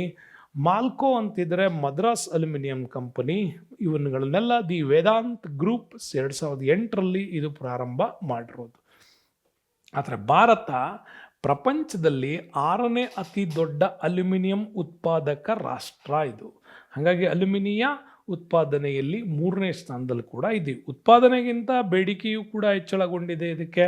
ಹಾಗಾಗಿ ನಮ್ಮಲ್ಲಿ ಆ ಬೇಡಿಕೆಯನ್ನು ಪೂರೈಕೆ ಮಾಡೋದಕ್ಕೆ ಸಬ್ಸ್ಟ್ಯಾನ್ಷನಲ್ ಆಗಿ ಇತರ ಪ್ರಾಡಕ್ಟ್ಗಳನ್ನು ಮಾಡ್ತಾ ಇದರಲ್ಲಿ ಬಟು ಅಲ್ಯೂಮಿನಿಯಂ ಉತ್ಪಾದನೆ ಕೂಡ ನಮ್ಮಲ್ಲಿ ಆ ಪೂರೈಕೆಯನ್ನು ಮಾಡ್ತಾ ಇದೆ. ಆದ್ದರಿಂದ ಭಾರತ ಅಲ್ಯೂಮಿನಿಯಂ ಮತ್ತು ಅಲ್ಯೂಮಿನಿಯಾಗಳ ಉತ್ಪನ್ನಗಳನ್ನು ಇವತ್ತು ಆಮದು ಮಾಡ್ಕೊಳ್ಳೋದ್ರಲ್ಲೂ ತಯಾರಿಸೋದ್ರಲ್ಲೂ ಟಾಪಲ್ಲಿದ್ದೀವಿ. ನೆಕ್ಸ್ಟ್ ಬರೋಣ, ಪೆಟ್ರೋ ರಾಸಾಯನಿಕ ಕೈಗಾರಿಕೆಗಳ ವಿಚಾರಕ್ಕೆ ಬರೋಣ. ಪೆಟ್ರೋಲಿಯಂನ ಮೂಲ ವಸ್ತುಗಳಿಂದ ಪಡೆಯುವಂಥ ಬೈ ಪ್ರಾಡಕ್ಟ್ಸ್ಗಳಿಂದ ಮತ್ತು ಅದರ ಸಂಯುಕ್ತ ವಸ್ತು ಮಿಶ್ರಣದಿಂದ ನಾವು ಇವತ್ತು ಪಡೆಯೋದೇ ಪೆಟ್ರೋ ರಾಸಾಯನಿಕಗಳು. ಕೃತಕ ನಾರುಗಳ, ಕೃತಕ ರಬ್ಬರು, ಕಬ್ಬಿಣ ಮತ್ತು ಕಬ್ಬಿಣೇತರ ಲೋಹಗಳು, ಪ್ಲಾಸ್ಟಿಕ್, ಬಣ್ಣಗಳು, ಕೀಟನಾಶಕಗಳು, ಔಷಧಿಗಳು, ಔಷಧಿಯ ಉತ್ಪನ್ನಗಳು, ಇಂತಹ ವೈವಿಧ್ಯಮಯ ವಸ್ತುಗಳ ತಯಾರಿಕೆಯಲ್ಲಿ ಬಳಸೋದೇ ಈ ಪೆಟ್ರೋ ರಾಸಾಯನಿಕ ಕೈಗಾರಿಕೆಗಳು. ಪೆಟ್ರೋ ರಾಸಾಯನಿಕ ಕೈಗಾರಿಕೆಗಳು ಭಾರತದಲ್ಲಿ ಅತ್ಯಂತ ಪ್ರಮುಖ ಕೈಗಾರಿಕೆಗಳಲ್ಲಿ ಒಂದು. ಜೊತೆಗೆ ಇತ್ತೀಚೆಗೆ ಇದು ಅತಿ ವೇಗವಾಗಿ ಡೆವಲಪ್ಮೆಂಟ್ ಆಗ್ತಾ ಇರುವಂಥ ಇಂಡಸ್ಟ್ರಿಗಳಲ್ಲಿ ಇದು ಕೂಡ ಒಂದು. ಯಾಕೆಂದರೆ ಇದರಿಂದ ಇಲ್ಲಿ ಔಷಧಿ ಉತ್ಪನ್ನಗಳನ್ನು ತಯಾರಿಸ್ತಾ ಇದ್ದಾರೆ, ಕಟ್ಟಡ ನಿರ್ಮಾಣಕ್ಕೆ ಬೇಕಾಗಿರೋ ವಸ್ತುಗಳು ಸಿಗ್ತಾ ಇದ್ದಾವೆ, ಕೃಷಿಗೆ, ಪ್ಯಾಕೇಜಿಂಗ್ ಇಂಡಸ್ಟ್ರೀಸ್ಗೆ, ಜವಳಿ ಮತ್ತು ಆಟೋಮೊಬೈಲ್ಗಳು ಕೈಗಾರಿಕೆಗಳಿಗೂ ಕೂಡ ಇದು ಬೇಸ್ಮೆಂಟ್ ಆಗಿರೋದ್ರಿಂದ ಪೆಟ್ರೋ ರಾಸಾಯನಿಕ ಕೈಗಾರಿಕೆಗಳು, ಪೆಟ್ರೋಕೆಮಿಕಲ್ಸ್ ಇಲ್ಲಿ ಡೆವಲಪ್ಮೆಂಟ್ಸ್ ಆಗ್ತಾ ಇದೆ. ಸಾವಯವ ರಾಸಾಯನಿಕಗಳಿಗಿಂತ ಇಲ್ಲಿ ಹೊಸದಾಗಿ ಸೃಷ್ಟಿಯಾಗ್ತಾ ಇರ್ತಕ್ಕಂಥ ಇದರ ಬೇಡಿಕೆ ಏನಿದೆ, ಪೆಟ್ರೋಕೆಮಿಕಲ್ಸ್ ಬೇಡಿಕೆ ತುಂಬ ಹೆಚ್ಚಾಗ್ತಾ ಇದೆ. ಅಂದರೆ ನೀವು ಹಿಂದಿನ ಕಾಲದಲ್ಲಿ ಮನೆಗೆ ಬಣ್ಣ ಅಂತ ಹೊಡಿಬೇಕಾದ್ರೆ ಸುಣ್ಣ ಮತ್ತು ಕೆಮ್ಮಣ್ಣುಗಳನ್ನು ಕಲರಿಂಗಿಗೆ ಬಳಸ್ತಾ ಇದ್ರಿ. ಬಟ್ ಈಗ ಅದು ಪೆಟ್ರೋಕೆಮಿಕಲ್ಸ್ನಿಂದ ಪೇಂಟ್ಸ್ಗಳನ್ನು ಬಳಸ್ತಾ ಇದ್ವಿ. ಸೊ ಈ ಮಟ್ಟಿಗೆ ನಮ್ಮಲ್ಲಿ ಹೆಚ್ಚು ಡಿಮ್ಯಾಂಡ್ಸ್ ಕ್ರಿಯೇಟ್ ಆಗಿರೋದು ಇದರಿಂದ. ಹಾಗಾಗಿ ಇಲ್ಲಿ ಹೆಚ್ಚೆಚ್ಚು ವಸ್ತುಗಳು ಬರ್ತಾ ಇದ್ದಾವೆ. ಹಾಗಾಗಿ ಪೆಟ್ರೋಲಿಯಂ ಶುದ್ಧೀಕರಣ ಕೈಗಾರಿಕೆಗಳು ಕೂಡ ಹೆಚ್ಚೆಚ್ಚಾಗಿ ಬೆಳೀತಾ ಇದ್ದಾವೆ. ಅದರಿಂದ ಬರೋ ಪೈ ಪ್ರಾಡಕ್ಟ್ಸ್ಗಳು ಇವುಗಳಿಗೆ ತುಂಬಾ ಪ್ರಮುಖವಾಗಿರ್ತಕ್ಕಂಥ ಉಪ ಉತ್ಪನ್ನಗಳನ್ನು ತಯಾರು ಮಾಡೋದಕ್ಕೆ ಇವು ಬೇಸ್ಡ್ ಇಂಡಸ್ಟ್ರೀಸ್ ಆಗಿ ಇವು ಕೆಲಸ ಮಾಡ್ತಾ ಇದ್ದಾವೆ. ಮುಂಬೈ ಮಹಾನಗರ ಏನಿದೆಯಲ್ಲ, ಇದು ಪೆಟ್ರೋ ರಾಸಾಯನಿಕ ಕೈಗಾರಿಕೆಗಳ ಒಂದು ಕೇಂದ್ರ ಸ್ಥಳ. ಇದು ಮುಂಬೈ. ಇನ್ನಿತರ ಘಟಕಗಳಿದ್ದಾವೆ. ಔರೇಯ ಉತ್ತರ ಪ್ರದೇಶದಲ್ಲಿ ಬರುತ್ತೆ, ಜಾಮ್ನಗರ, ಗಾಂಧಾರ, ಹಜಿರಾ ಇನ್ ಗುಜರಾತಲ್ಲಿ ಬರುತ್ತೆ, ರತ್ನಗಿರಿ ಮಹಾರಾಷ್ಟ್ರದಲ್ಲಿ, ಹಾಲ್ಡಿಯಾ ವೆಸ್ಟ್ ಬೆಂಗಾಲಲ್ಲಿ, ವಿಶಾಖಪಟ್ಟಣ ನಮಗೆ ತೆಲಂಗಾಣ ಸೀಮಾಂಧ್ರಗಳಲ್ಲಿ ಇದು ಸಿಗತ್ತೆ. ಈ ಪ್ರದೇಶಗಳಲ್ಲಿ ಪೆಟ್ರೋ ರಾಸಾಯನಿಕ ಕಂಪನಿಗಳು ಹೆಚ್ಚು. ಹಾಗಾಗಿನೇ ನಮ್ಮಲ್ಲಿ IPCL ಮಾಡಿದ್ರು. IPCL ಅಂದರೆ ಇಂಡಿಯನ್ ಪೆಟ್ರೋಕೆಮಿಕಲ್ ಕೋಆಪರೇಟಿವ್ ಲಿಮಿಟೆಡ್ ಅನ್ನುವಂಥ ಒಂದು ಘಟಕ ಮಾಡಿದರು. ಇದು ಸಾರ್ವಜನಿಕ ರಂಗದ ಆಡಳಿತದಲ್ಲಿ ಇದ್ದಿದ್ದರಿಂದ ಇವರು ಪಾಲಿಮರ್ಸು, ರಾಸಾಯನಿಕಗಳು, ಕೃತಕ ನಾರು, ನಾರಿನ ವಸ್ತುಗಳ ತಯಾರಿಕೆಗಳಲ್ಲಿ ಇವರು ತಮ್ಮ ಹೆಚ್ಚಿನ ಒಂದು ಪ್ರೊಡಕ್ಷನ್ಸ್ ಮಾಡೋದಕ್ಕೋಸ್ಕರ ಮತ್ತು ಇವುಗಳನ್ನು ಮಾರಾಟ ಮಾಡುವ ಹಂಚಿಕೆಯಲ್ಲೂ ಕೂಡ ಇವರೇ ತಮ್ಮ ಕಾರ್ಯವನ್ನು ನಿರ್ವಹಿಸಿದರು.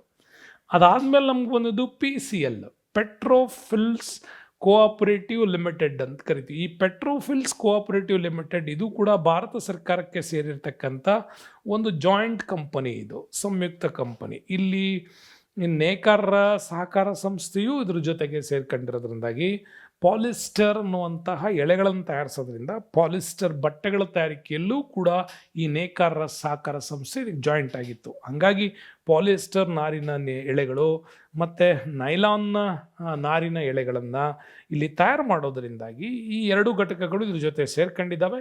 ಗುಜರಾತ್ನ ವಡೋದರ ಮತ್ತು ನಲ್ದಾರಿಗಳಲ್ಲೂ ಕೂಡ ಇಂಥ ಒಂದು ಕೈಗಾರಿಕೆಯ ಕೇಂದ್ರಗಳು ಕೂಡ ನಮಗಲ್ಲಿ ಕಂಡು ಬರುತ್ತವೆ.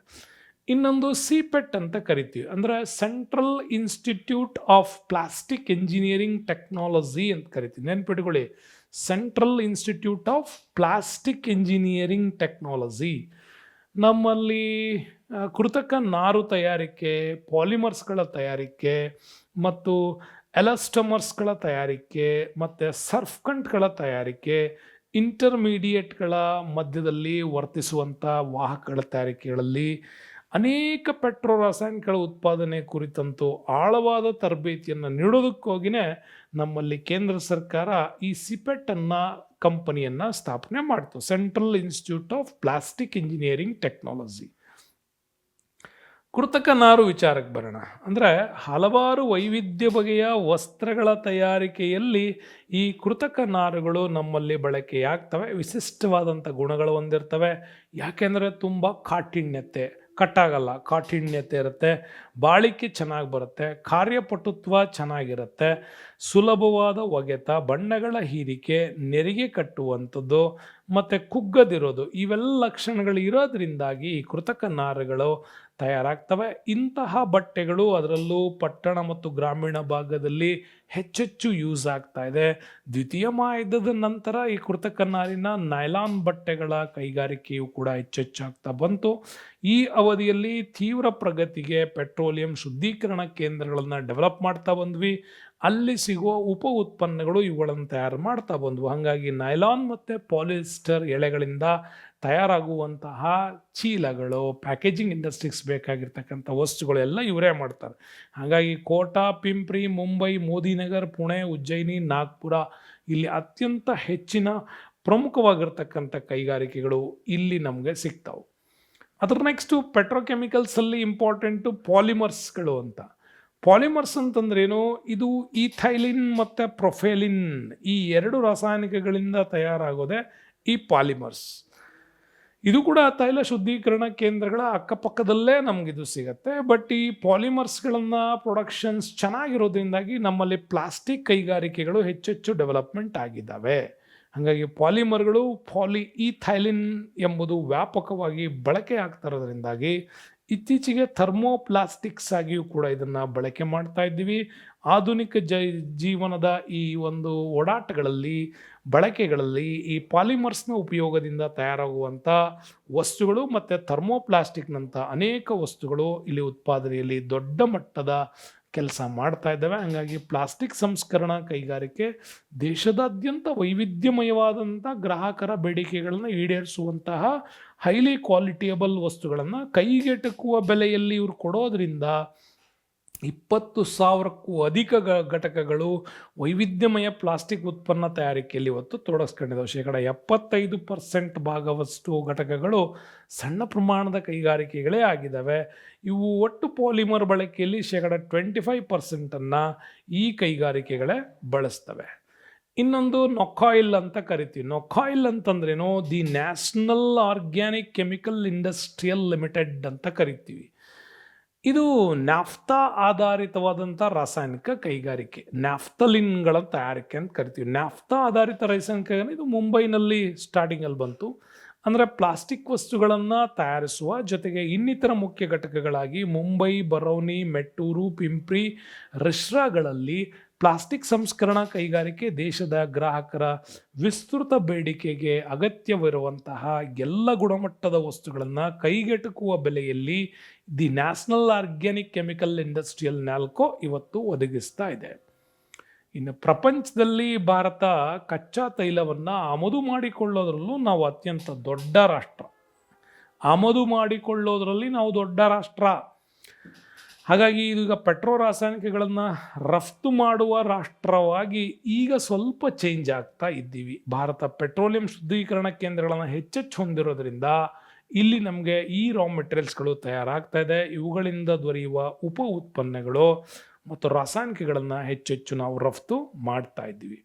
2007ರಿಂದ ಭಾರತ ವಿದೇಶಿ ವ್ಯಾಪಾರದಲ್ಲಿ ಪೆಟ್ರೋ ರಾಸಾಯನಿಕಗಳು ಪ್ರಮುಖವಾದಂಥ ಬೆಳವಣಿಗೆಯನ್ನು ನಾವು ಭಾರತದಲ್ಲಿ ಕಾಣಬಹುದು. ಪ್ರಸ್ತುತ ಪೆಟ್ರೋ ರಾಸಾಯನಿಕ ಕೈಗಾರಿಕೆಗಳು ಅತ್ಯಂತ ವೇಗವಾಗಿ ಬೆಳೀತಾ ಇದೆ. ಇಲ್ಲಿ ಪೆಟ್ರೋ ರಾಸಾಯನಿಕ ವಸ್ತುಗಳಂದರೆ ಕಚ್ಚಾ ತೈಲ, ನಾಫ್ತಾ, ಪೆಟ್ರೋಲಿಯಂ, ಅನಿಲ, ಸೀಮೆ ಎಣ್ಣೆ, ಗ್ಯಾಸೋಲಿನ್, ಈಥೈನ್, ನೈಸರ್ಗಿಕ ಅನಿಲ, ದ್ರಾವಕ, ಪ್ರೊಫೆನ್ ಇವೆಲ್ಲ ವಾಣಿಜ್ಯ ಉದ್ದೇಶಕ್ಕಾಗಿ ಬಳಸ್ತಾ ಇರ್ತಕ್ಕಂಥ ಪೆಟ್ರೋಕೆಮಿಕಲ್ಸ್ಗಳಿವು. ಅದರ ನೆಕ್ಸ್ಟ್ ಇಂಡಿಯಾದಲ್ಲಿ ದೊಡ್ಡ ಕ್ರಾಂತಿ ಮಾಡೋದು ಅಂದರೆ ಆಟೋಮೊಬೈಲ್ಸ್ಗಳು ಇಲ್ಲಿ ದೊಡ್ಡ ಕ್ರಾಂತಿಯನ್ನು ಮಾಡತಕ್ಕಂತಹ ಒಂದು ರಾಷ್ಟ್ರಗಳು, ಒಂದು ಕೈಗಾರಿಕೆಗಳು ಅಂತಲೇ ಅನ್ಬೋದು. ಆಟೋಮೊಬೈಲ್ ಅಂದರೆ ಯಾವುದೇ ಯಾಂತ್ರೀಕೃತ ಸ್ವಯಂಚಾಲಿತ ವಾಹನ ಪ್ರಯಾಣಿಕರು ಮತ್ತು ಸರಕುಗಳನ್ನು ಸಾಗಿಸುವುದಕ್ಕೆ ವಿನ್ಯಾಸಗೊಳಿಸಿರುವಂತಹ ವಸ್ತುಗಳು, ಅವುಗಳನ್ನು ಆಟೋಮೊಬೈಲ್ಸ್ಗಳು ಅಂತ ಕರಿತೀವಿ. ಇಂಥ ಆಟೋಮೊಬೈಲ್ಸ್ಗಳ ಬೃಹತ್ ಕೈಗಾರಿಕೆಗಳು ಇವು ಏನೇನು ತಯಾರು ಮಾಡ್ತವೆ? ಮೋಟರ್ ಸೈಕಲ್ಗಳು, ಮೋಟರ್ ಕಾರ್ಗಳು, ಬಸ್ಸು, ಟ್ರಕ್ಕು, ಟ್ರ್ಯಾಕ್ಟರ್ಗಳನ್ನು ಇವು ತಯಾರು ಮಾಡ್ತವೆ. ಅದರ ಜೊತೆಗೆ ಅಧಿಕ ಸಂಖ್ಯೆಯಲ್ಲಿ ಯಾಂತ್ರೀಕೃತವಾದ ಬಿಡಿಭಾಗಗಳ ತಯಾರಿಕೆಯ ಕೈಗಾರಿಕೆಗಳು ಕೂಡ ಇಲ್ಲಿ ಹೆಚ್ಚಾಗಿ ಕಂಡು ಬರ್ತವೆ. ಸ್ವತಂತ್ರ ಪೂರ್ವದಲ್ಲಿ ನಮ್ಮಲ್ಲಿ ಆಟೋಮೊಬೈಲ್ಸ್ ಅಷ್ಟೊಂದು ದೊಡ್ಡದಾಗಿ ಡೆವಲಪ್ಮೆಂಟ್ ಆಗಿರಲಿಲ್ಲ. ಆದರೆ ಆಟೋಮೊಬೈಲ್ ಕೈಗಾರಿಕೆ ಆ ಕಾಲಕ್ಕೆ ಅಸ್ತಿತ್ವಕ್ಕೆ ಇರಲಿಲ್ಲ ಅಂತ ಅನ್ಬೋದು. ಆದರೆ ಕೇವಲ ಆಮದು ಮಾಡಿಕೊಂಡ ಬಿಡಿಭಾಗಗಳ ಜೋಡಣೆಯಿಂದ ನಮ್ಮ ಕಾರ್ಯ ನಡೀತಾ ಇತ್ತು. ಜನರಲ್ ಮೋಟಾರ್ಸ್ ಲಿಮಿಟೆಡ್ ಇದೆಯಲ್ಲ, ಇದು ಇಂಪಾರ್ಟೆಂಟ್ ನೆನ್ಪಿಟ್ಕೊಳ್ಳಿ. ಜನರಲ್ ಮೋಟಾರ್ಸ್ ಲಿಮಿಟೆಡ್ ಇದೆಯಲ್ಲ, JML, ಇದು 1928ರಲ್ಲಿ ಮುಂಬೈ ಬಳಿ ಟ್ರಕ್ಗಳ ಜೋಡಣೆ ಮತ್ತು ಕಾರುಗಳ ತಯಾರಿಕೆಯನ್ನು ಪ್ರಾರಂಭ ಮಾಡಿತು. ಪ್ರೊಡಕ್ಷನ್ ಎಲ್ಲ ವಿದೇಶದ್ದು. ಅಸೈನ್ಮೆಂಟ್ಗಳನ್ನು ತರಿಸ್ಕೊಂಡ್ಬಿಟ್ಟು ಇಲ್ಲಿ ನಾವು ಅಲೈನ್ಮೆಂಟು ಮಾಡಿಬಿಟ್ಟು ರೆಡಿ ಮಾಡ್ತಾ ಇದ್ವಿ. ಅದರಲ್ಲಿ ಫೋರ್ಡ್ ಮೋಟಾರ್ ಕಂಪನಿ ಲಿಮಿಟೆಡ್ 1930ನಲ್ಲಿ ಚೆನ್ನೈನಲ್ಲಿ, 1931ನಲ್ಲಿ ಮುಂಬೈನಲ್ಲಿ ಕಾರುಗಳು ಮತ್ತು ಟ್ರಕ್ಗಳ ಜೋಡಣೆಯನ್ನು ಸ್ಥಾಪನೆ ಮಾಡಿದ್ವಿ. ಇನ್ನು 1947ಕ್ಕೆ ಬಂದರೆ ಇಂಡಿಯಾ ಸ್ವತಂತ್ರವಾದಾಗ ಕುರ್ಲಾ ಮುಂಬೈಯಲ್ಲಿ ಪ್ರೀಮಿಯರ್ ಆಟೋಮೊಬೈಲ್ ಲಿಮಿಟೆಡ್ ಅಂತ ಸ್ಥಾಪನೆ ಆಯಿತು. 1948ಅಲ್ಲಿ ಉತ್ತರಪಾಡ ಕೋಲ್ಕತ್ತಾ ಅಲ್ಲಲ್ಲಿ ಹಿಂದೂಸ್ತಾನ್ ಮೋಟಾರ್ಸ್ ಲಿಮಿಟೆಡನ್ನು ಕೂಡ ಸ್ಥಾಪನೆ ಮಾಡೋದ್ರಿಂದ ಅನೇಕ ಕೈಗಾರಿಕೆಗಳ ನಿಜವಾದ ಅಭಿವೃದ್ಧಿ ಸ್ಟಾರ್ಟ್ ಆಯಿತು. ಕಳೆದ 3 ದಶಕಗಳ ಅವಧಿಯಲ್ಲಿ ಈ ಆಟೋಮೊಬೈಲ್ ಕೈಗಾರಿಕೆ ಭಾಳಷ್ಟು ಗಮನಾರ್ಹವಾದ ಪ್ರಗತಿಯನ್ನು ಸಾಧಿಸಿರೋದು ನಮ್ಗೆ ಕಾಣುತ್ತೆ. ಇದು ಆರ್ಥಿಕತೆಯ ಆಕರ್ಷಣೀಯ ವಿಭಾಗಗಳಲ್ಲಿ ಒಂದು ಅಂತ ಹೇಳ್ಬೋದು. ಇನ್ನು ಭಾರತ ಆಟೋಮೊಬೈಲ್ಗಳ ಕೈಗಾರಿಕೆಯ ಬೆಳವಣಿಗೆಯಲ್ಲಿ ತುಂಬ ದೊಡ್ಡ ರಾಷ್ಟ್ರ ನಾವು, ಹೌದು. ಅದರಲ್ಲೂ ಪ್ಯಾಸೆಂಜರ್ ಕಾರ್ಗಳು, ವಾಣಿಜ್ಯ ವಾಹನಗಳ ತಯಾರಿಕೆಯಲ್ಲಿ ವಾರ್ಷಿಕವಾಗಿ 3.9 ದಶಲಕ್ಷದಷ್ಟು ವಾಹನಗಳ ಉತ್ಪಾದನೆ ನಮ್ಮಲ್ಲಿ ನಡೀತಾ ಇದೆ. ಇದೇ ಮಾಹಿತಿ ನೀವು ವಾಹನ ತಯಾರಿಕೆ ನೋಡಿದರೆ ಬ್ರೆಜಿಲ್ ದೇಶವನ್ನು ಮೀರಿಸಿರೋದು ನಾವು. ಪ್ರಪಂಚದಲ್ಲಿ 6ನೇ ಅತಿ ದೊಡ್ಡ ಪ್ಯಾಸೆಂಜರ್ ವಾಹನ ತಯಾರಿಕಾ ಘಟಕಗಳು ನಮ್ಮಲ್ಲಿದ್ದಾವೆ. ಬಹಳ ಅತ್ಯುತ್ತಮವಾಗಿ ಇದನ್ನು ತಯಾರು ಮಾಡ್ತಾ ಇದ್ವಿ. 16ರಿಂದ 18ರಷ್ಟು ವಾರ್ಷಿಕ ಬೆಳವಣಿಗೆಯ ದರ ನಮ್ಮದು ಇದೇ ಕಂಪನಿಗಳಲ್ಲಿ ಬರುತ್ತೆ. ಇನ್ನು ಏಷ್ಯಾ ಖಂಡದಲ್ಲೇ ಪ್ಯಾಸೆಂಜರ್ ವಾಹನಗಳ ರಫ್ತಿನಲ್ಲಿ ಜಪಾನ್ ಮತ್ತು ಕೊರಿಯಾ 2 ಟಾಪ್ 1 ಸ್ಥಾನಗಳಲ್ಲಿ ಬರ್ತವೆ. Japan first, Korea second, third ಪ್ಲೇಸಲ್ಲಿ ಬರೋದೇ ಭಾರತ. ಹಾಗಾಗಿ ಆಟೋಮೊಬೈಲ್ ಕ್ಷೇತ್ರದಲ್ಲಿ ನಾವು ಥರ್ಡ್ ಪ್ಲೇಸಲ್ಲಿ ಪ್ಯಾಸೆಂಜರ್ ವಾಹನ ತಯಾರಿಕೆಯಲ್ಲಿ ನಂಬರ್ 1 ಇದ್ದೀವಿ. ಇನ್ನು ಭಾರತ ಪ್ರಸ್ತುತ 40 ದಶಲಕ್ಷ ಅಧಿಕ ಪ್ಯಾಸೆಂಜರ್ಗಳ ವಾಹನಗಳನ್ನು ಉತ್ಪಾದಕತೆಯನ್ನು ಹೊಂದಿದೆ. 3.7 ದಶಲಕ್ಷಕ್ಕೂ ಅಧಿಕ ಸ್ವಚಾಲಿತ ವಾಹನಗಳ ಉತ್ಪಾದನೆ ಮಾಡ್ತಾ ಇದ್ದೀವಿ. ವರ್ಲ್ಡಲ್ಲಿ ನೀವು ಬಂದರೆ ಮತ್ತು ಚೀನಾನೇ ಸಿಗುತ್ತೆ ನಿಮಗೆ. ಚೀನಾ ದೇಶ ಅತಿ ವೇಗಯುತವಾದಂತಹ ಆಟೋಮೊಬೈಲ್ ಕ್ಷೇತ್ರದ ಬೆಳವಣಿಗೆಯನ್ನು ಅದು ಹೊಂದಿದೆ. ಮಾರುಕಟ್ಟೆಯಲ್ಲಿ ಚೀನಾ ಬಹಳ ಅತ್ಯುತ್ತಮವಾಗಿ ಡೆವಲಪ್ಮೆಂಟ್ಸನ್ನು ಹೊಂದಿರೋದ್ರಿಂದಾಗಿ ಅದರ ಅತಿ ವೇಗಯುತ ಬೆಳವಣಿಗೆ ಹೊಂದುತ್ತಿರುವ ಆಟೋಮೊಬೈಲ್ ಮಾರುಕಟ್ಟೆಯಲ್ಲಿ ದ್ವಿತೀಯ ಸ್ಥಾನವನ್ನು ಪಡ್ಕೊಂಡಿದ್ದೀವಿ. Society of Indian automobile manufacturers ಪ್ರಕಾರ ವಾರ್ಷಿಕ ವಾಹನಗಳ ತಯಾರಿಕೆಯಲ್ಲಿ 2015ರಲ್ಲಿ 4 ದಶಲಕ್ಷಗಳಿದೆ ಅಂತ ಯೋಜಿಸಲಾಗಿತ್ತು.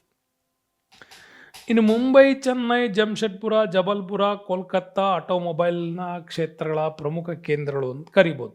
ಬಹುತೇಕವಾಗಿ ವಿವಿಧ ಟ್ರಕ್ಗಳು, ಬಸ್ಗಳು, ಪ್ಯಾಸೆಂಜರ್, ತ್ರಿಚಕ್ರ ವಾಹನಗಳು, ದ್ವಿಚಕ್ರ ವಾಹನಗಳು, ಸ್ಕೂಟರ್ಗಳು ಲಕ್ನೋ, ಸತಾರಾ, ಪುಣೆ, ಕಾನ್ಪುರ, ಅಹಮದಾಬಾದ್ಗಳಲ್ಲಿ ಹೆಚ್ಚೆಚ್ಚಾಗಿ ಇವನ್ನ ತಯಾರು ಮಾಡ್ತಾ ಇದ್ದೀವಿ. ಇನ್ನು ಜನಪ್ರಿಯ ವಾಣಿಜ್ಯ ವಾಹನಗಳ ತಯಾರಿಕಾ ಕಂಪನಿಗಳು ಹೆಚ್ಚು ಕಡಿಮೆ ಹೈದರಾಬಾದಲ್ಲೇ ನಮ್ಗೆ ಸಿಗ್ತಾವೆ, ಅದು ತೆಲಂಗಾಣ. ಅದರಲ್ಲೂ ಟಾಟಾ ಮೋಟರ್ಸ್ಗಳು ತುಂಬ ಡೆವಲಪ್ಮೆಂಟ್ಸ್ ಇದ್ದಾವೆ. ಅದರಲ್ಲಿ ಟಾಟಾ ಇಂಜಿನಿಯರಿಂಗ್ ಮತ್ತು ಲೋಕೋಮೋಟಿವ್ಸ್ ಕಂಪನಿಗಳೇನಿದ್ದಾವೆ ಇವು ರೈಲ್ವೆ ಇಂಜಿನ್ಗಳ ತಯಾರಿಕೆ ಇರ್ಬೋದು, ರೈಲ್ವೆ ಕೋಚ್ಗಳ ತಯಾರಿಕೆ ಇರ್ಬೋದು, ಇದರಲ್ಲೂ ಟಾಪಲ್ಲಿದ್ದೀವಿ. ಮಧ್ಯಪ್ರದೇಶದ ಪೀತಂಪುರ, ಪಂಜಾಬ್ನ ಆರ್ಸನ್, ಉತ್ತರ ಪ್ರದೇಶದ ಸುರ್ಜಾಪುರಗಳಲ್ಲಿ ಕೂಡ ನಾವು ಕಾಣ್ಬೋದು.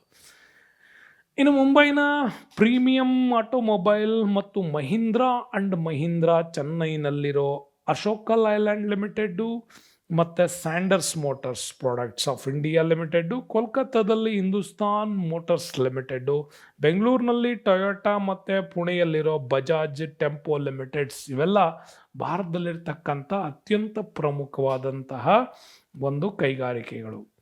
ಇನ್ನು ಪ್ರಮುಖವಾಗಿ ಪ್ಯಾಸೆಂಜರ್ ಕಾರ್ ತಯಾರಿಕೆಗೆ ಬಂದರೆ ನಮ್ಮಲ್ಲಿ ಅತ್ಯಂತ ಹೆಚ್ಚು ಕಾರ್ ತಯಾರಿಕೆಯಲ್ಲಿ ಗುರ್ಗಾಂವ್ ಹರಿಯಾಣ ಇದೆಯಲ್ಲ, ಇಲ್ಲಿ ಮಾರುತಿ ಉದ್ಯೋಗ ಅತ್ಯಂತ ದೊಡ್ಡ ಪ್ರಮಾಣದಲ್ಲಿ ತಯಾರು ಮಾಡುತ್ತೆ. ಹಿಂದೂಸ್ತಾನ್ ಮೋಟರ್ಸ್ ನಮಗೆ ಕೋಲ್ಕತ್ತಾ ಮತ್ತು ಚೆನ್ನೈನಲ್ಲಿ ಈ ಕಂಪನಿಗಳು ಕಂಡು ಬರ್ತವೆ. ಇನ್ನು ಮುಂಬೈ ಬಳಿ ಪ್ರೀಮಿಯರ್ ಆಟೋಮೊಬೈಲ್ಸ್ ಇದೆ, ಚೆನ್ನೈನಲ್ಲಿರೋ ಸ್ಟ್ಯಾಂಡರ್ಡ್ಸ್ ಮೋಟರ್ಸ್ ಇದೆ, ಬೆಂಗಳೂರಿನ ದಿ ಸನ್ರೈಸ್ ಕೈಗಾರಿಕೆ ಇದೆ, ಇನ್ನು ಇರುಂಗಕೊಟ್ಟೈ ತಮಿಳುನಾಡು, ಹುಂಡೈ ಮೋಟರ್ಸ್ ಇಂಡಿಯಾ ಇವೆಲ್ಲ ಇಂಪಾರ್ಟೆಂಟ್ ಆಗಿ ಈ ಸ್ಥಳಗಳಲ್ಲಿ ಸ್ಥಾಪನೆಗೊಂಡಿರೋದು. ಮುಂಬೈನಲ್ಲಿ ಪ್ರೀಮಿಯರ್ ಆಟೋಮೊಬೈಲ್ಸ್, ಚೆನ್ನೈನಲ್ಲಿ ಸ್ಟ್ಯಾಂಡರ್ಡ್ ಮೋಟಾರ್ಸು, ಬೆಂಗಳೂರಲ್ಲಿ ದಿ ಸನ್ರೈಸ್, ಆಮೇಲೆ ಇರುಂಗಕೊಟ್ಟೈ, ತಮಿಳ್ನಾಡಲ್ಲಿ ಹುಂಡೈ ಮೋಟರ್ಸ್ಗಳು ನಮಗೆ ಸಿಗ್ತವೆ. ಇನ್ನು ಸುರ್ಜಾಪುರ ಉತ್ತರ ಪ್ರದೇಶದಲ್ಲಿ ಡೆವೋ ಮೋಟರ್ ಕಂಪ್ನಿ ಇದೆ, ಪಿಂಪ್ರಿನಲ್ಲಿ ಬೆಲ್ಕೋ ಕಂಪ್ನಿ ಇದೆ, ಮುಂಬೈ ಬಳಿ ಮಹೀಂದ್ರಾ ಅಂಡ್ ಮಹೀಂದ್ರಾ, ಹಾಗೆಯೇ ಮಹೀಂದ್ರಾ ಥಾರ್ ಅಂತ ಜೀಪ್ಗಳು ತಯಾರಾಗೋದೆ ಮುಂಬೈನಲ್ಲಿ. ಇನ್ನು ಪ್ರಮುಖ ದ್ವಿಚಕ್ರ ವಾಹನಗಳ ತಯಾರಿಕೆಗೆ ಬಂದರೆ ಮುಂಬೈ, ಪುಣೆ, ನವದೆಹಲಿ, ಕಾನ್ಪುರ, ಹೈದರಾಬಾದ್, ಚೆನ್ನೈ, ಮೈಸೂರು, ಗುರ್ಗಾಂವ್ ಇವೆಲ್ಲ ಬೈಕ್ ತಯಾರಿಕೆಯಲ್ಲಿ ಟಾಪ್ ಇರ್ತಕ್ಕಂಥವು. ಅದರಲ್ಲಿ ಸ್ಕೂಟರ್ಗಳಲ್ಲಿ ಬಂದರೆ ಆಳ್ವಾರು, Enfield, Bajaj auto, Suzuki motors, Hero Honda, T V S, Yamaha, Escorts ಇವೆಲ್ಲ ದ್ವಿಚಕ್ರ ವಾಹನ ತಯಾರಿಕೆಯ ಅತ್ಯಂತ ಪ್ರಮುಖ ಕಂಪನಿಗಳು ಅನ್ಬೋದು. ಇನ್ನು ಪುಣೆಯಲ್ಲಿ ಬರೋ ಬಜಾಜ್ ಟೆಂಪೋ, ಮುಂಬೈ ಬಳಿ ಇರುವಂಥ ಭಾರತ್ ಆಟೋಮೊಬೈಲ್ಸ್ ಪ್ರಾಡಕ್ಟ್ಸು ಇವು ಇತ್ತೀಚೆಗೆ ಭಾಳ ದೊಡ್ಡ ಮಟ್ಟದಲ್ಲಿ ತ್ರಿಚಕ್ರ ವಾಹನ ಆಟೋ ರಿಕ್ಷಾಗಳ ತಯಾರಿಕೆಯಲ್ಲಿ ಪ್ರಮುಖವಾದಂಥ ಉತ್ಪಾದನೆಯನ್ನು ಇವು ಮಾಡ್ತಾ ಇದ್ದಾವೆ. ಇನ್ನು ಪ್ರಪಂಚದಲ್ಲಿ ಭಾರತ ವಾಣಿಜ್ಯ ವಾಹನಗಳ ಉತ್ಪಾದನೆಯಲ್ಲೂ ಕೂಡ ಅತ್ಯಂತ ದೊಡ್ಡ ರಾಷ್ಟ್ರ ನಾವು. ಭಾರತದ ಪ್ರಮುಖ ಆಟೋಮೊಬೈಲ್ನ ಉತ್ಪಾದಕ ರಾಷ್ಟ್ರ ಕೂಡ ನಾವೇ ಇದ್ದೀವಿ, ಹೆಚ್ಚು ರಫ್ತು ಕೂಡ ಮಾಡ್ತಾ ಇದ್ದೀವಿ. ಇನ್ನು ದ್ವಿಚಕ್ರ ವಾಹನಗಳನ್ನು ನೀವು ನೋಡೋದಾದರೆ ದ್ವಿಚಕ್ರ ವಾಹನಗಳನ್ನು ರಫ್ತು ಮಾಡೋದ್ರಲ್ಲಿ ನಾವು ಸೆಕೆಂಡ್ ಪ್ಲೇಸಲ್ಲಿದ್ದೀವಿ. ಓಕೆ, ವಾಣಿಜ್ಯ ವಾಹನಗಳ ಉತ್ಪಾದನೆಯಲ್ಲಿ 5ನೇ ಸ್ಥಾನದಲ್ಲಿದ್ದೀವಿ, ಆದರೆ ದ್ವಿಚಕ್ರ ವಾಹನಗಳ ಉತ್ಪಾದನೆಯಲ್ಲಿ 2ನೇ ಸ್ಥಾನದಲ್ಲಿ ಬರ್ತೀವಿ. ಇನ್ನು ಪ್ಯಾಸೆಂಜರ್ ವಾಹನಗಳು ಅಂತೇನು ಕರಿತೀವಲ್ಲ, ಈ ಬಸ್ಸು ಈ ಥರದ್ದು, ಅವುಗಳಲ್ಲಿ 11ನೇ ಸ್ಥಾನದಲ್ಲಿ ಬರ್ತೀವಿ. ಆದರೆ ಅತಿ ದೊಡ್ಡ ತ್ರಿಚಕ್ರ ವಾಹನ ತಯಾರಿಕಾ ರಾಷ್ಟ್ರ ನಾವೇ. ಅತಿ ದೊಡ್ಡ ತ್ರಿಚಕ್ರ ವಾಹನ, ಅದರಲ್ಲಿ ಆಟೋಮೊಬೈಲ್ ಉದ್ಯಮ ವೇಗವಾಗಿ ಬೆಳೆಯೋದಕ್ಕೆ ಸಾಕಷ್ಟು ಅವಕಾಶ ಮಾಡಿಕೊಡ್ತಾ ಇದೆ. ನೆಕ್ಸ್ಟ್ ಬರೋಣ IT ಇಂಡಸ್ಟ್ರೀಸ್, ಇನ್ಫಾರ್ಮೇಷನ್ಸ್ ಟೆಕ್ನಾಲಜಿ ಅಂತ ಕರಿತೀವಿ, ಅಂದರೆ ಜ್ಞಾನಾಧಾರಿತ ಕೈಗಾರಿಕೆಗಳು ಅಂತ ಕರಿತೀವಿ. 3ನೇ ಪ್ರಮುಖವಾಗಿರ್ತಕ್ಕಂಥ ಮತ್ತೊಂದು ದೊಡ್ಡ ಪ್ರಮಾಣದ ಕೈಗಾರಿಕೆಗಳಲ್ಲಿ ನಾವು ಜ್ಞಾನಾಧಾರಿತ ಕೈಗಾರಿಕೆಗಳನ್ನು ನೋಡ್ತೀವಿ. ಮಾಹಿತಿ ತಂತ್ರಜ್ಞಾನಕ್ಕೆ ಭಾರತ ಅತ್ಯಂತ ವೇಗವಾಗಿ ಡೆವಲಪ್ಮೆಂಟ್ ಆಗ್ತಾ ಇದೆ ನಮ್ಮಲ್ಲಿ. ಹಾಗಾಗಿ ಮಾಹಿತಿ ತಂತ್ರಜ್ಞಾನವನ್ನು ಅಳವಡಿಸ್ಕೊಂಡು ದೊಡ್ಡ ಮಟ್ಟದಲ್ಲಿ ಬೆಳೆಯುವ ಕೈಗಾರಿಕೆಗಳನ್ನೇ ಜ್ಞಾನಾಧಾರಿತ ಕೈಗಾರಿಕೆಗಳು ಕರಿತೀವಿ, ಅಂದರೆ IT ಡಿಪಾರ್ಟ್ಮೆಂಟ್ಸ್ಗಳು. ಹಾಗಾಗಿ ಈ ಉದ್ಯಮಕ್ಕೆ ಎಲ್ಲ ಕಚ್ಚಾ ವಸ್ತುಗಳಿಗಿಂತ ತಾಂತ್ರಿಕ ಪರಿಣಿತಿ ತುಂಬಾ ಮುಖ್ಯ.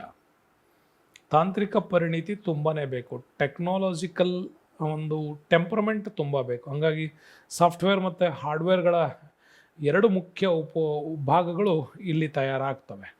ಆದರೆ ಕಂಪ್ಯೂಟರ್ ಸಾಫ್ಟ್ವೇರ್ ಅಂತ ಅನ್ನೋದು ಇದೊಂದು ಅಭೌತಿಕವಾದಂಥ ಅಂಗ. ಇದು ನೋಡೋಕ್ಕಾಗೋದಿಲ್ಲ, ನಾವು ಕ್ರಿಯೇಟ್ ಮಾಡಬೇಕಾಗತ್ತೆ.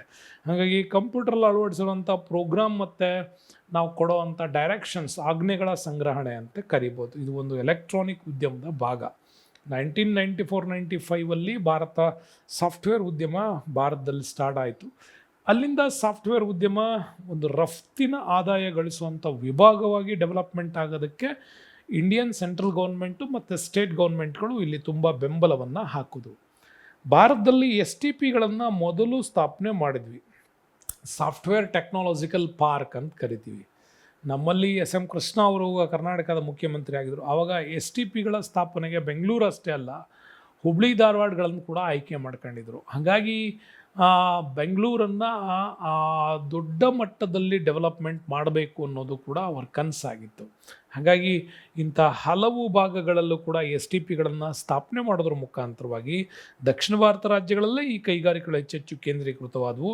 ಈ STP ಸಾಫ್ಟ್ವೇರ್ ಉತ್ಪನ್ನಗಳು ರಫ್ತು ಮಾಡುವಂಥ ಪ್ರಮುಖ ಮಾರ್ಗವೂ ಕೂಡ ನಮ್ಮದೇ ಆಯಿತು. ಹಾಗಾಗಿ ಭಾರತೀಯ ಕಂಪ್ಯೂಟರ್ ಸಾಫ್ಟ್ವೇರ್ಗಳ ಮೊತ್ತ ಮೌಲ್ಯಗಳೆರಡೂ ಕೂಡ ದ್ವಿಗುಣಗೊಂಡಿರೋದ್ರಿಂದಾಗಿ ನಾವು ತುಂಬಾ ದೊಡ್ಡ ಮಟ್ಟದಲ್ಲಿ ಡೆವಲಪ್ಮೆಂಟ್ ಆಗ್ತಾ ಇದ್ದೀವಿ. ಸಾಫ್ಟ್ವೇರ್ ಕ್ಷೇತ್ರದಲ್ಲಿ ಅಮೇರಿಕಕ್ಕಿಂತ 2 ಪಟ್ಟು ಅಧಿಕ ಮಟ್ಟದ ಡೆವಲಪ್ಮೆಂಟು ನಮ್ಮ ಭಾರತದಲ್ಲಿ ಆಗಿದೆ. ಹಾಗಾಗಿ ಇತ್ತೀಚೆಗೆ ವರ್ಲ್ಡ್ ಬ್ಯಾಂಕ್ ರಿಪೋರ್ಟನ್ನು ನೋಡೋದಾದರೆ ಭಾರತೀಯ ಕಂಪ್ಯೂಟರ್ ಸಾಫ್ಟ್ವೇರ್ಗಳಿಗೆ ಅಪಾರ ಬೇಡಿಕೆ ಇರೋದು ನಮಗೆ ಗೊತ್ತಾಗುತ್ತೆ. ಗ್ರಾಹಕರು ಆಯ್ಕೆ ಮಾಡುವ ಕಂಪ್ಯೂಟರ್ನ ಬಿಡಿ ಭಾಗಗಳು ಮತ್ತು ಕಂಪ್ಯೂಟರ್ ಸೇವೆಗಳನ್ನು ಪೂರೈಸೋದರಲ್ಲಿ ಭಾರತೀಯ ಕಂಪನಿಗಳು ಇವತ್ತು ಭಾರತದ ದೊಡ್ಡ ಮಟ್ಟದ ಕಂಪನಿಗಳು ಈ ಸೇವೆಯನ್ನು ಕೊಡ್ತಾ ಇದ್ದಾವೆ.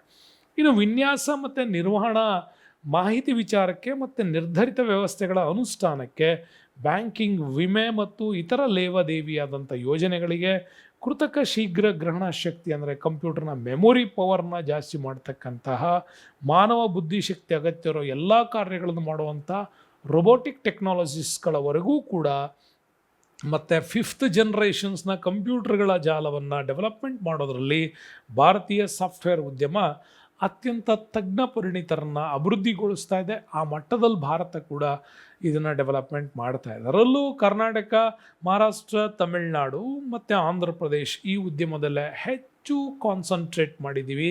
ಸಂಪೂರ್ಣ ಹತೋಟಿ ಕೂಡ ನಮ್ಮಲ್ಲೇ ಇದೆ. ಅದರಾಗೇ ಬೆಂಗಳೂರು, ಮುಂಬೈ, ಪುಣೆ, ಚೆನ್ನೈ, ಹೈದರಾಬಾದ್, ಕೋಲ್ಕತ್ತಾ, ಡೆಲ್ಲಿ ಮತ್ತು ನೋಯ್ಡಾಗಳಲ್ಲಿ ಈ ಕೇಂದ್ರಗಳು ಹೆಚ್ಚೆಚ್ಚಾಗಿ ಸಿಗ್ತವೆ. ಹಾಗಾಗಿ ಎಲ್ಲ ವಿಶ್ವವಿದ್ಯಾಲಯಗಳಲ್ಲೂ ಸಾಫ್ಟ್ವೇರ್ ತಂತ್ರಜ್ಞಾನದ ಅಧ್ಯಯನದ ಬಗ್ಗೆ ಹೆಚ್ಚೆಚ್ಚು ಪ್ರಾಮುಖ್ಯತೆಯನ್ನು ಇತ್ತೀಚೆಗೆ ಕೊಡ್ತಾ ಇರೋದು. ಅದರಲ್ಲೂ ಕೂಡ ಆಲ್ಟೋಸು, ಇನ್ಫೋಸಿಸ್ಸು, ವಿಪ್ರೋ, ಡಿಜಿಟಲ್ ಎಕ್ಸಿಪ್ಮೆಂಟು, ಆಮೇಲೆ ಜನ್ನತ್ computers, Tata Honeywell, Unicorp industries, ಎಸೆಡಾ industries, Infosys, BEL software, PSI data ಇವೆಲ್ಲ ಇವತ್ತು ವರ್ಲ್ಡ್ ಲೆವೆಲ್ನಲ್ಲಿ ಅಂತಾರಾಷ್ಟ್ರೀಯ ಮಾರುಕಟ್ಟೆಯಲ್ಲಿ ಭಾರತವನ್ನು ಪ್ರತಿನಿಧಿಸ್ತಾ ಇರ್ತಕ್ಕಂಥ ಸಾಫ್ಟ್ವೇರ್ ಕಂಪನಿಗಳು ಭಾರತದಲ್ಲಿ ತಮ್ಮ ಉತ್ಪಾದನಾ ನೆಲೆಯನ್ನು ಕೂಡ ಇವು ಹೆಚ್ಚೆಚ್ಚು ಹೊಂದಿರೋದು ನಮಗೆ ಕಾಣುತ್ತೆ. ಭಾರತದ ರಾಜ್ಯಗಳಲ್ಲಿ ಕರ್ನಾಟಕ ಮೊದಲಿಂದನೂ ಕೂಡ ಇದನ್ನು ತಯಾರು ಮಾಡೋದ್ರಲ್ಲಿ ತುಂಬ ದೊಡ್ಡ ಮಟ್ಟದ ಕಾಣಿಕೆಯನ್ನು ಕೊಟ್ಟಿತ್ತು. ಹಾಗಾಗಿ ಬೆಂಗಳೂರನ್ನು ಆ ಕಾಲಕ್ಕೆ ಸಿಲಿಕಾನ್ ಸಿಟಿ ಅಂತ ಕೂಡ ಕರೀತಾ ಇದ್ರು. ಬೆಂಗಳೂರನ್ನು ಸಿಲಿಕಾನ್ ಸಿಟಿ ಅಂತಲೇ ಕೂಡ ಕರೆದ್ರು. ಯಾಕೆಂದರೆ ಒಂದು ದೊಡ್ಡ ಮಟ್ಟದ ಒಂದು ಕಂಪ್ಯೂಟರಿಂಗ್ ತಂತ್ರಜ್ಞಾನ ಅಮೇರಿಕಾದ ಸಿಲಿಕಾನ್ ವ್ಯಾಲಿನಲ್ಲಿ ಸ್ಥಾಪನೆ ಆಗಿತ್ತು. ಹಾಗಾಗಿ ಕ್ಯಾಲಿಫೋರ್ನಿಯಾ ಬರುತ್ತೆ, ಅಮೇರಿಕಾದ ಕ್ಯಾಲಿಫೋರ್ನಿಯಾದಲ್ಲಿ ಸಿಲಿಕಾನ್ ಕಣಿವೆನಲ್ಲಿ ಈ ಉದ್ಯಮ ಸ್ಟಾರ್ಟ್ ಆಗಿತ್ತು. ಅದಕ್ಕೋಸ್ಕರ ಅದರ ನೆನಪಿಗಾಗಿಯೇ ಭಾರತದಲ್ಲಿ ಸಿಲಿಕಾನ್ ವ್ಯಾಲಿ ಆಫ್ ಇಂಡಿಯಾ ಅಂತ ಕರೆದ್ವಿ. ಯಾವುದಕ್ಕೆ? ಬೆಂಗಳೂರಿಗೆ. ಯಾಕೆಂದರೆ ಅತಿ ದೊಡ್ಡ ಮಟ್ಟದ ಕಂಪ್ಯೂಟರ್ ತಂತ್ರಾಂಶಗಳನ್ನು ಡೆವಲಪ್ ಮಾಡೋದ್ರಲ್ಲಿ ಕರ್ನಾಟಕ, ಬೆಂಗಳೂರು ಅವತ್ತು ಟಾಪ್ ಪೊಸಿಷನ್ಸ್ಗೆ ಬಂದಿತ್ತು. ಹಾಗಾಗಿ ಈ ಉದ್ಯಮಕ್ಕೆ ಹೆಸರಾಗಿದ್ದು ಬೆಂಗಳೂರು ಇದೇ ಹೆಸರಿನಿಂದ ಕೂಡ ಕರೀತಾ ಇತ್ತು. ಜೊತೆಗೆ ಇವತ್ತು ಮೈಸೂರು, ಮಂಗಳೂರು, ಉಡುಪಿ, ಹುಬ್ಳಿಗಳಲ್ಲೂ ಕೂಡ ಈ ಸಾಫ್ಟ್ವೇರ್ ಉದ್ಯಮ ತಂತ್ರಜ್ಞಾನ ಅಭಿವೃದ್ಧಿಗೊಳ್ತಾ ಇದೆ.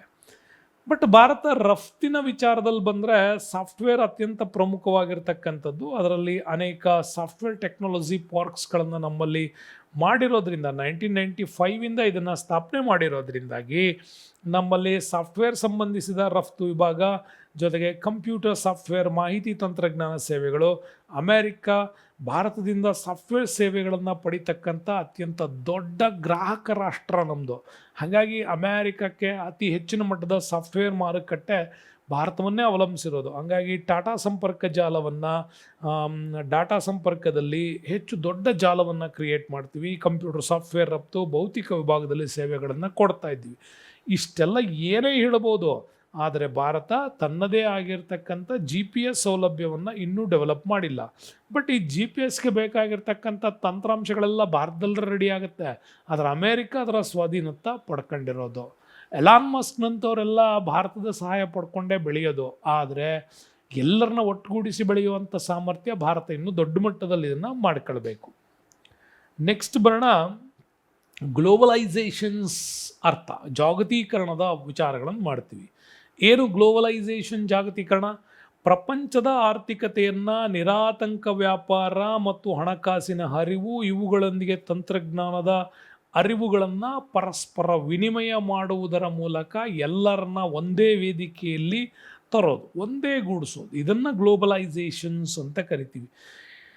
ಇಲ್ಲಿ ನಿರಾತಂಕವಾಗಿ ವ್ಯಾಪಾರ ನಡಿಬೇಕು, ಯಾವುದೇ ಕಂಡೀಷನ್ ಇಲ್ಲದೆ. ಹಣಕಾಸಿನ ಹರಿವು ಆಗಬೇಕು, ಜೊತೆಗೆ ತಂತ್ರಜ್ಞಾನ, ಅದರ ಬಗ್ಗೆ ಇರುವಂಥ ಅರಿವುಗಳು, ಪರಸ್ಪರ ವಸ್ತುಗಳ ವಿನಿಮಯ, ಒಂದುಗೂಡಿಸೋದು, ಕಾಂಪಿಟೇಷನ್, ಮಾರುಕಟ್ಟೆಯಲ್ಲಿ ಎಲ್ಲರನ್ನೂ ತಂದಿಡೋದು. ಹೀಗೆ ಎಲ್ಲದನ್ನು ಒಂದೇ ವೇದಿಕೆಗೆ ತರೋದಿದೆಯಲ್ಲ, ಅದನ್ನು ಗ್ಲೋಬಲೈಸೇಷನ್ಸ್ ಅಂತ ಕರಿತೀವಿ. ಅಂದರೆ ಇವತ್ತು ಗ್ಲೋಬಲೈಸೇಷನ್ಸ್ನ ಎಫೆಕ್ಟೇ ನೀವು ಮನೆಯಲ್ಲೇ ಕೂತ್ಕೊಂಡು ಅಮೆಝಾನ್ನಲ್ಲಿ ವರ್ಲ್ಡ್ ಲೆವೆಲ್ನ ವಸ್ತುಗಳನ್ನು ನೀವು ಇಲ್ಲಿಗೆ ತರಿಸ್ಕೊತಾ ಇದ್ದೀರಿ, ಹೌದಾ?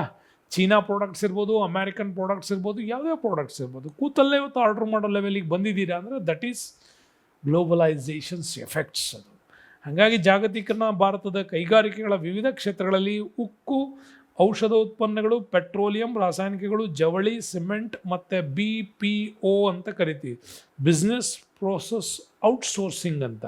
ಇಂಥ BPOಗಳ ಉತ್ಪಾದನೆ ಅಂದರೆ ಕೇಂದ್ರಗಳನ್ನು ತೆಗೆದು ಸರ್ವಿಸ್ ಕೊಡೋದ್ರಲ್ಲೂ ಕೂಡ ಭಾರತ ಇವತ್ತು ದೊಡ್ಡ ಮಟ್ಟದಲ್ಲಿ ಡೆವಲಪ್ಮೆಂಟ್ಸ್ ಕಾಣ್ತಾ ಇದ್ವಿ. ಹಾಗಾಗಿ ಜಾಗತೀಕರಣ ಭಾರತೀಯ ಕೈಗಾರಿಕೆಗಳು ಅಂದರೆ ವಿವಿಧ ಕ್ಷೇತ್ರಗಳಲ್ಲಿ ನಾವು ಡೆವಲಪ್ ಆಗೋದಕ್ಕೆ ಗ್ಲೋಬಲೈಸೇಷನ್ಸ್ ನಮಗೆ ಕಾರಣ ಆಗುತ್ತೆ. ಅದು 1991ನಲ್ಲಿ ನಾವು ಇಂಟ್ರೊಡ್ಯೂಸ್ ಮಾಡಿದಂಥ ಈ ಗ್ಲೋಬಲೈಸೇಷನ್ಸ್ ಪಾಲಿಸಿಗಳು. ಹಾಗಾಗಿ 1999 ನಮ್ಮಲ್ಲಿ ಕೇಂದ್ರದಲ್ಲಿ PVN ಅವರಿದ್ದರು, PV ನರಸಿಂಹರಾವ್ ಅವರಿದ್ದರು. ಆ ಸಂದರ್ಭದಲ್ಲಿ ಭಾರತ ಮಾಡಿದಂಥ ಒಂದು ದೊಡ್ಡ ಪ್ಲ್ಯಾನ್ ಇದು. ಓಕೆ, ಆಮೇಲೆ 1999 ಬರೋ ಅಷ್ಟೊತ್ತಿಗೆ ಇದು ದೊಡ್ಡ ಮಟ್ಟಕ್ಕೆ ಬದಲಾವಣೆಯನ್ನು ತಂದು ಕೊಡ್ತಿದ್ದು. ಹಾಗಾಗಿ ಇವತ್ತು ಕೂಡ ಸಾಫ್ಟ್ವೇರ್ಗಳಲ್ಲಿ ಉದಾರೀಕರಣ ಅಂದರೆ ನಾವೇನಂತೀವಿ, LPG ಬಗ್ಗೆ ಮಾತಾಡ್ತೀವಿ, ಲಿಬರಲೈಸೇಷನ್ಸ್ ಬಗ್ಗೆ, ಹಾಗೆಯೇ ಪ್ರೈವೇಟೈಸೇಷನ್ಸು ಮತ್ತು ಗ್ಲೋಬಲೈಸೇಷನ್ಸ್ ಬಗ್ಗೆ ಮಾತಾಡುವಾಗ ಈ LPG ಭಾರತದಲ್ಲಿ ದೊಡ್ಡ ಮಟ್ಟದ ಪರಿವರ್ತನೆಯನ್ನು ತಂತು. ಪರಿವರ್ತನೆ ತಂದು ಲಾಭ ಅಷ್ಟೇ ಆಗಿದೆ ಅಂತ ಅನ್ಕೋಬೇಡಿ, ಇದರಿಂದ ಕೆಲವು ದುಷ್ಪರಿಣಾಮಗಳು ಕೂಡ ಆಗಿದ್ದಾವೆ. ಅದನ್ನು ಕೂಡ ನಾವು ಮರೆಯುವಂತಿಲ್ಲ. ಉದಾರೀಕರಣ ಅಂದರೆ ಏನೋ, ಒಂದು ದೇಶ ಇನ್ನೊಂದು ದೇಶದ ಮಾರುಕಟ್ಟೆಯಲ್ಲಿ ಯಾವುದೇ ರೀತಿಯಾದಂಥ ಕಂಡೀಷನ್ಸ್ ಇಲ್ಲದೇ ತನ್ನ ವ್ಯಾಪಾರವನ್ನು ಮಾಡ್ಕೊಳ್ಳೋದಕ್ಕೆ ಅವಕಾಶ ಮಾಡಿಕೊಡೋದು, ಲಿಬರಲ್ ಮಾಡೋದು ಎಲ್ಲದನ್ನು. ಅದನ್ನೇ ಲಿಬರಲೈಸೇಷನ್ಸ್ ಅಂತ ಕರಿತೀವಿ. ಅಂದರೆ ಈಗ ಈ ಲಿಬರಲೈಸೇಷನ್ಸ್ ನೀವು ಕೊಟ್ರಿ ಅಂದರೆ ಇಲ್ಲಿ ಭಾರತ ವ್ಯಾಪಾರದಲ್ಲಿ ಈಗಿನ ಲಾಭಕ್ಕಿಂತ ಹೆಚ್ಚು ಬೆಳೆಸ್ಬೋದು. ಅಸ್ಪಷ್ಟತೆ ಮತ್ತು ದುರ್ಬಲತೆಗಳು ನಮ್ಮಲ್ಲಿ ಏನಿದ್ದಾವೆ ಅದನ್ನು ಸರಿ ಮಾಡ್ಬೋದು. ಉತ್ಪಾದಕತೆ ಮತ್ತು ಲಾಭದಾಯಕ ಉದ್ಯೋಗಗಳನ್ನ ಹೆಚ್ಚು ಮಾಡ್ಬೋದು. ಅಂತಾರಾಷ್ಟ್ರೀಯ ಸ್ಪರ್ಧಾತ್ಮಕತೆಯಲ್ಲಿ ಒಂದು ಕನ್ಸಿಸ್ಟೆನ್ಸ್ ಡೆವಲಪ್ಮೆಂಟ್, ಸಸ್ಟೈನ್ ಡೆವಲಪ್ಮೆಂಟ್ಸ್ ಅಂತ ಕರಿತೀವಿ, ಅಥವಾ ಸುಸ್ಥಿರ ಬೆಳವಣಿಗೆಯನ್ನು ಕಾದ್ಕೊಳ್ಬೋದು. ಈ ಯೋಜನೆ ಕೈಗೊಂಡಂಥ ಪ್ರಮುಖ ಕ್ರಮಗಳಿಗೆ ನಾವು ಬಂತಂದರೆ, ಕೈಗಾರಿಕಾ ರಹದಾರಿ ಪತ್ರವನ್ನು, ಲೈಸೆನ್ಸನ್ನು ರದ್ದು ಇರೋದೇ ಇಲ್ಲ, ಅವ್ರು ಮಾರಾಟ ಮಾಡೋದು. ವಿದೇಶಿ ತಂತ್ರಜ್ಞಾನಕ್ಕೆ ಫ್ರೀ ಅವಕಾಶಗಳನ್ನು ಕೊಡೋದು. ವಿದೇಶಿ ಬಂಡವಾಳ ಯೋಜನೆಗಳು ಅಂತ ಏನು ಕರಿತೀವಲ್ಲ, ಅಂದರೆ ಡೈರೆಕ್ಟ್ ಫೈನಾನ್ಸ್ ಇನ್ವೆಸ್ಟ್ಮೆಂಟ್ ಏನಿದೆಯಲ್ಲ, ಇಂಥದಕ್ಕೆ ಅವಕಾಶ ಕೊಡೋದು. ಅಂದರೆ FDI ಅಂತ ಕರಿತೀವಿ ಅಲ್ವಾ, ಇದಕ್ಕೆ ಅವಕಾಶ ಕೊಡೋದು. ಇನ್ನು ಬಂಡವಾಳ ಮಾರುಕಟ್ಟೆಗೆ ದಾರಿ ಮಾಡೋದು. ಓಪನ್ ಮಾರ್ಕೆಟ್ ಸಿಸ್ಟಮ್ಸ್, ತೆರೆದ ಮಾರುಕಟ್ಟೆ, ಹಂತ ಹಂತವಾಗಿ ಇವುಗಳನ್ನೆಲ್ಲ ಡೆವಲಪ್ಮೆಂಟ್ ಮಾಡೋದು.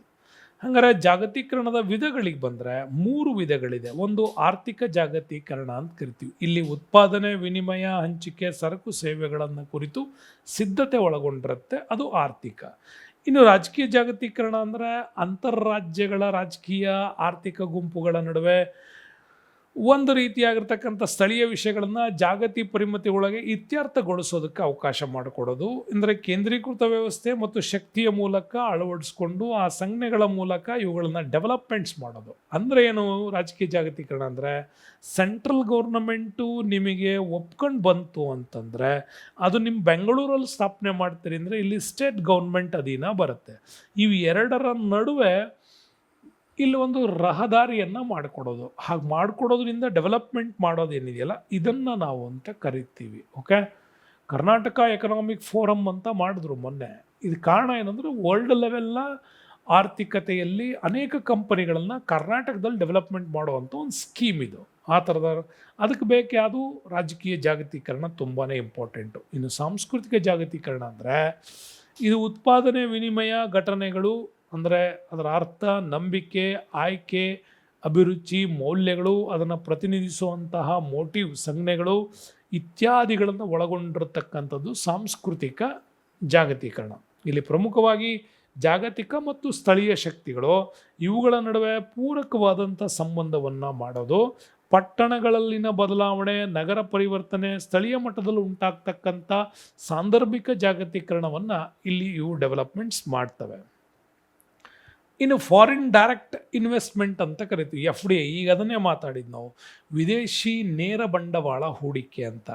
ಅಂದರೆ ಒಂದು ಹೊಸ ರೀತಿಯಾಗಿರ್ತಕ್ಕಂಥ ಇಂಡಸ್ಟ್ರೀಸ್ ಪ್ಲ್ಯಾನ್ಗಳನ್ನು ನೀವು ಮಾಡಿದ್ರಿ, ನೂತನ ಕೈಗಾರಿಕಾ ಯೋಜನೆಗಳನ್ನು ಮಾಡಿದ್ರಿ ಅಂದರೆ ಇಲ್ಲಿ ವಿದೇಶಿ ನೇರ ಬಂಡವಾಳ ಹೂಡಿಕೆ ಉನ್ನತ ಮಟ್ಟದಲ್ಲಾಗಬೇಕು. ಆರ್ಥಿಕಾಭಿವೃದ್ಧಿಯನ್ನು ಸಾಧಿಸಲಿಕ್ಕೆ ಸ್ವದೇಶಿ ಬಂಡವಾಳಕ್ಕೆ ಇದು ಪೂರಕವಾಗಿರಬೇಕು.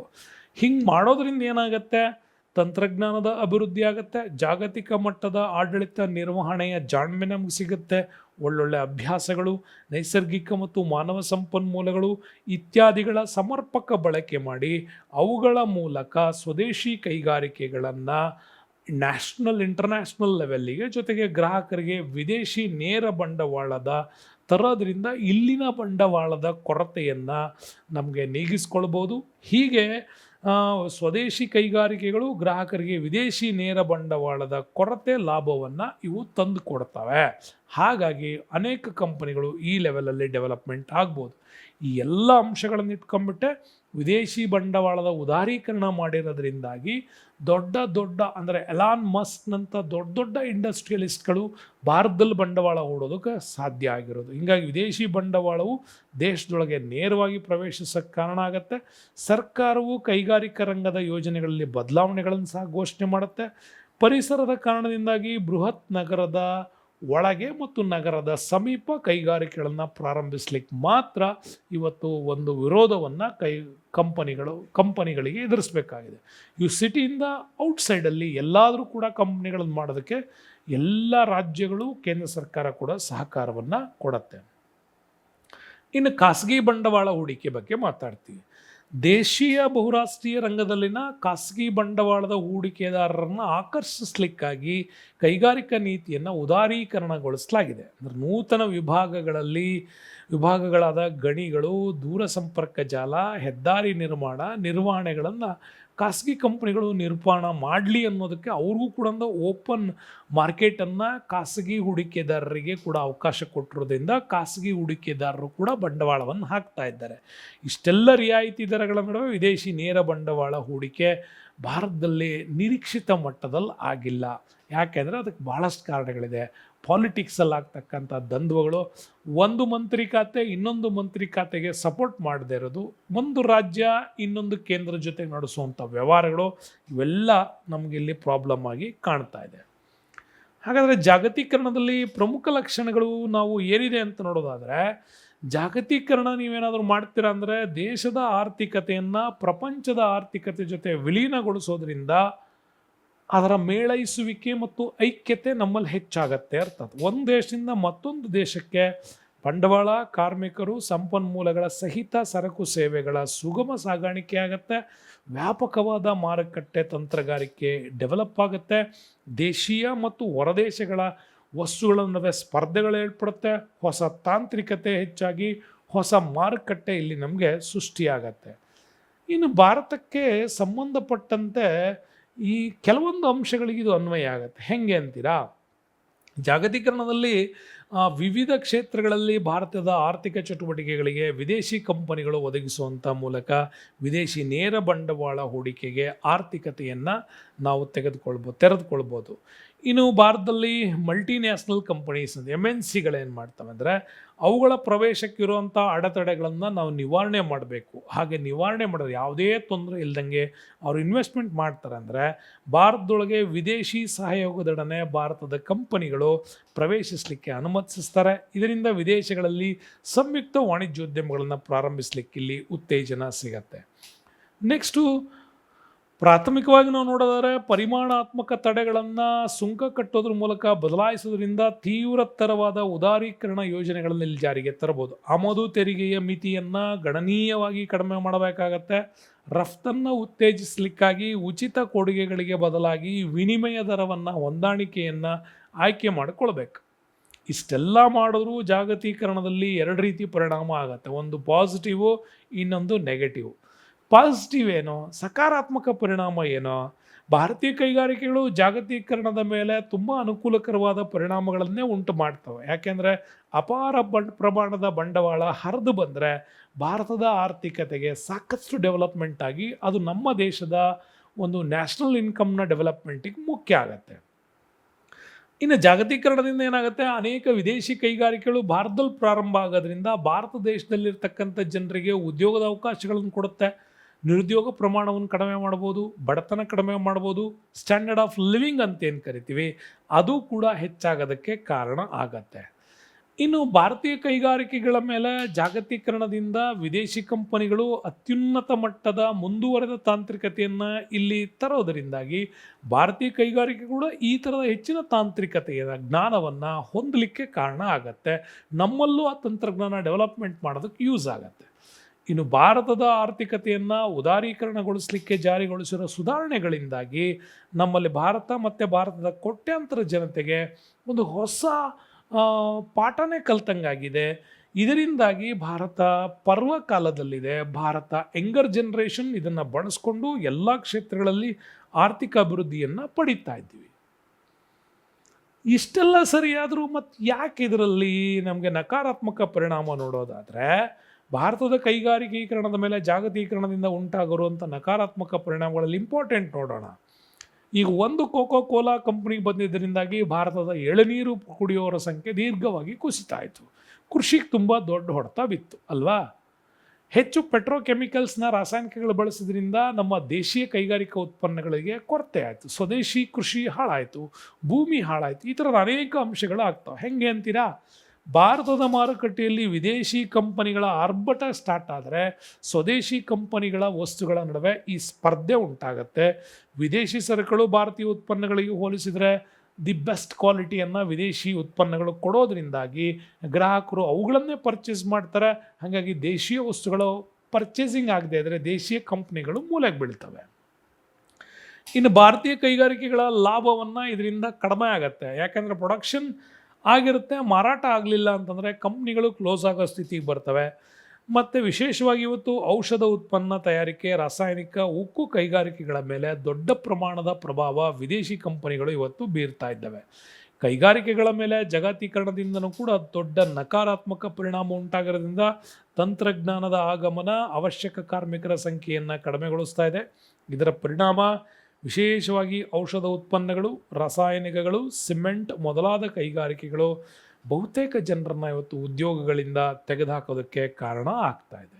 ಏನೇ ಆದರೂ ವಿದೇಶಿ ಸಹಯೋಗಗಳಿಂದ ಆಗುವ ಲಕ್ಷಣಗಳ ಬಗ್ಗೆ ನಾವು ನೋಡೋದಾದರೆ, ವಿದೇಶಿ ಸಹಯೋಗಗಳ ಪ್ರಮುಖ ಲಕ್ಷಣಗಳಲ್ಲಿ ಕೆಲವು ಲಾಭದಾಯಕವಾಗಿರುವ ವಿಭಾಗಗಳಿಗೆ, ಬಂಡವಾಳಗಳಿಗೆ ಹೆಚ್ಚಿನ ಭಾಗವನ್ನು ನೀಡಿ ಮೂಲಭೂತ ಸೌಕರ್ಯಗಳ ಕ್ಷೇತ್ರವನ್ನು ಕಡೆಗಣಿಸಿದರೆ ವಿದೇಶಿ ಸಹಯೋಗದೊಡನೆ ಇರುವ ಸಂಬಂಧವೂ ಕೂಡ ಇಲ್ಲಿ ಮುರಿದು ಬೀಳುತ್ತೆ.